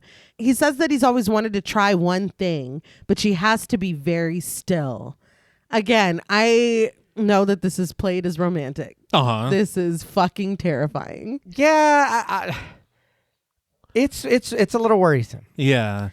I'm sorry. It took me a second. Is he saying that he's been sneaking into her room for 2 months? Yes. Yeah. That's precisely what he's saying. I don't know how we continue from here. Yeah. Realistically. And then you're like, oh, that night that she was like, that's when I started dreaming about No, it. you No, didn't. bitch. Yeah, No. You were fully awake. This is no dream. This is really happening. I can't believe what I'm seeing. Yeah. And It it's like, is- oh, Edward. Yeah, it is that. So how long ago was it that we met? About 2 months. And so we weren't even like talking. No. Yeah. You were still looking at me crazy. And then you're just fucking climbing in my window looking at me sleep. Well, Yeah, he was weren't you- sleeping. He was sleeping. You in are the room. leaping. Yeah, true. All Yeah. right. That's the difference. But Yeah. weren't you like fucking trying to like not throw up at my Yeah. funk and stuff? Yeah, he did want to eat me. Yeah. Right. And then So is that why you came here the first time? maybe he's What was like, let's the- just take care of it now. There's so many things that. There's a lot of questions. Yeah. It's very alarming. And there's just no reaction to it at all. Edward brings his face close, resting his forehead against hers, warning her again not to move. They start to kiss, becoming more and more passionate until Bella finally pulls Edward onto the bed with her. They make out until Edward abruptly cries out, "Stop it!" He launches himself backward, landing against the wall across the room, and he stops to catch his breath. So this was the stunt double for Edward, Paul Darnell, being yanked across the room on a wire. Oh my god. Oh. Yeah, that's how he like flew backward. Yeah. But I just have a couple things to point out. Firstly, Stephanie Meyer had insisted that they tone down this first kiss scene. So I don't know what the hell it was going to be. Yeah. But this was the toned down version. And when I said that they were doing a chemistry test in Catherine Hardwicke's home with Robert Pattinson and the finalists and Kristen Stewart, this was the scene. Oh, what? Yeah. That's kind of surprising. Yeah. I feel like a better chemistry test would be in what they were doing in the woods. I totally agree. That's Yeah. weird. It's weird. This And is- the fact that it was the director's bed and Kristen Stewart was 17. It's weird. Yes. Yeah. It's odd. Uncomfortable. Yeah. But like they don't outright say all that information. That's just information you learn when you're researching Twilight for a fucking week. And when you put it together, it's like, Yeah. okay. Still in her bed, Bella apologizes. Edward says that he's stronger than he thought, and Bella grimaces that she wishes she could say the same. Turning his back on her, Edward reminds her that he can never lose control with her. Still, she asks him not to go. The score takes over the sound, and we see them talking with each other, finally lying next to each other and still chatting. When Bella finally falls asleep, Edward watches her, gently caressing her cheek. And when she lifts her head to rest it on his chest, he stares down at her. So this is like, he's like a pig in shit. Like he gets to watch the sleeping or whatever. So can you just close your eyes and pretend? Like, For I don't want real. you And looking there's at- like no TV. Yeah, He doesn't have TikTok. No. He's just sitting there. Yeah. At least he's blinking. Yeah, but That's the occupy your only time with something else. So you're gonna be like that all night? I'm not gonna be able to sleep. Well, my desk's a little wobbly. Can you go fix that shit? I'd really appreciate it. Make yourself useful. The next morning, Bella replaces her dad's empty beer with the full one as he cleans his gun. She blurts out that she's got a date with Edward Cullen. After a beat, Charlie guesses that he's a little old for her, isn't he? Which is hilarious because Yeah. he's 5,000. But Bella says no. They're both juniors, and she thought he liked the Cullens. I forgot that they were juniors. I thought they were seniors this whole time. I did too.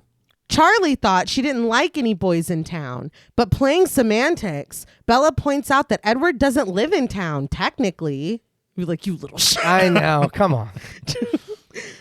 But you told your mother, fuck. Yeah. I wasn't listening. Charlie takes a sip of his beer before setting it down, and Bella reveals that Edward is right outside. He wants to meet Charlie officially. Charlie snaps his shotgun closed and tells Bella to bring him in. Bella asks him to just be nice because Edward is important. Annoyed, Charlie traces a halo over his own head. Bella just goes around the corner to bring Edward into the kitchen, which means he was already inside, which is hilarious. Yeah. He heard everything. But Charlie stands to greet him. They shake hands, and Edward says that he wanted to formally introduce himself to Chief Swan. He's Edward Cullen. Charlie shakes his hand and is like, "Hi, Edward." Edward assures that Bella won't be out too late. She's just going to play baseball with his family. Am I incorrect in saying that there's not a line where it's mentioned how this is what her stepfather does and this is what these vampires do? It's the same activity? No, we don't talk about it at all. Isn't that a little interesting? Yeah. Charlie scoffs. Baseball? Bella's going to play baseball? He wishes them good luck with that. Edward promises to take good care of her. The two start to leave, but Charlie calls after Bella, making her pause. He asks at full volume if she's still got that pepper spray, and she replies in an embarrassed whisper that she does. This was a John Paul move. Well, you worry. Anytime I know all Ari does parents anything, worry, you have that but knife I gave you. It's small, but she needs to have it with her. She flicks it out. Yeah. Hey, a good pocket knife is always good to have. It's not always good to have. Keep you safe. Yeah. Yes. Outside, Edward places a vintage baseball uniform cap on Bella's head. She wonders, since when do vampires like baseball? Edward explains that it's the American pastime and there's a thunderstorm coming. It's the only time they can play, and she'll see why. The costume designer had said too that since were like from the 20s, which doesn't really make sense because they were from before that, but they have like vintage. That's why they have the vintage baseball uniforms, because they still have it from then. Which is Okay. pretty cool. Yeah. That is cool. It's funny to me how everybody is dressed for every occasion. Mm-hmm. You had the wetsuits at the beach that were Yeah. pristine. We got these vintage baseball uniforms from the Hall of Fame or whatever. Like, it's really funny to me. It is. They arrive at the field, and Esme wraps her arms around Bella. She says that she's glad Bella's here because they need an umpire. Emmett teases that she thinks they cheat, but Esme doesn't think they do. She knows they do. She tells Bella to call him as she sees him. Muse's supermassive black hole begins to play as the storm intensifies. I gotta be honest, when I was at this age, I was like, I don't think that there's a cooler song No, literally. that exists. It's a cool song. No, the song's fucking It's great. really cool. But again, what we are about to witness, Yes. you could have put like a multiple choice test in front of me. There is no fucking way I would have chosen that this scene exists in this Never. film ever. Never, not once. No. And it feels like it goes on for about 45 minutes. Like, well, we're in the 8th inning, so it's like, oh my god, where's the pretzel man? When thunder cracks loudly and lightning dashes across the sky, Alice decides with a smirk that it's time. She pitches the ball and Rosalie swings, the impact of the ball and bat crashing louder than the thunder in the sky. Now Bella understands why they need the thunder to play. Huh? I get it, but we've seen normal people break bats and fucking baseballs. No, only that was a vampire. But if you guys are That was hitting it that hard, steroids. well, but that can't be as strong as a vampire. True. You're telling me you guys are fucking. That's probably why they destroying started using. They're like, I've heard vampires are fucking trying to play this too. We got to get ready. Maybe they have like It's like you're telling me Jose Canseco ain't a vampire? Yeah, Like, no. you tell me that right now, you fucking liar. they have special equipment. Maybe Okay. All right. maybe it's a magic bat. Yeah. Vampire bats. It's a vampire bat. Ah! I love it. I love it. As the ball flies into the forest, Edward spots it and takes off. As Rosalie rounds the bases, Bella thinks that this has got to be a home run, right? But Esme squeezes her lips into an unsure line. She shrugs. Edward is very fast. So there's a lot of mix of super speed and slow motion as Edward sprints into the trees and Rosalie runs around the bases and Jasper twirls his bat. Edward catches the ball and throws it back toward the field, where Esme easily catches it and brings it down to the base just before Rosalie slides in for the home run. Rosalie looks pissed, and when Esme looks to Bella for confirmation, Bella calls it honestly. You're out. Emmett cheers, and when Rosalie shoots him a hateful look, he reminds her that it's just a game. So instead, Rosalie levels her glare at Bella, maintaining it even when Bella lowers her eyes. You're like 100 years old. I know. Come on. Grow the fuck Come on. up. I'm like, Esme, you know this bitch hates me. Why am I would you making the call? put me in this position? Only you can decide, Bella. Fuck. So for all the running in this scene, they have wires that are wrapped around their waists and they're being pulled through the trees. So a lot of the stunt work of them running and like jumping up on the trees and stuff, it is really the actors doing it. Oh, wow. They obviously had stunt performers, but a lot of it is them because you can see when like Edward's running or Emmett's running, it's their faces. Yeah. And so they're pumping their arms and legs and they're being fucking viciously dragged on that wire. How do you not fall? I don't know. But so I'm running and you're just pulling a rope in front of me. That's crazy. And on the behind the scenes, Robert Pattinson was saying like how bad his ribs and his like middle hurt. Yeah. Sure. They're fucking dragging you. Edward emerges from the trees and the game resumes. Alice pitches. Carlisle swings his bat and crack. The ball flies through the air. And when Edward and Emmett both leap to catch it, they collide midair and come crashing down to the field, laughing and shoving each other. Alice pitches again, and Jasper bats this time, sending the ball flying. But Emmett scrambles up a tree and catches it, tossing it back. And Rosalie grins. My monkey man. It's like, all right, how much longer does this? What are we doing? Yeah, I don't understand. Alice pitches again. Rosalie swings and hits, the air whipping back Esme's hair behind her. But suddenly, Alice's grin softens and concern etches into her features. In her mind, she sees three figures coming through the thick fog: Victoria, Laurent, and James. The thunder booms loudly, but Alice shouts over it, telling everyone to stop. They all listen to her, worry clouding their own faces, and we see that Alice's sight is true. Victoria, Laurent, and James walk toward the field, seemingly gliding through the trees as they go. Vampires arriving through the fog is a pretty cool shot. Very cool. I would love to float walk. Oh, yeah. Like to be able to do that. I would be so fucking annoying with it. Like Chris Angel? Yeah, well, he's just like Chris Angel. He's a mind freak. What they did was they had a piece of like a sheet of glass that they were walking on.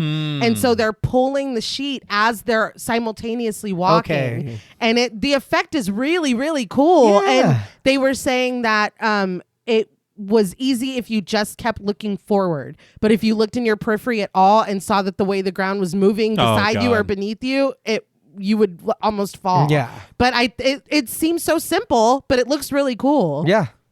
The Cullens reconvene, and Alice reports that they were starting to leave, but they heard them. They're coming. Edward grabs Bella protectively, telling her that they need to go, but Carlisle says that it's too late. Thinking quickly, Edward tells Bella to take her hair down. She does as she's told, but Rosalie comments snidely that that's not going to help. She can smell Bella across the field. The nomadic vampires emerge from the fog. Victoria still wearing Waylon's t-shirt, James wearing Waylon's jacket that he was admiring, and Laurent's shirt open, his chest bare beneath. Edward sincerely apologizes for bringing Bella here. He tells her to just be quiet and stand behind him. As the gliding vampires approach, lightning zigzags across the sky, and the two groups face each other in a standoff.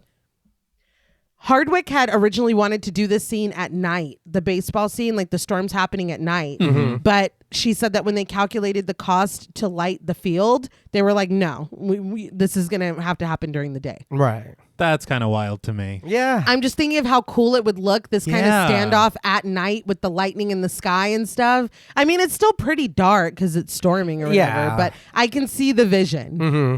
Also, they're vampires. Yeah. Yes. Yeah. They shouldn't be out during the day. They're like, dude, Washington's really cloudy. Yeah. It's fine. Laurent raises a baseball and presumes that it belongs to them. He tosses it to Carlisle, who catches it with skill. Laurent introduces himself, Victoria and James, and Carlisle introduces himself by name and the rest of his family. After Laurent bids them hello, Carlisle reveals that their hunting activities have caused the Cullen clan quite a bit of mess. Laurent apologizes. They didn't realize this area was claimed, but Carlisle says it is. They maintain a permanent residence nearby. Laurent blinks. He's like, really? We zoom in on their eyes, bright brown for the Cullens and red and black for the nomads. Laurent concedes that they won't be any more of a bother. They were just passing through. I'm sorry. I understand, of course, if this is your territory, you have to assert that dominance. But maybe don't. Yeah, we live right over there. Yeah. That's not a good idea. Yeah. Well, didn't they say earlier that they have, or Edward said that they run into him from time to time or something? He did. Whenever, because she was like, who's doing the... Yeah. But yeah, that seems a little dangerous to be like, see that house over there? That's ours. It's like, well, they're just writing it down. Yeah, interesting. These eyes, too. So their eyes look different because they are not vegetarians. That's why their eyes are red. I love their eyes. Their eyes look great. They were admittedly very painful contact lenses that are hand painted. I was waiting. Yeah. Well, the contacts are always a nightmare. Yes. The contacts were actually done by Christina Patterson, who we talked about in Sinners, who's done like every cool fucking contact painting, like insane. That's really cool. Yeah. Victoria adds that they were being tracked by the humans, but they led them east. She whispers with a smirk that they should be safe. Carlisle nods that that's excellent. Laurent chuckles and changes the subject. Could they use 3 more players? When Carlisle hesitates, Laurent's like, come on, just one game? So all vampires love baseball? I guess. It's the pastime or whatever.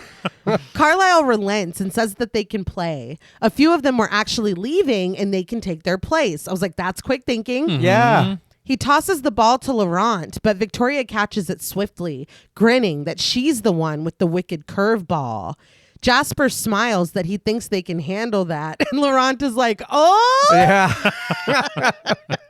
It's like, oh, we're getting along great. Yeah. They had said too, and I watched in the behind the scenes, for the baseballs, they were using like clear plastic Christmas ornaments. Oh. And then they digitally made them baseballs. I thought they looked great. Yeah. They didn't look off to me at all. No.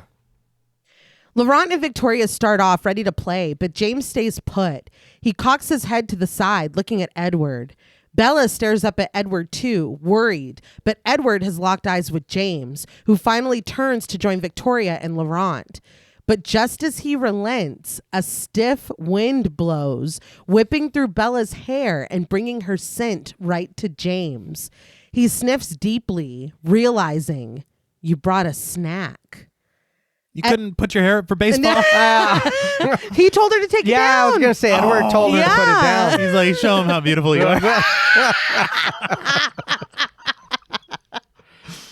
Edward pushes Bella out of the way, and his family and James all get low, ready for a fight, hissing and snarling at each other. This shot, okay, dude. thank you, because this almost looks like a parody. Yes. Like them like across from each other. It looked does. so funny. It looked so funny to me.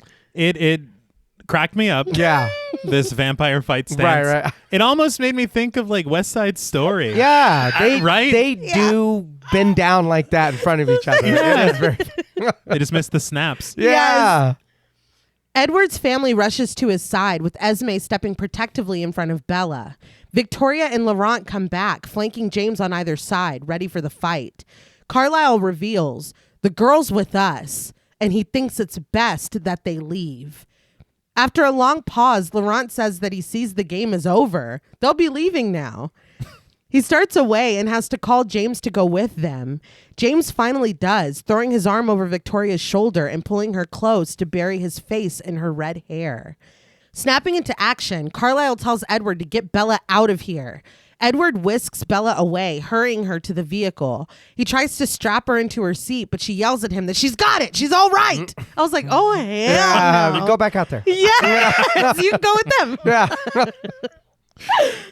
Edward gets behind the wheel and Bella questions, what? Now he's coming after me?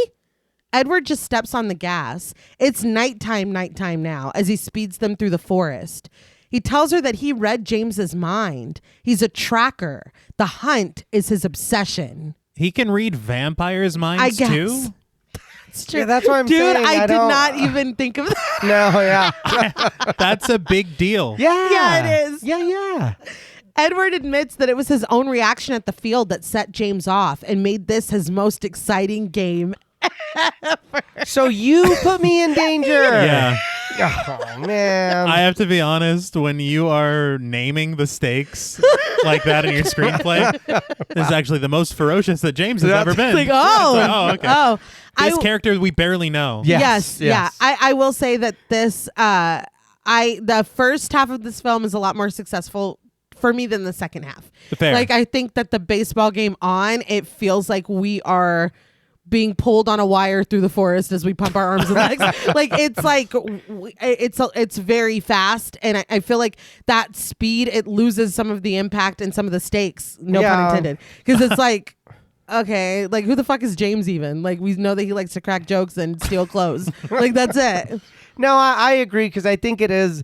I stated at the beginning, I know I'm probably not the target audience for this, but I was fine. Same thing. I'm fine with the whole movie up until right here, and I'm still even fine with the rest of the movie. But it does feel It takes a turn. from here on, we have to hurry. Yeah. Well, I think it's because we kind of had a vague antagonist, and now it's outright saying who they are. Right. Yeah. And from this point forward, it's like, okay, well, we haven't even had time with them to even know who they are. Yeah.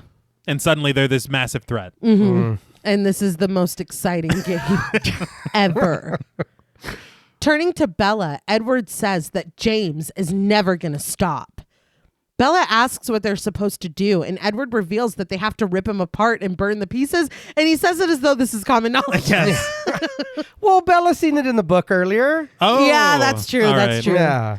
Bella wants to know where they're going, and Edward tells her that they're leaving Forks. They're catching the ferry to Vancouver. But Bella says no, she has to go home. He needs to take her home. Edward says that she can't go home. James will just trace her scent there. It's the first place he'll look. Bella cries out that her dad is there, but Edward yells that it doesn't matter. It does to Bella, though. Her dad might get killed because of them. Edward pleads with her to just let him get her out of here first, but Bella stresses that it's her dad. They have to go back. They'll figure out how to lead the tracker away. She doesn't know how, but they have to do something. As Edward continues to drive, we see James sprinting through the trees with unnatural agility and speed. Charlie is dozing on the couch when Bella comes back home. She comes in, yelling at Edward that she already told him to leave her alone. Edward pleads with her gently not to do this, but she slams the door in his face, declaring that they're over. Charlie wakes up and jumps off the couch. He glances at Edward, still standing on the porch, before following Bella upstairs. He asks her what's wrong, but Bella just says that she's got to get out of here, and she's leaving now. This plan makes no sense. It's real bad. Yeah. It's real bad. I'm just so... Yeah. This is what you thought of Yes. in the car? They're scared. You got 100 and whatever years of wisdom, and you're like, just pretend we broke up or something, and then also come right back outside. It's hard to watch. It is. She goes into her bedroom and slams this door too before Charlie can follow. Edward is already waiting for her inside, and the two hastily pack a bag. It was funny that he's already in here. Yeah. It's like, I know my way in. Trust me. Charlie patiently knocks on the door, calling after his daughter and asking what's going on. Bella asks Edward what she's supposed to do. She can't hurt him, but Edward breaks the news that she's going to have to. He departs with a promise to meet her outside. Bella steps out of her room with her bag. She goes to the bathroom cabinet and starts shoving more items inside. Charlie asks if Edward hurt her, and she says no. Did he break up with her? Bella says that she broke up with him. She passes in front of Charlie again, going to her bedroom and closing the door. Charlie shares that he thought Bella liked Edward. Bella comes out of her room again, walking past Charlie to go into the bathroom. She explains that she does like him. That's why she needs to leave. She doesn't want this. She needs to go home. Charlie's like, home? He points out that her mother isn't even in Phoenix right now. In the darkness outside, James steps out from the trees, watching the front of Bella's house hungrily. While inside, Bella reasons that she'll call her mother from the road and she'll come back home. But Charlie says that she's not going to drive home now. He tells her to sleep on it, and if she still wants to go in the morning, he'll drive her to the airport himself. When Bella goes downstairs, insisting that she'll drive because it'll give her more time to think, Charlie follows. I was curious because he just said he'd take her to the airport, and she took a plane here. Mm-hmm. And from Forks, Washington to Phoenix, Arizona, it is a 24-hour drive. Oh my God. Just for the record. She'll have plenty of time to think. Oh, yeah. Bella promises that if she gets tired, she'll pull into a motel. If she gets tired. Charlie finally catches Bella in the kitchen, and the two stand face to face as he admits that he knows he's not much fun to be around, but he can change that. They can do more things together. After a painful pause, Bella challenges this. Like what? Watch baseball on the flat screen? Eat steak and cobbler at the diner every night? She says that that's him, not her. I feel like this is the most unnecessary part of the plan. It is so cruel. It's so mean. And this is what I'm saying. Charlie does not deserve any of this. No, this is very hard even just to watch. Yes. Like to hear what she's telling her dad. It's like, oh my God, I don't want to watch this. And not like it's bad, but like that hurts. It's like, so cruel. Yeah. And it's not even, at least the way that it seems, what she actually thinks or feels. Yeah. No. But I mean, I guess once you've played baseball with vampires, it really ruins you for watching it on the flat screen. Yeah. This is nothing to me. Yeah. She pushes past him, but stops at the front door when Charlie pleads with her. Come on, I just got you back. And so Bella does the one thing she didn't want to do to her father, and she goes in for the kill. With her back to him, she asserts that if she doesn't leave now, then she's just going to be stuck here like her mom. She leaves out the front door and slams it behind her, leaving Charlie to look after her through the glass, frozen in his pain and confusion. James watches from the trees as Bella throws her bag into her truck, the truck that her father gave her, mind you, gets behind the wheel and drives away. There is a good chance that as soon as they speed away, James is going to eat her father. Yeah. And this is the last conversation you want to have with him? To what end? Yeah. Literally. This is why I'm saying Charlie is the real victim. Yeah, for real. As she speeds down the road, Edward appears, clinging to the side of the truck and peeking in at her through the driver's side window. His voice calm, he assures her that Charlie's going to forgive her. He pulls the door open and invites her to let him drive. Bella scoots over and Edward takes her place behind the wheel. Bella shakes her head, certain that her father won't forgive her. Edward didn't see his face. She told him the exact same thing that her mother told him when she left him. The cruelty. I know. It's I beyond. know. It's beyond.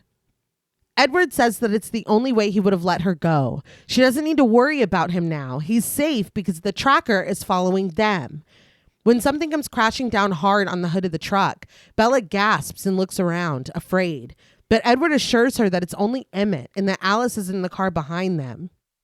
We see Emmett balancing on the top of the truck before jumping down into the bed. And this is Kellen Lutz doing his own stunts, jumping on this truck. Both vehicles drive past the cafe where Eric, Angela, Mike, Jessica, and Tyler are exiting, laughing, as carefree as Bella would have been if she'd not gotten mixed up with Edward. She watches them as they drive by, and Edward eyes her from behind the wheel. Edward finally arrives at his house, but when he steps inside, he sees Laurent walking alongside Carlisle. Instinctively, Edward hisses, ready for a fight, but Carlisle tells him to wait. Stop snapping. Yeah. I am confused to why he, did they just take off?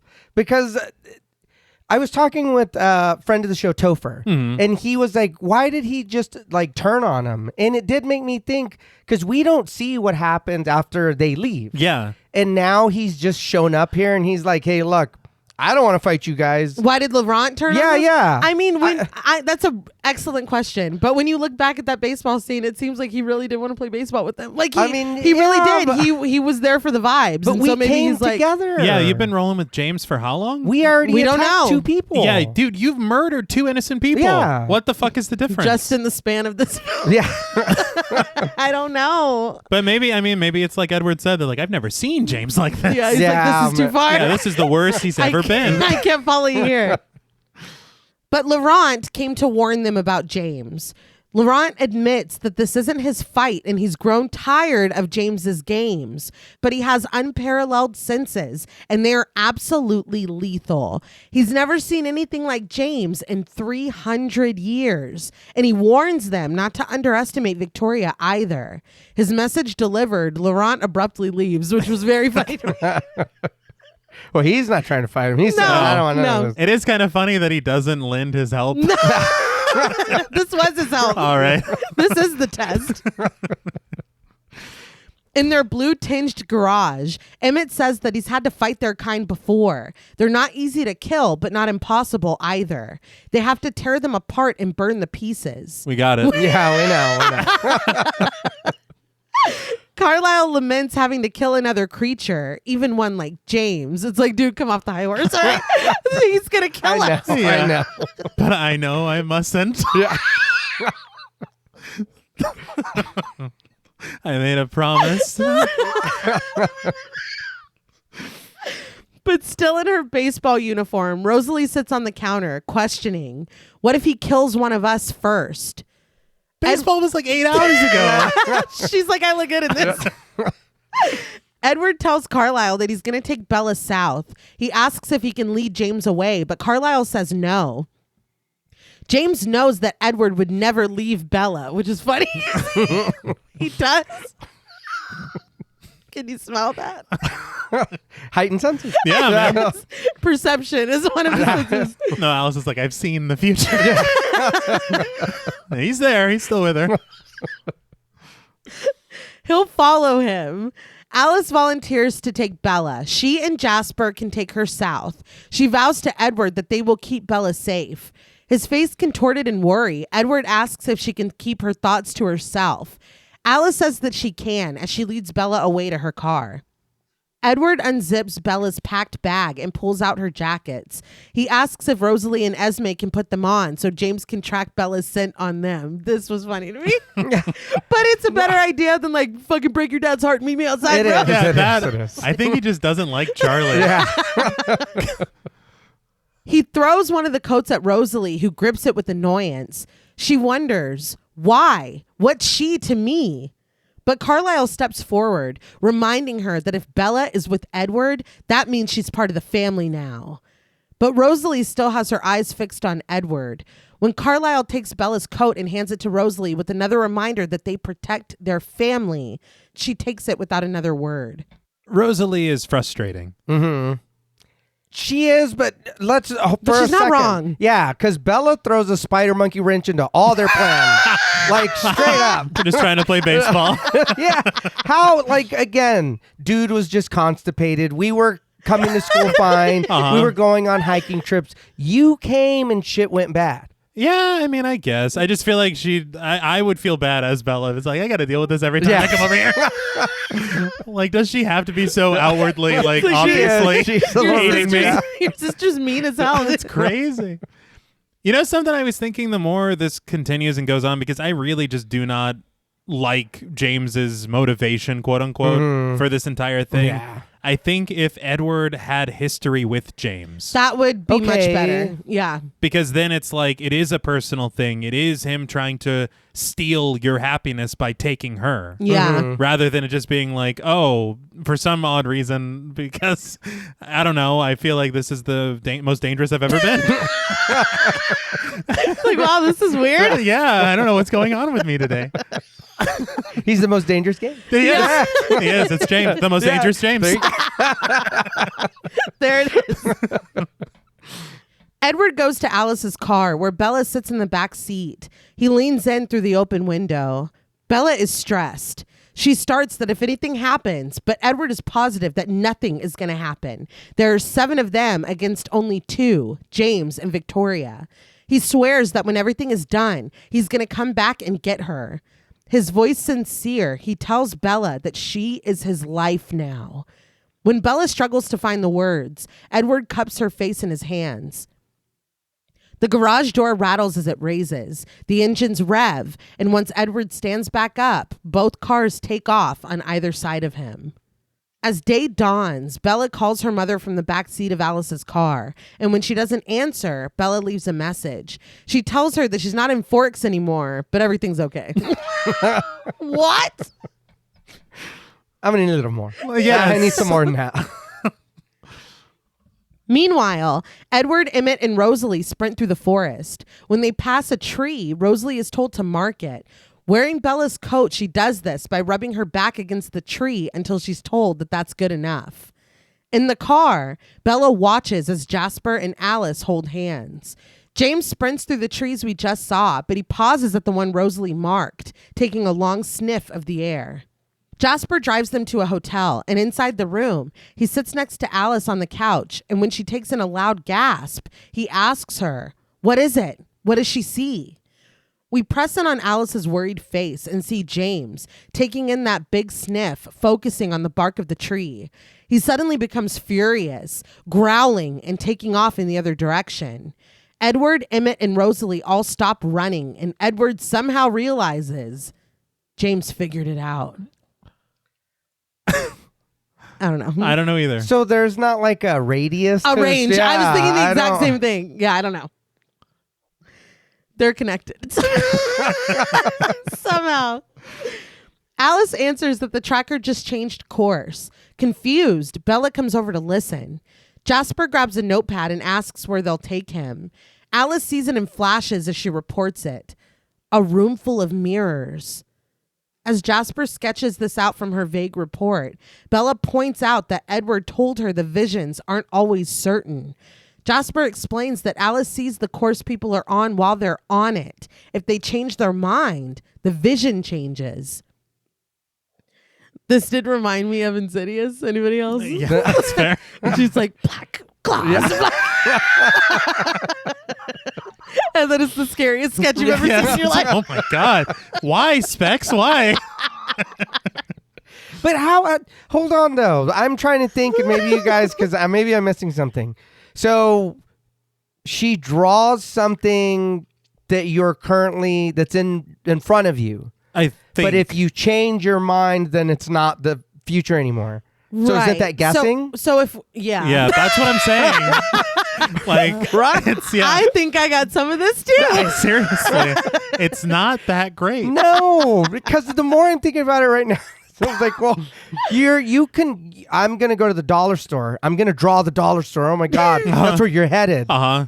But if you if you don't, then... I mean, I guess it's useful in the sense that, is this the right decision? Us moving forward, what do you see? Okay. Well, I see okay. us all dead. Okay, well, let's not do that then. You know what I mean? Oh, all right, I guess all right, it's that. all But right. it being so wishy-washy of like, she can see the future. Well, hold on, because Yeah. Edward takes the air out of the sails every time. Yeah. It changes. Yeah. It's like, how many times has she been wrong? Having to make excuses. Yeah. Looking down at the sketch, Bella understands that this means the course the tracker is on is going to lead them to a ballet studio. Jasper and Alice both look up at Bella. Alice questions, "You've been here?" Bella shares that she took ballet lessons as a kid, and the school she went to had an arch just like the one in the drawing. Jasper asks if it was here in Phoenix, and Bella says yes. I laughed that they'd already made it to Phoenix. Yeah. I was like, did I miss something? That's And crazy. Vampires can drive super fast. Mm-hmm. But I would have loved if this ballet studio had anything to do with anything before this final showdown. That's a Okay. good point. It's like, what the Yeah. hell? It's so out of left field. I don't understand. Right. Bella steps away when her phone rings with an incoming call from Edward. Sitting in the passenger seat while Carlisle drives, he reports that they lost the tracker, but Victoria is still in the area. He says that Esme and Rosalie have headed back to protect Charlie. which means Charlie's just been alone. Yeah. Charlie's had no guarding. No, he's just been crying. Oh, no. Edward says he's coming to get Bella, and the two of them are going to go somewhere alone while the others keep hunting. He promises to do whatever it takes to make her safe again. While Alice and Jasper stand in line downstairs in the lobby, Bella is packing her things in the hotel room. Her phone buzzes loudly, alerting her to a call from home. Bella answers calmly, telling her mother that she's glad she got the message she left, but wondering what she's doing home. Renee's voice is frantic on the other end, repeating her daughter's name and asking where she is. Bella sighs that everything is fine. She asks her mother to calm down. She'll explain later. But suddenly, Renee's worried voice is gone, replaced by James's, who comments cryptically that Forks High School doesn't protect their students' privacy very well. It was just too easy for Victoria to find her mother's address, which is so fucking funny. That this dude is the most dangerous tracker of all time, but they went to the records at Forks High School. I could have done that. Yeah, I don't think no vampire has power in this film, I don't think. It's all bullshit. Yeah. That's really fucking funny. I didn't even think about that. No. Yeah, you had to go get it from the school. Bella Swan, please. And if Victoria's still with them, why didn't she go after Charlie? I don't There's know. two Yeah. of them. Yeah, I don't know. Because we don't see her running with him at all. Yeah. He compliments that she has a nice house. He was prepared to wait there for her. But then Bella's mom came home after receiving a worried call from Bella's father. We get a flash of Reneé returning home, and James muses that it turned out quite well. Reneé starts to plead in the background, and Bella yells at James not to touch her. But James responds coolly that Bella can still save her mother, but she's going to have to get away from her friends. He asks if Bella can handle that, and Bella just wants to know where to meet him. James ponders, how about your old ballet studio? How the fuck do you know that? Yeah, I know. We get a flash of Jasper twisting his sketch for Bella to see. It's like, no, we know. Just happened. Yeah. She was right. Yeah. James warns that he'll know if Bella brings anyone with her, and her poor mommy would pay the price for that mistake. Downstairs, Bella peers at Jasper and Alice, still standing affectionately together in the line at the front desk. She walks right through the front doors of the hotel and straight to a waiting taxi. It leaves, taking Bella away. I do wonder how Bella is funding this this runaway. Yeah, that's true. Well, I mean, Carlisle's a doctor. Maybe they just Oh, threw her yeah. some cash. They're not buying food. No, that's true. No, but she had Dude, to pay and that's for, expensive. She had to pay Yeah. for her own taxi. She just skated off. Yeah. Maybe she has a stipend. I don't know. I thought it was funny that Alice and Jasper are just kind of standing at the bar or wherever they're at. I think they're checking out. I think. Well, come on. I don't know what's going on. Yeah, because they're just standing right there talking or something, and then she looks and leaves. And That line also hasn't moved because they were there before James even called Bella. Oh my God. Night falls with Bella in the back seat, and we get the voiceover from the beginning. I'd never given much thought to how I would die, but dying in the place of someone I loved seems like a good way to go. I was like, oh shit. yeah. Finally, the taxi parks outside of Mimi's school of dance. Bella gets out of the car without paying, and the cabbie drives off. So I guess that's how she's Yeah. It's like, I remember you. Yeah. As she stands looking up at the dance studio, her voiceover continues that she can't bring herself to regret the decisions that brought her face to face with death, because they're the same decisions that brought her to Edward. Bella reaches in her pocket and pulls out the can of pepper spray that her father gave her. She gives it a shake before slipping it back into her pocket and walking into the dance studio.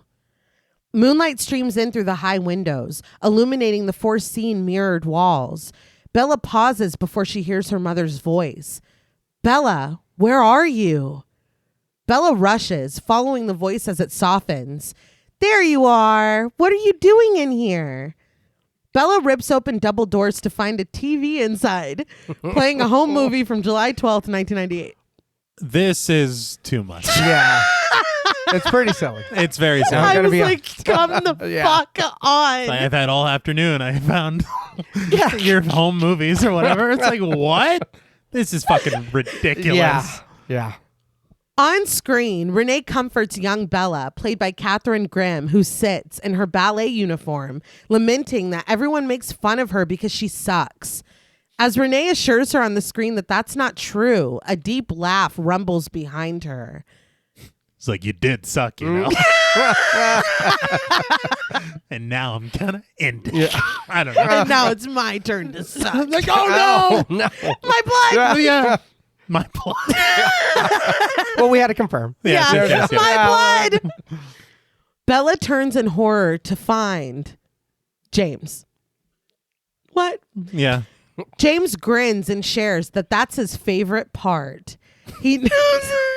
How many times He's have watched it a few times. Yeah. So I've been waiting for a while. Yeah. That taxi was. You're really rude, actually. He notes that Bella was a stubborn child. He goes over to her, running his finger along her hair, and Bella realizes her mother isn't even here. Just. At least she came to it on her own. Yeah. Fair.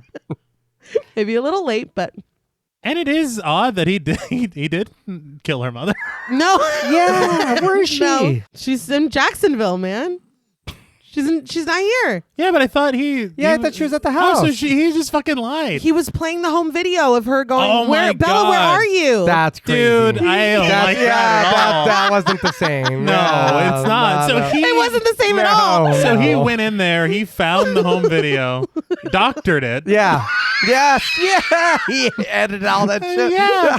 And then he brought it to the ballet studio that he somehow knows exists. Yes. Yeah. Okay. I'm sorry, dude. Yeah. This third act No, it's is bad. It's a really little bad. strange for me. It is. It is. James pins Bella to the wall and breathes her in, offering a fake apology and adding that she really did make it too easy. He caresses her face, deciding that to make things a little more interesting, he's going to make a video of their time together. He holds up the camera that he borrowed from her house. He hopes she doesn't mind. He raises the camera, calling action, Bella's face repeated in the viewfinder, and he muses that this is going to break Edward's little heart. Bella had been silent, but this activates her. She cries out that Edward has nothing to do with this, but James pins her back against the wall, chuckling that Edward's rage will make for a more interesting sport than his feeble attempt to protect her. Now, this, again, would make more sense if they had beef. Yes. What I would Yeah. love maybe is if, I don't know, some kind of, Love triangle yes. with Victoria. Or, yes. Yeah. Or maybe he's trying to turn the woman that he loves and Edward stops him because they don't do that. Like maybe James used to be one of them and now he's gone to the bad side and you took my love away from me. Now I'm going to take yours. Like something. I was thinking a little more because it's 1918 he said or whatever. Yeah. More like a saber-toothed Wolverine kind of situation. They knew each other when they were Okay. kids. You know what I mean? And then it's anything. something. Because he's like Edward's rage or whatever. Yeah. It's like, what? Yeah, where You there don't was even know him. a betrayal. Yeah. I think, yeah. Because otherwise, it's like, why do you care so much? Right. Like, 'Cause you're it's going the through. most exciting hunt he's ever had. But Right. the whole movies thing, dude, like that's a lot. next It's level. funny. That's a lot. He steps up, inviting her to continue. Bella grips the pepper spray and raises it, letting loose a stream directly into James's eyes. She runs away, but James just squeezes his eyes shut and grunts in annoyance. He launches himself across the room, landing right in front of her. He grabs Bella and hurls her to the ground where she hits her head. James readies the camera again, commenting that it's beautiful, visually dynamic. He lowers himself to Bella, deciding that he chose his stage well. Bella raises her hand to her head, blotting the blood from her injury, and James grabs her wrist. He growls that it's too bad that Edward didn't have the strength to turn her. As Bella wrenches her arm out of his grip, he adds that keeping her a fragile little human was cruel, really. James stands, peering at Bella intently before bringing his bare foot down on her shin. As the bones crunch, she screams. Still holding his camera, James invites her to tell Edward how much it hurts. tell him to avenge her. But Bella pleads, "No, Edward, don't." This isn't a live feed. I know. That's what I told Jeff. I go, this is an Instagram I live. know. Just like, what? He's like, and when Edward sees this. But James grits his teeth, yelling for her to tell him. Suddenly, he's knocked out of the way. Edward is here. He stares at Edward as she holds her trembling, bloody hand over her mouth. But James isn't done. He launches himself at Edward, gripping him by the throat and slamming him against the mirrored wall. He realizes that Edward is alone because he's faster than the others. Okay. We got it. And Thank you for complimenting me, I guess. As you're killing me. He bashes Edward's head against the wall, shattering the glass. He adds that while Edward is faster, he's not stronger. But Edward declares that he's strong enough to kill James. He throws him across the room where James collides with a standing mirror and lands in the resulting glass shards. Edward hurries to Bella and tells her that he's sorry. He takes her in his arms and tries to jump up to the balcony, but James grabs his leg and pulls him down. wow. That was funny. If you could fly, that wouldn't have happened. No. True. If That's you were a bat. Mhm. He falls and Bella spills out of his arms, rolling across the floor. She pulls a giant glass shard out of her thigh and grips her leg in pain. James flings Edward across the room and takes the opportunity to rush to Bella. He grabs her arm and sinks his teeth in. That shocked me. Yeah. Edward cries out, flying across the room and grabbing James as he goes, sending the boards of the floor flying as they blast through them. Bella cries out and grunts, looking at the bleeding teeth marks in her arm. Something very cool that I read in that book that Catherine Hardwicke wrote. Mm-hmm. This was just a warehouse that they found in Portland and converted into a ballet studio. Oh, wow. And what they do here, I mean, it's a wild fight. Right. But a lot of work went into it. It does look like some kind of studio or something. Yeah, it looks Yeah. legit. Yeah. But I guess they hadn't really thought of how difficult it would be to film with all the mirrors that they placed. And so they said that was the biggest pain in the ass. But they rigged this place like unbelievably for all the stunts that they had to do. They said they put 4 winches and 60 pick points Holy shit. for all the wires, for all the work that they needed to do to have these, flying / not flying. Right. Leaping. Yeah, leaping. yeah. But it is impressive work technically. Right. Hell yeah. It looks good. It does. And the destruction of the place is pretty cool. yeah. It is. While we're paused, they had said that this was, or Hardwicke said this was one of the first things that they filmed because she thought they could use some of the footage for promotional material and because Cam Gigande had another project right after this. So all of his stuff needed to be filmed immediately and quickly. Okay. But they had 4 days here with the crew and then 4 days with the stunt people and the second unit director, Andy Chang. And the way that they're able to match up what's the actors and what's the stunt people is really incredible. Yeah. But Hardwicke had said that in the book, because the book is really from Bella's perspective, she's so in and out of it that she doesn't really see what's going on. So we don't really know what this fight entails. So they had to fill in a lot of the gaps. And the first thing that Hardwicke thought of was this dive bomb where all the planks are flying everywhere. Okay. They had built it and filled it with, or made the planks with balsa wood, and there was a recess underneath. So this is a real stuntman, Colin Fullenwider, being dive bombed through these planks. She said that he hit his head and got a concussion. Oh, wow. But he was back the next day to work. What a beast. Yeah. He was out of it. But Yeah. I mean, his body showed up. Yeah. But that's wild. Yes. And it does look good. It does. Yeah. And all the windows and everything that they're crashing through, it's all practical, made of, fake glass and balsa wood. Because she said that, again, CG, it's just not going to look right. Bella can only look up and watch as Edward and James continue to fight, colliding with each other midair and finally gaining Edward the upper hand. He pins James to a beam and takes a bite out of Crime, and by Crime, I mean James's neck.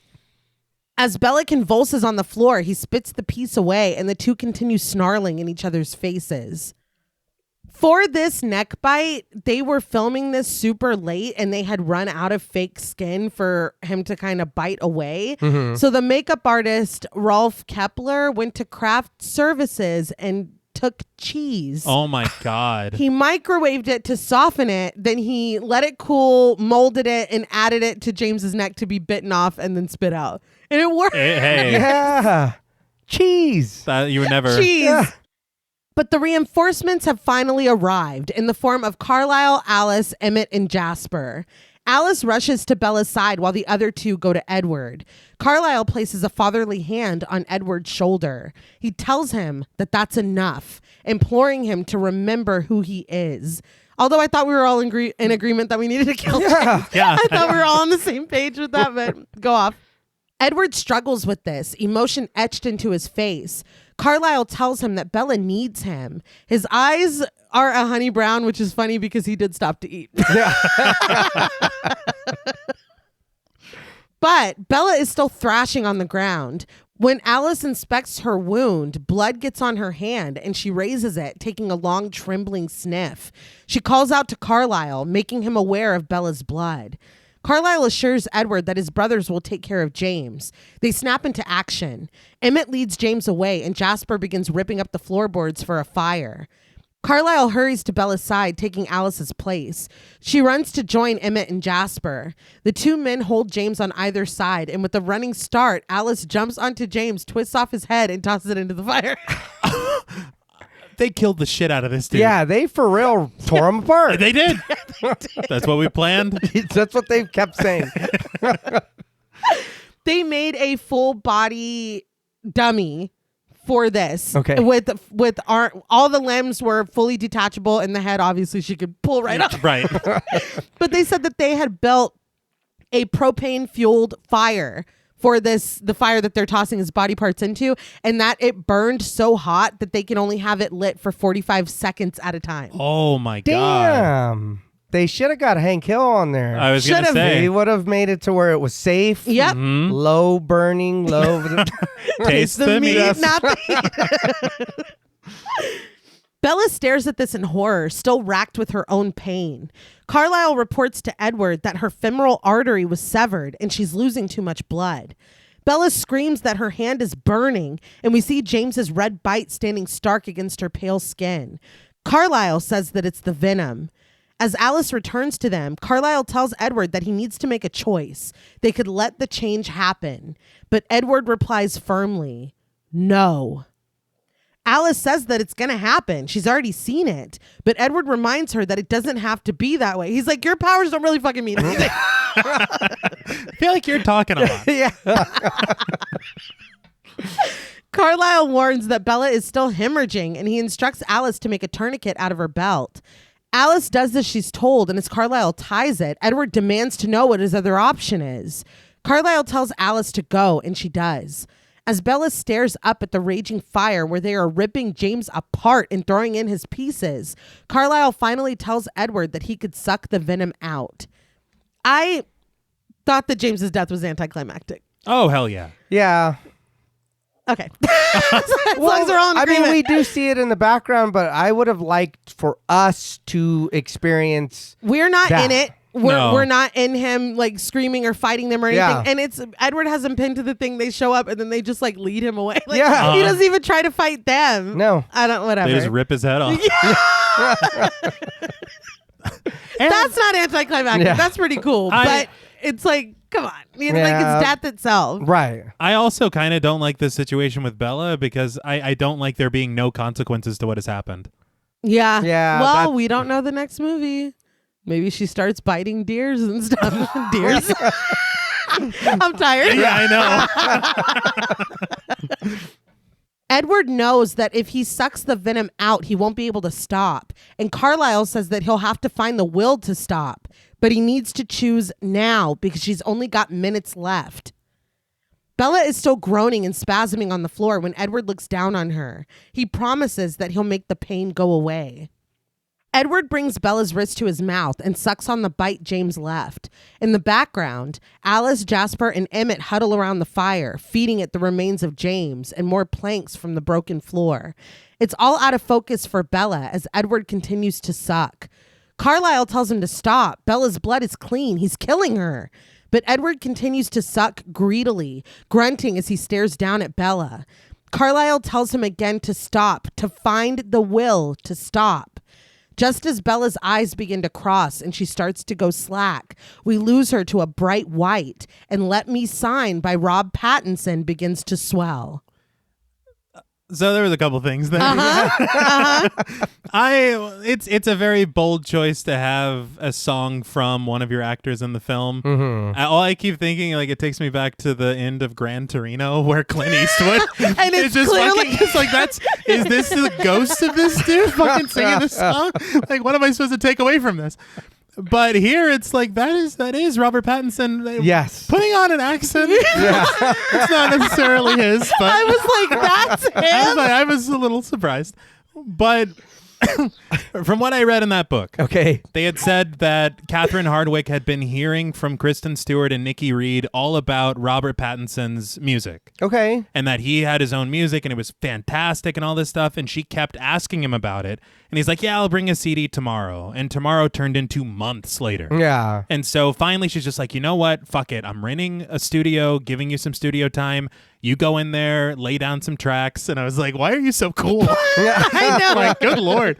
Nobody talks like that. But it turned into 6 songs that he recorded that day. Okay. And so what happened was they took 2 of the songs and she rented more studio time. I think it was, I want to say, George Martin studio from the Beatles. Oh. Yeah. Not from he was like the No, 5th no, no. Beatle. But I thought that was Apu. yeah, I thought the same. But turns out it's not true. Oh. But they hired session musicians and they re-recorded those 2 songs in a proper studio with backing musicians and fleshed it out. And that's what we're hearing is this very professional recording. Okay. But Okay. And he's like, no. yeah, it was a surprise. I was like, what? What? And before I found out it was Rob Pattinson. Rob. That's my stage name. Yeah. I was like, maybe we could have done without the vocals on this thing. Like it doesn't. It's a little aggressive. It's a choice. Choice. Yes, it's a choice. It's a choice for sure. We see flashes of Bella, her eyes, the fire, her writhing beneath Edward on the couch as that damsel in distress, a desperate deer. Edward continues to suck, and we see the forests of forks, them standing face to face in the cave the day it all changed for them. Edward and Bella lie in the meadow, but now snow falls steadily on them, blanketing everything. Edward watches her, and she lies in his arms with her eyes closed. In a voiceover, Bella tells us that death is peaceful, easy. Everything stutters, coming in and out of focus. Edward and Bella, the raging fire. Bella sitting in her ballet costume as a little girl. Bella lying in a hospital bed with tubes in her nose. When we finally join her here, lying in her hospital bed, she concludes, life is harder. Catherine Hardwicke had wanted to kind of convey possibly Bella like slipping into death. It was going to be like her underwater. That's what she had wanted to shoot for it. Mm-hmm. But they told her that she could not because of the budget. Oh. And so she needed to figure something else out. And so she worked with the company that did the title sequence of this to use footage that they already had filmed for the movie and just cut it together. Yeah. And so I'm like, it works, but I would have liked to see what she had in mind. Yeah. You know, that's a pet peeve of mine. I know.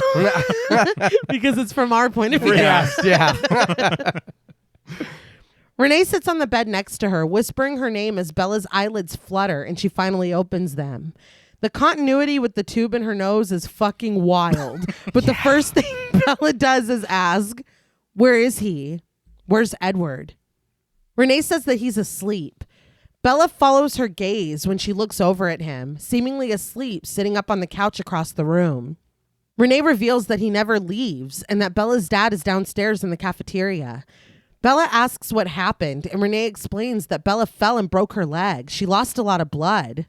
She realizes that Bella doesn't remember any of this. She says that Edward came down with his dad to try to convince her to go back to Forks. Mind you, once again, Forks, Washington, and Phoenix, Arizona, 24-hour drive. But anyway, she says that Bella went to their hotel and she tripped. We see Bella rolling down the stairs. Yeah. Why? I don't know. As she tries to envision what she's being told. Did they really throw her down the stairs? It's like part of the story. I laughed out loud. It's like a cartoon. Yes. It is. Reneé says that Bella fell down the flight of stairs and went through a window. Bella sees herself crashing through this window, but then finds her real memory of lying bleeding on the floor of the dance studio, dropping the glass shard she pulled from her leg. After glancing over at Edward, Bella says that does sound like her. She's like, I'd be rolling out of windows all the time. All the time. Reneé tells her that she's just so sorry, and when her phone chimes, she says that it's Phil. He's been so worried about Bella. When she starts to message Phil back, Bella comments that she's texting, and Reneé chuckles that she finally is. She snaps her phone shut and turns her attention back to Bella. She says that she told Phil to stay in Florida and that Bella is just going to love Jacksonville. It's sunny every day, and they found the cutest little house. Bella will even have her own bathroom. But Bella interrupts. She still wants to live in Forks. Renee's like, your dad hates you.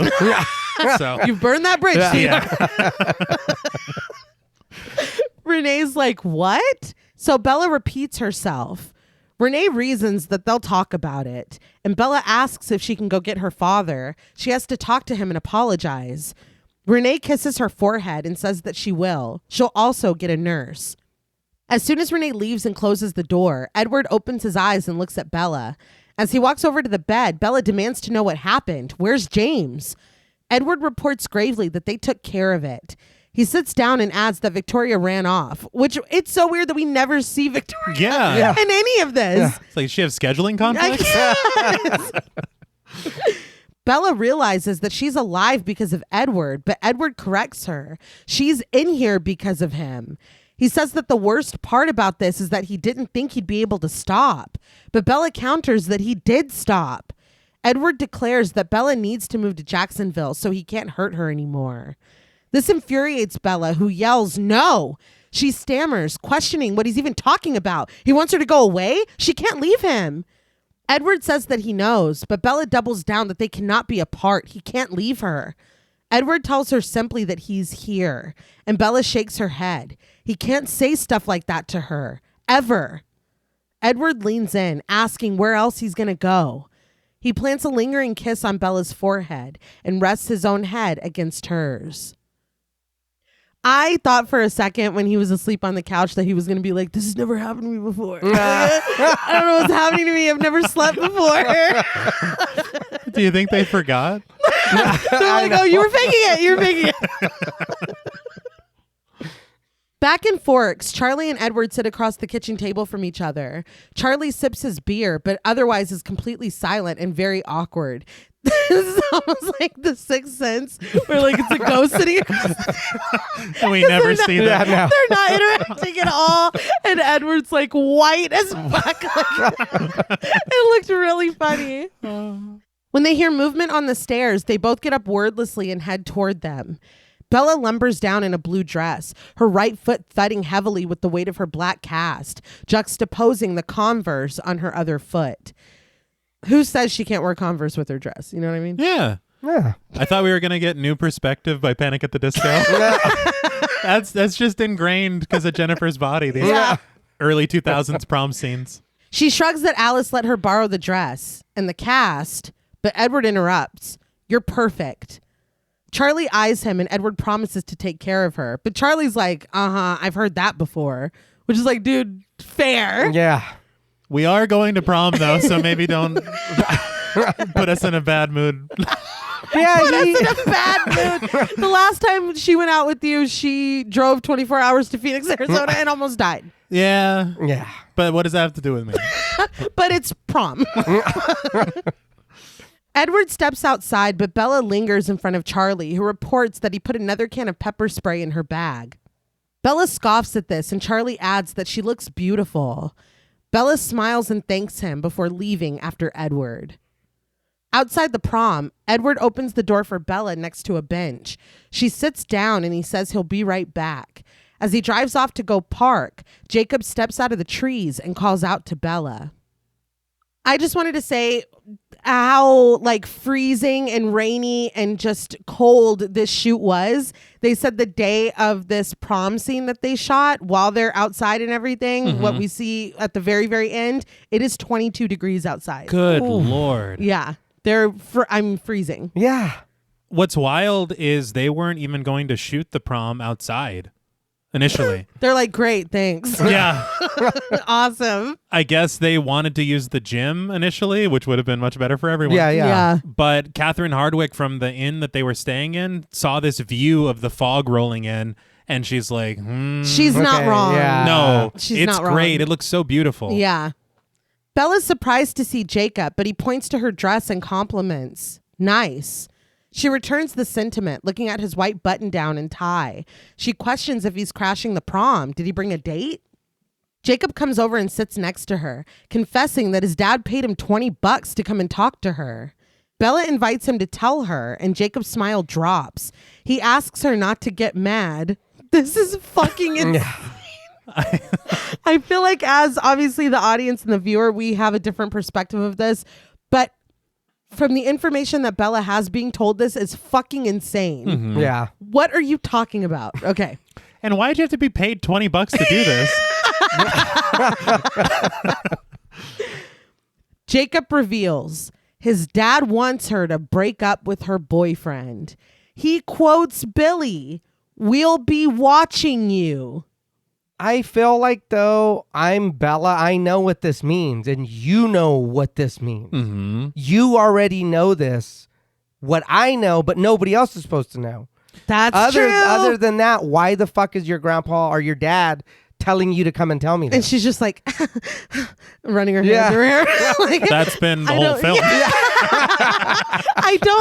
I don't know why this is not given the weight that it needs to get. She's like, well, the music's over here, so I'll see you later, buddy. Yeah. Are they playing Flightless Bird? I gotta go. I think this kind of undermines everything that he said earlier, where he was like, it was just a story, Bella. Yeah. No, it's not. No. Bella looks confused and chuckles. She tells Jacob to tell his father thanks and to pay up. Jacob laughs too, and they both stand as Edward approaches. Their interaction is icy, both fixing each other with the hard gaze. Edward assures Jacob that he can take it from here, and Jacob doesn't take his eyes off Edward when he tells Bella that he'll see her around. Edward whisks Bella away, and Jacob walks back into the forest, which is funny. Edward grins that he leaves Bella alone for 2 minutes and the wolves descend. Shut up, Bruce. Wait, so was he wearing that shirt just to blend in for a second?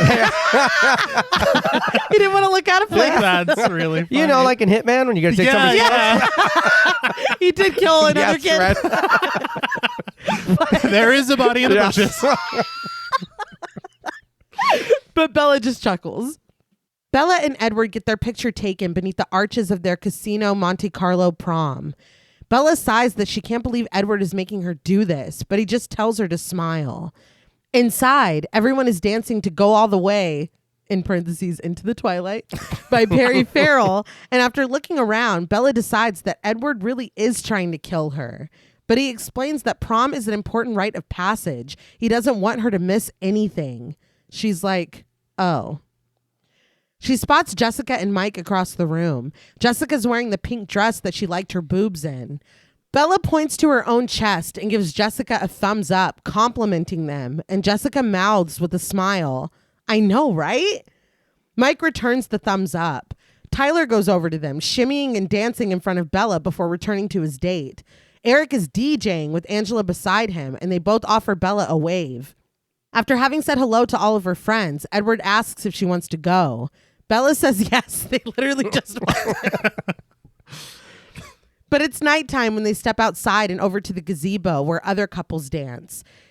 Edward lifts Bella to where she's standing on his own shoes, and he holds her hand, swaying her into a dance. He comments, "Look, you're dancing." And Bella adds in disbelief, "At prom." They continue to dance to Flightless Bird American Mouth by Iron and Wine as one by one the other couples leave. Once they're alone, Bella asks why he saved her. If he'd have let the venom spread, she'd be like him by now. But Edward warns that she doesn't know what she's saying. She doesn't want this. Bella declares that she wants him, always. Edward puts his foot down. He's not going to end her life for her, but Bella reasons that she's dying already. She gets closer every second. She gets older, but Edward counters that that's the way it's supposed to be. Bella reveals that she heard Alice say that she saw Bella like them. Edward says again that Alice's visions change, and Bella knows that. It's based on what people decide, and she decided. As fog descends on them, Edward asks if that's really what she dreams about, being a monster. Bella clarifies that she dreams about being with him forever. Edward caresses her face and asks, "Forever?" He slides his hand behind her head and confirms, "You're ready right now." Bella says that she is.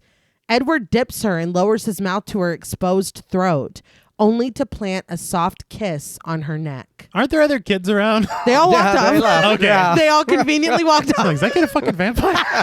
But no shit. you know, I think that this is not something you should be doing at prom, No. firstly. No. But I do think that it's interesting and kind of setting up something as far as maybe a little bit of conflict between them Yes. going forward. I did like that. Yeah.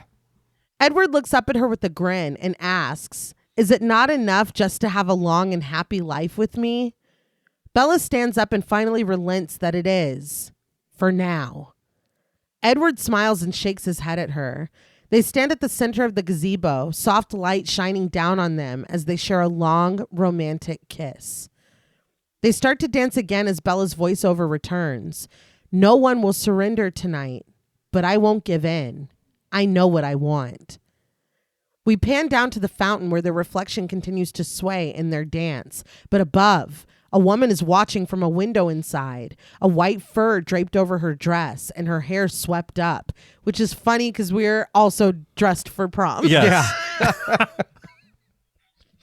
When she turns to face us, she's revealed to be Victoria, her face cold and stricken with grief and anger. She turns and leaves the room, letting her red hair loose as she glides down the stairs. Everything goes from color to black and white. 15 Step by Radiohead begins to play over a montage of scenes from the film, and the credits roll. That was a treat for me. You were waiting the whole time. Oh, yeah. So, what did you guys think of Twilight? I enjoyed this. I enjoyed talking about it a lot more than I enjoyed the movie, which isn't saying that it's bad or anything.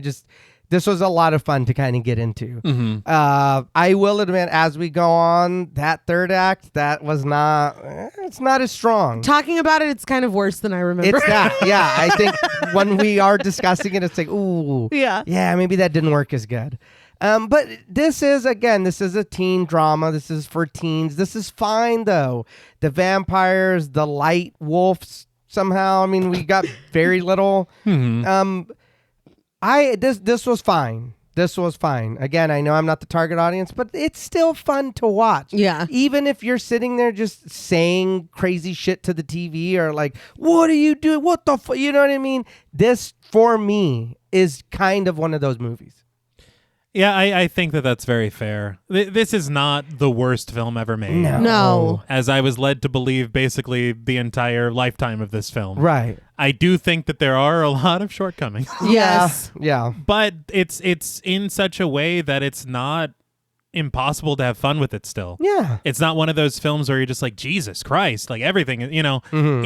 it is bad in a very fun way. Oh, yeah. Yes. And there are things that are actually decent. Mm-hmm. I think there's a lot of technical work. I think the music is fantastic. Yeah. But there are a lot of very strange choices in performance and direction that are very puzzling to me. Yeah. But they inspire such laughter. Yeah. And so many memes that we will probably share forever. Yes. So, I mean, I don't know. I think that this is a very mixed bag of a film, but I can see absolutely why people fell in love with it, why people got so attached to this story, especially the way that it is just like this teenage melodrama. Yeah. It's a lot of fun. It's a lot of fun. Mm.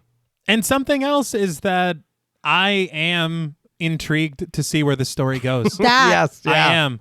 I've already committed to Jules that we're going to watch them together because Jules was a fan of these when they came out. And so it's one of those things that it's like, if I have to, it's like we can do it together. Yeah, no, I'm definitely intrigued to see where it goes, especially since that love triangle that you're expecting to see in this one, we don't really get. I know that there's like this moment where he's like, "Oh, fucking take it from me" or whatever.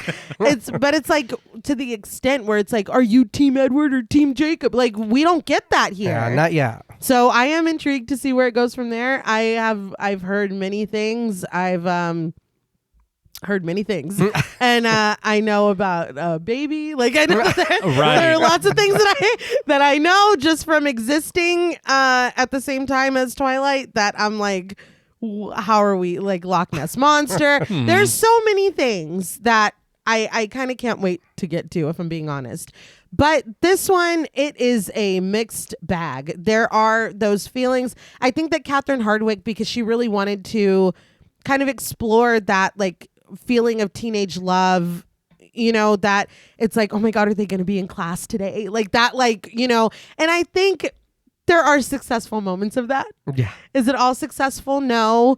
Do I love the commentary if I'm, you know, putting on my ruin the fun hat of like this fucking gaslighting stalking monster?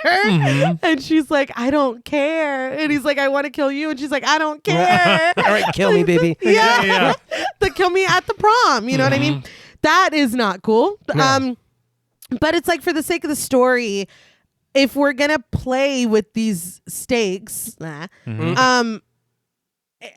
we're doing that on this end, but on the other hand, it is so muted and sanitized, and we stop ourselves from drinking blood. We don't sleep in coffins. No we fangs. don't have fangs. We're not vicious in that way. We don't die in the sunlight. We don't. So it's like, what are we like? I don't know. It that misses the mark for me a little bit. But I have to understand, like, we did Blackula last week. Right. This is a different set of vampires that clearly have different sensibilities. Yeah. Except for the three that we met that were murdering people and taking their clothes. And so was Jacob too, maybe. Question mark. Maybe. I think that this was fun. I think that I had more fun with this than I expected to. I, again, feel so bad for fucking Charlie, dude. Oh, my God. It's so unfair. I hope that I almost said gets revenge. Well, hold on. Yeah, I know. Hold on. That's not what I meant. I know. That's not what I meant. I hope he's happier in the other film. Okay. That's better. That's much better. I don't know why I said that. I feel very deeply for Charlie. It like I said, it's a mixed bag. There are moments that I really enjoy. I think a lot of the stunt work that is done is crazy good. The sets are really great. That meadow was fucking gorgeous. And I just love, you know, anything. I just love the aesthetics of the Pacific Northwest. Oh, yeah. I'm just utterly in love with it. The clouds, the rain. Maybe I'm a fucking vampire. I don't know. But Who knows? I love the setting of it. And again, I'm intrigued to see where the story of Edward and Bella featuring Jacob goes. But we can kind of slide into ratings. As we have explicitly stated a few times, this third act is a mess. Oh, yeah. It is very rushed. It's very, at times, nonsensical. At times, flat out deceptive. Yeah. With him having her mother on the phone. If it sounded exactly like the tape, if like in the tape Bella had been abducted and she's screaming Right. after her, that would make more sense, because that's how she sounded on the phone. Yeah. And then you get to the studio that he set up that TV. It's a lot of legwork for having no history with Edward. Yeah. It's just a lot. Third act isn't great. I think that the turning point for me was the, superfluous, everlasting baseball game. Although we did get Supermassive Black Hole over it, and that's always a treat. That's another thing. The soundtrack is great. The score is great. Performances are very all over the place. Jasper. Shout out to fucking Jasper and his weird ass expression that he held for an entire film. I mean, it's kind of a feat. Yeah. This one's a hard one to score because I think that it is special in the story that it's telling, in the period that it's made, and just the fact that this was it was wildfire. This was everywhere. This was everything. And it still lasts to this day. I shouldn't know as much about this movie as I do, having never seen it. But I do, because that's the impact that this franchise has had on pop culture. Yeah. I think that maybe the writer of its source material is pretty fucking misguided and ignorant. But I think that what we end up with is a weird piece of film that is not going away. It's not going away. It means so much to so many people. It is its own brand of greatness in a really weird way. Okay. So on a scale from 1 to 10, dangerously dashing undead dudes, I weirdly have a number in mind that I'm just going to pull the trigger on, knowing full well that it is too high. But this conversation was fucking hilarious, and I am intrigued to see more. And I think that I got to give a little extra zhuzh for just the love that is behind this movie. People fucking love this movie. Yeah. So on a scale from 1 to 10, dangerously dashing undead dudes, I am very generously giving Twilight 7 out of 10 dangerously dashing undead dudes. I can't wait to see where we go from here. And I will now open up the floor to you. No, I agree with everything you said. I remember bits and pieces. I know we had a conversation, T, me and you, about it off mic, but I remember bits and pieces of the second and third movie. I don't remember like the journey or like exactly. So I again, as well, like you guys, I'm very interested in figuring out where we go and reliving that and like, oh shit, you know what I mean? But I had so much fun talking about this movie with you guys. This was like very fun. I'll be honest. I weirdly, as we talked about it, thinking about the movie, I was like, hey, I kind of do like that. Hey, that's what I'm saying. This is a weird. It's so weird. It is a weird film. But I think that a lot of the cool effects, the practical effects, and yeah, there's a couple of weird acting, here and there. But I think other than that, it's like you guys are doing what you were told to do. Yes. So, I mean, that's fine. I would have liked that third act, maybe. I don't know. Maybe like, I know we keep going back to James and Edward knowing each other or something, but maybe if we would have got a little more of James even in like flashes or something else other than like anything, them chasing and killing those two people earlier, and then because that was all three of them. It wasn't just him. No, anything. It was James and the Giant Reach, to be honest. Because I don't know why we're doing this. but it is an accomplishment. A lot of the stuff they did with this, and then how many people love this. Like, it's crazy. But I also struggled with the number. And I want to go a little higher because I'll be honest, I had a lot of fun talking about it here with you guys, but just thinking about it too right now, I don't know what the other movies hold. So I'm a little worried that if I go too low with this, then I'll have to, you know what I mean? I have to fix it later. So for me, on a scale of 1 to 10, dangerously dashing undead dudes, I'm going to give Twilight a 7.5 out of 10. Woo! Wow.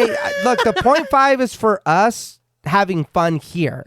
I do in a weird way like the movie. It's fine.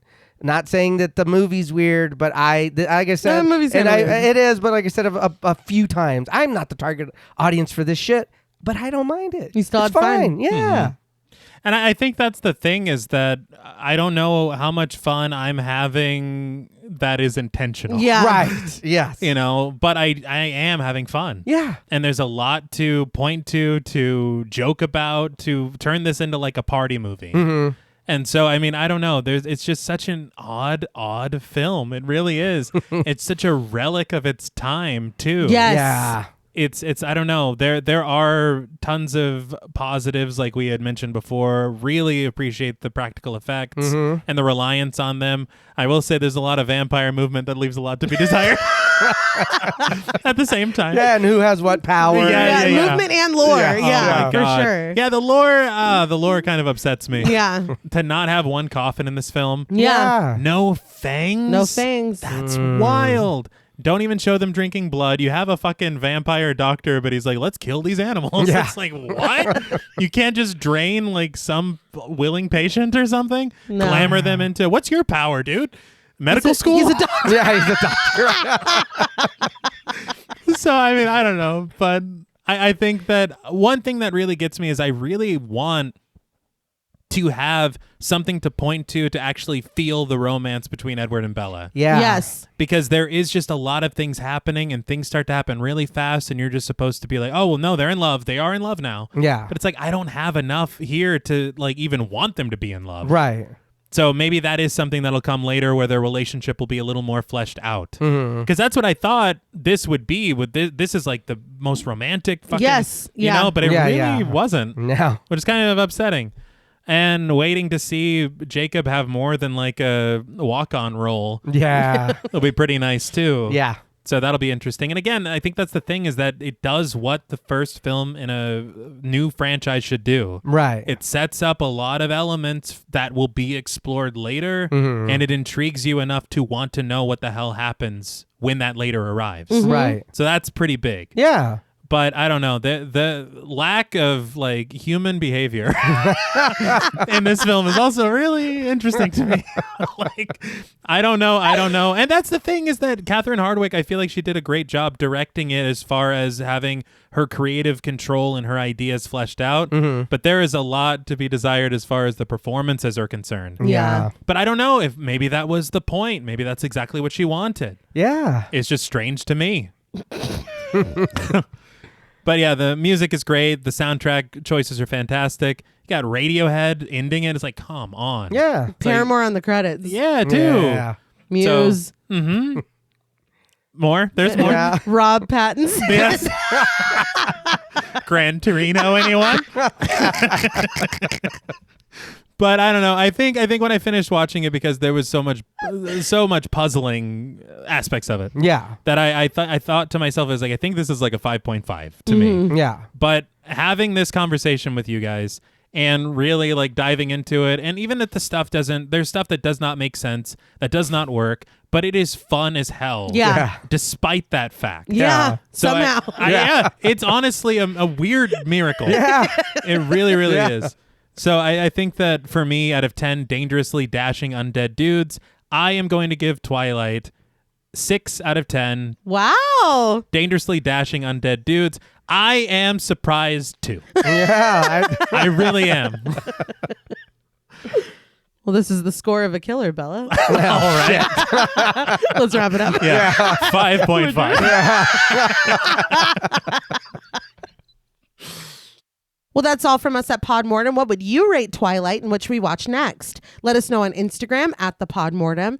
Be sure to follow us on Twitter and like our Stairhole Productions page on Facebook. Be sure to follow each of us on Instagram and Blue Sky at Blood and Smoke, at Juggalo Daddy 84, and at Travis MWH.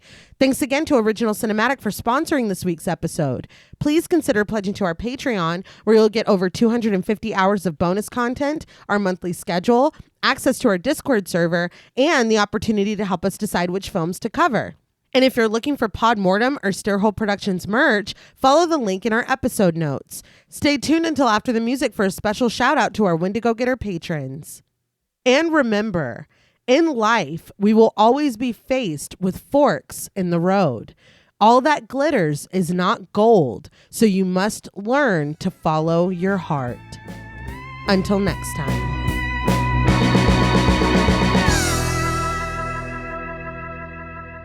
Thank you for staying tuned for a special thank you to our Wendigo Getter patrons. Woo! Yeah! Very good. A special thank you to Chris Ontiveros, Kristen Lofton, Megan Martinez, Kimberly Bass, Sophie Hodson, Anthony Jerome M., Jordan Nash, Kent Morton, Lala Tamez, Travis Anissa Hunter, Miguel Myers ATX, Jennifer Perez, Allison O'Neill, Carissa, TJ and Angie Bronson, Andy Teague, Applin Ontiveros, Karima Rhodes, Kimberly Kleindienst, Bobby Holmes, Donna Eason, JD Rizak, Molly Gerhardt, Armand Spasto, Aaron Aguirre, Eggy, William Berry, Charity Oxner, Amanda Six, Mandy Rainwater, Jordan Roberts, Dylan, Spencer Montalvo, Pancake the Panda, John Ramos, Michael Newting, Alexis Roberts, Itzy M, Gary Horton, Kate Lamp, Carlos and Sydney, Jessica Hunter, Helena Rudder, Alan Johnston, Mariah, Livy Fun, Scott Troutman Wise, Mozzie Bear, Dave Burke, Emma Hagel Kissinger, Valerie G,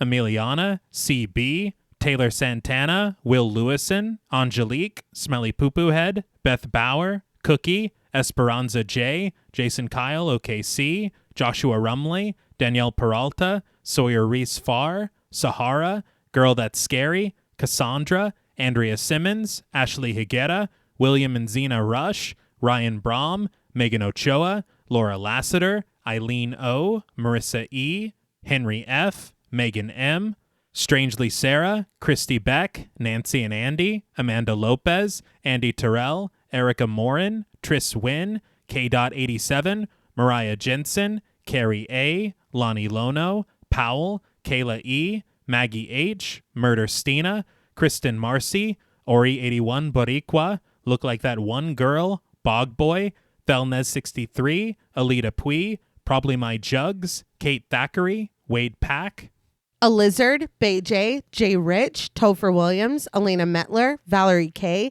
Christy Lee Kruger, Professor of Humanities, Laura McCarricker, Naomi, Josh Smith, Autumn Green, Abby Kopp, Crystal 831, Skank Sinatra, Morgan Alexander, Tony Osteen, Julie Fredborg, Rihanna S, Daniel Taylor, Anna Kate, Heather Ortiz, Kim H, August, Jenny May, Old School Cool, Malik Caselli Armstrong, Scarly D, Toya Shea, Katie, Martin Shaw, Star, Tyler J, Cam Davies, Patrick Hoagland, Raven, Wesley Tart, Kristen Jackson, Jacob Nordberg, Samantha, Damian Grant, Half Price Horror, Clemmy, Nisi Nay, Jason X Rules, Aaron Norman, Victoria Smith, Patricia A. Graham, Erasmo Benya, Danielle Wright, Chuck D, Tabitha Thomas, Connie Lingus, Richard Murray, Irene, Sally Slater 52, Jordan McCarthy, Rosalind Harnias, Emily Rance, Amy, Lisa and Kathy, Mike H, Christian Sadler, Hannah, Sarah Jack,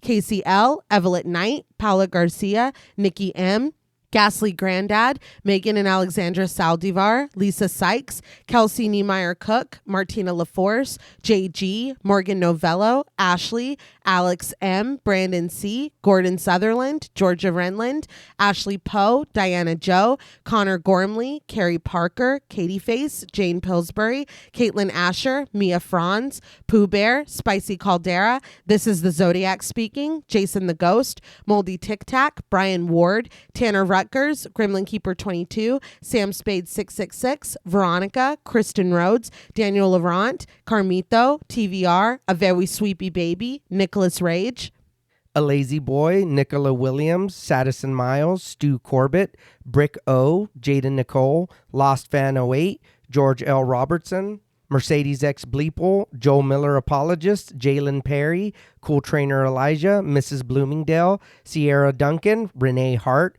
Meg Likes Sleep, Final Boy, Alani, Elizabeth Thompson, Joey, Michelle Nicole, The Lipstick Demon, Less Than Zombie, Franklin Badge, Sean Reeves, The Kryptonian Orphan, Melissa B, Elena C, Jillian Mumford, Evil Chris, Rex Term Raul, Witchy Poop 19, Brian Avers, Danielle Milton, Instant Horror, Just Give Me One Wish Like Ray J, Skin Deep, Christian Salvatierra, Ashay Guevara, Aaron Mr. Clean Bouchard, Henny Kravitz, Francisco Almos, Paunchy Cat, Christina Perez, Buddy Boy Mac, Revamped a Rewatch Podcast, Sarah Coolidge, Showlivia, Film Fiend, Catherine Clark, Brandon Brown, Jessica Hernandez, Camry, Amy Shipley, like the donuts, Jack, Alyssa Mesquites, Jennifer Hager, Knox Nocturnal, Byron Pittman, Sophia Mason, Most Unholy S'more, Pear Bear, Tom Blades, Bonnie Bozell, Crystal Reddy,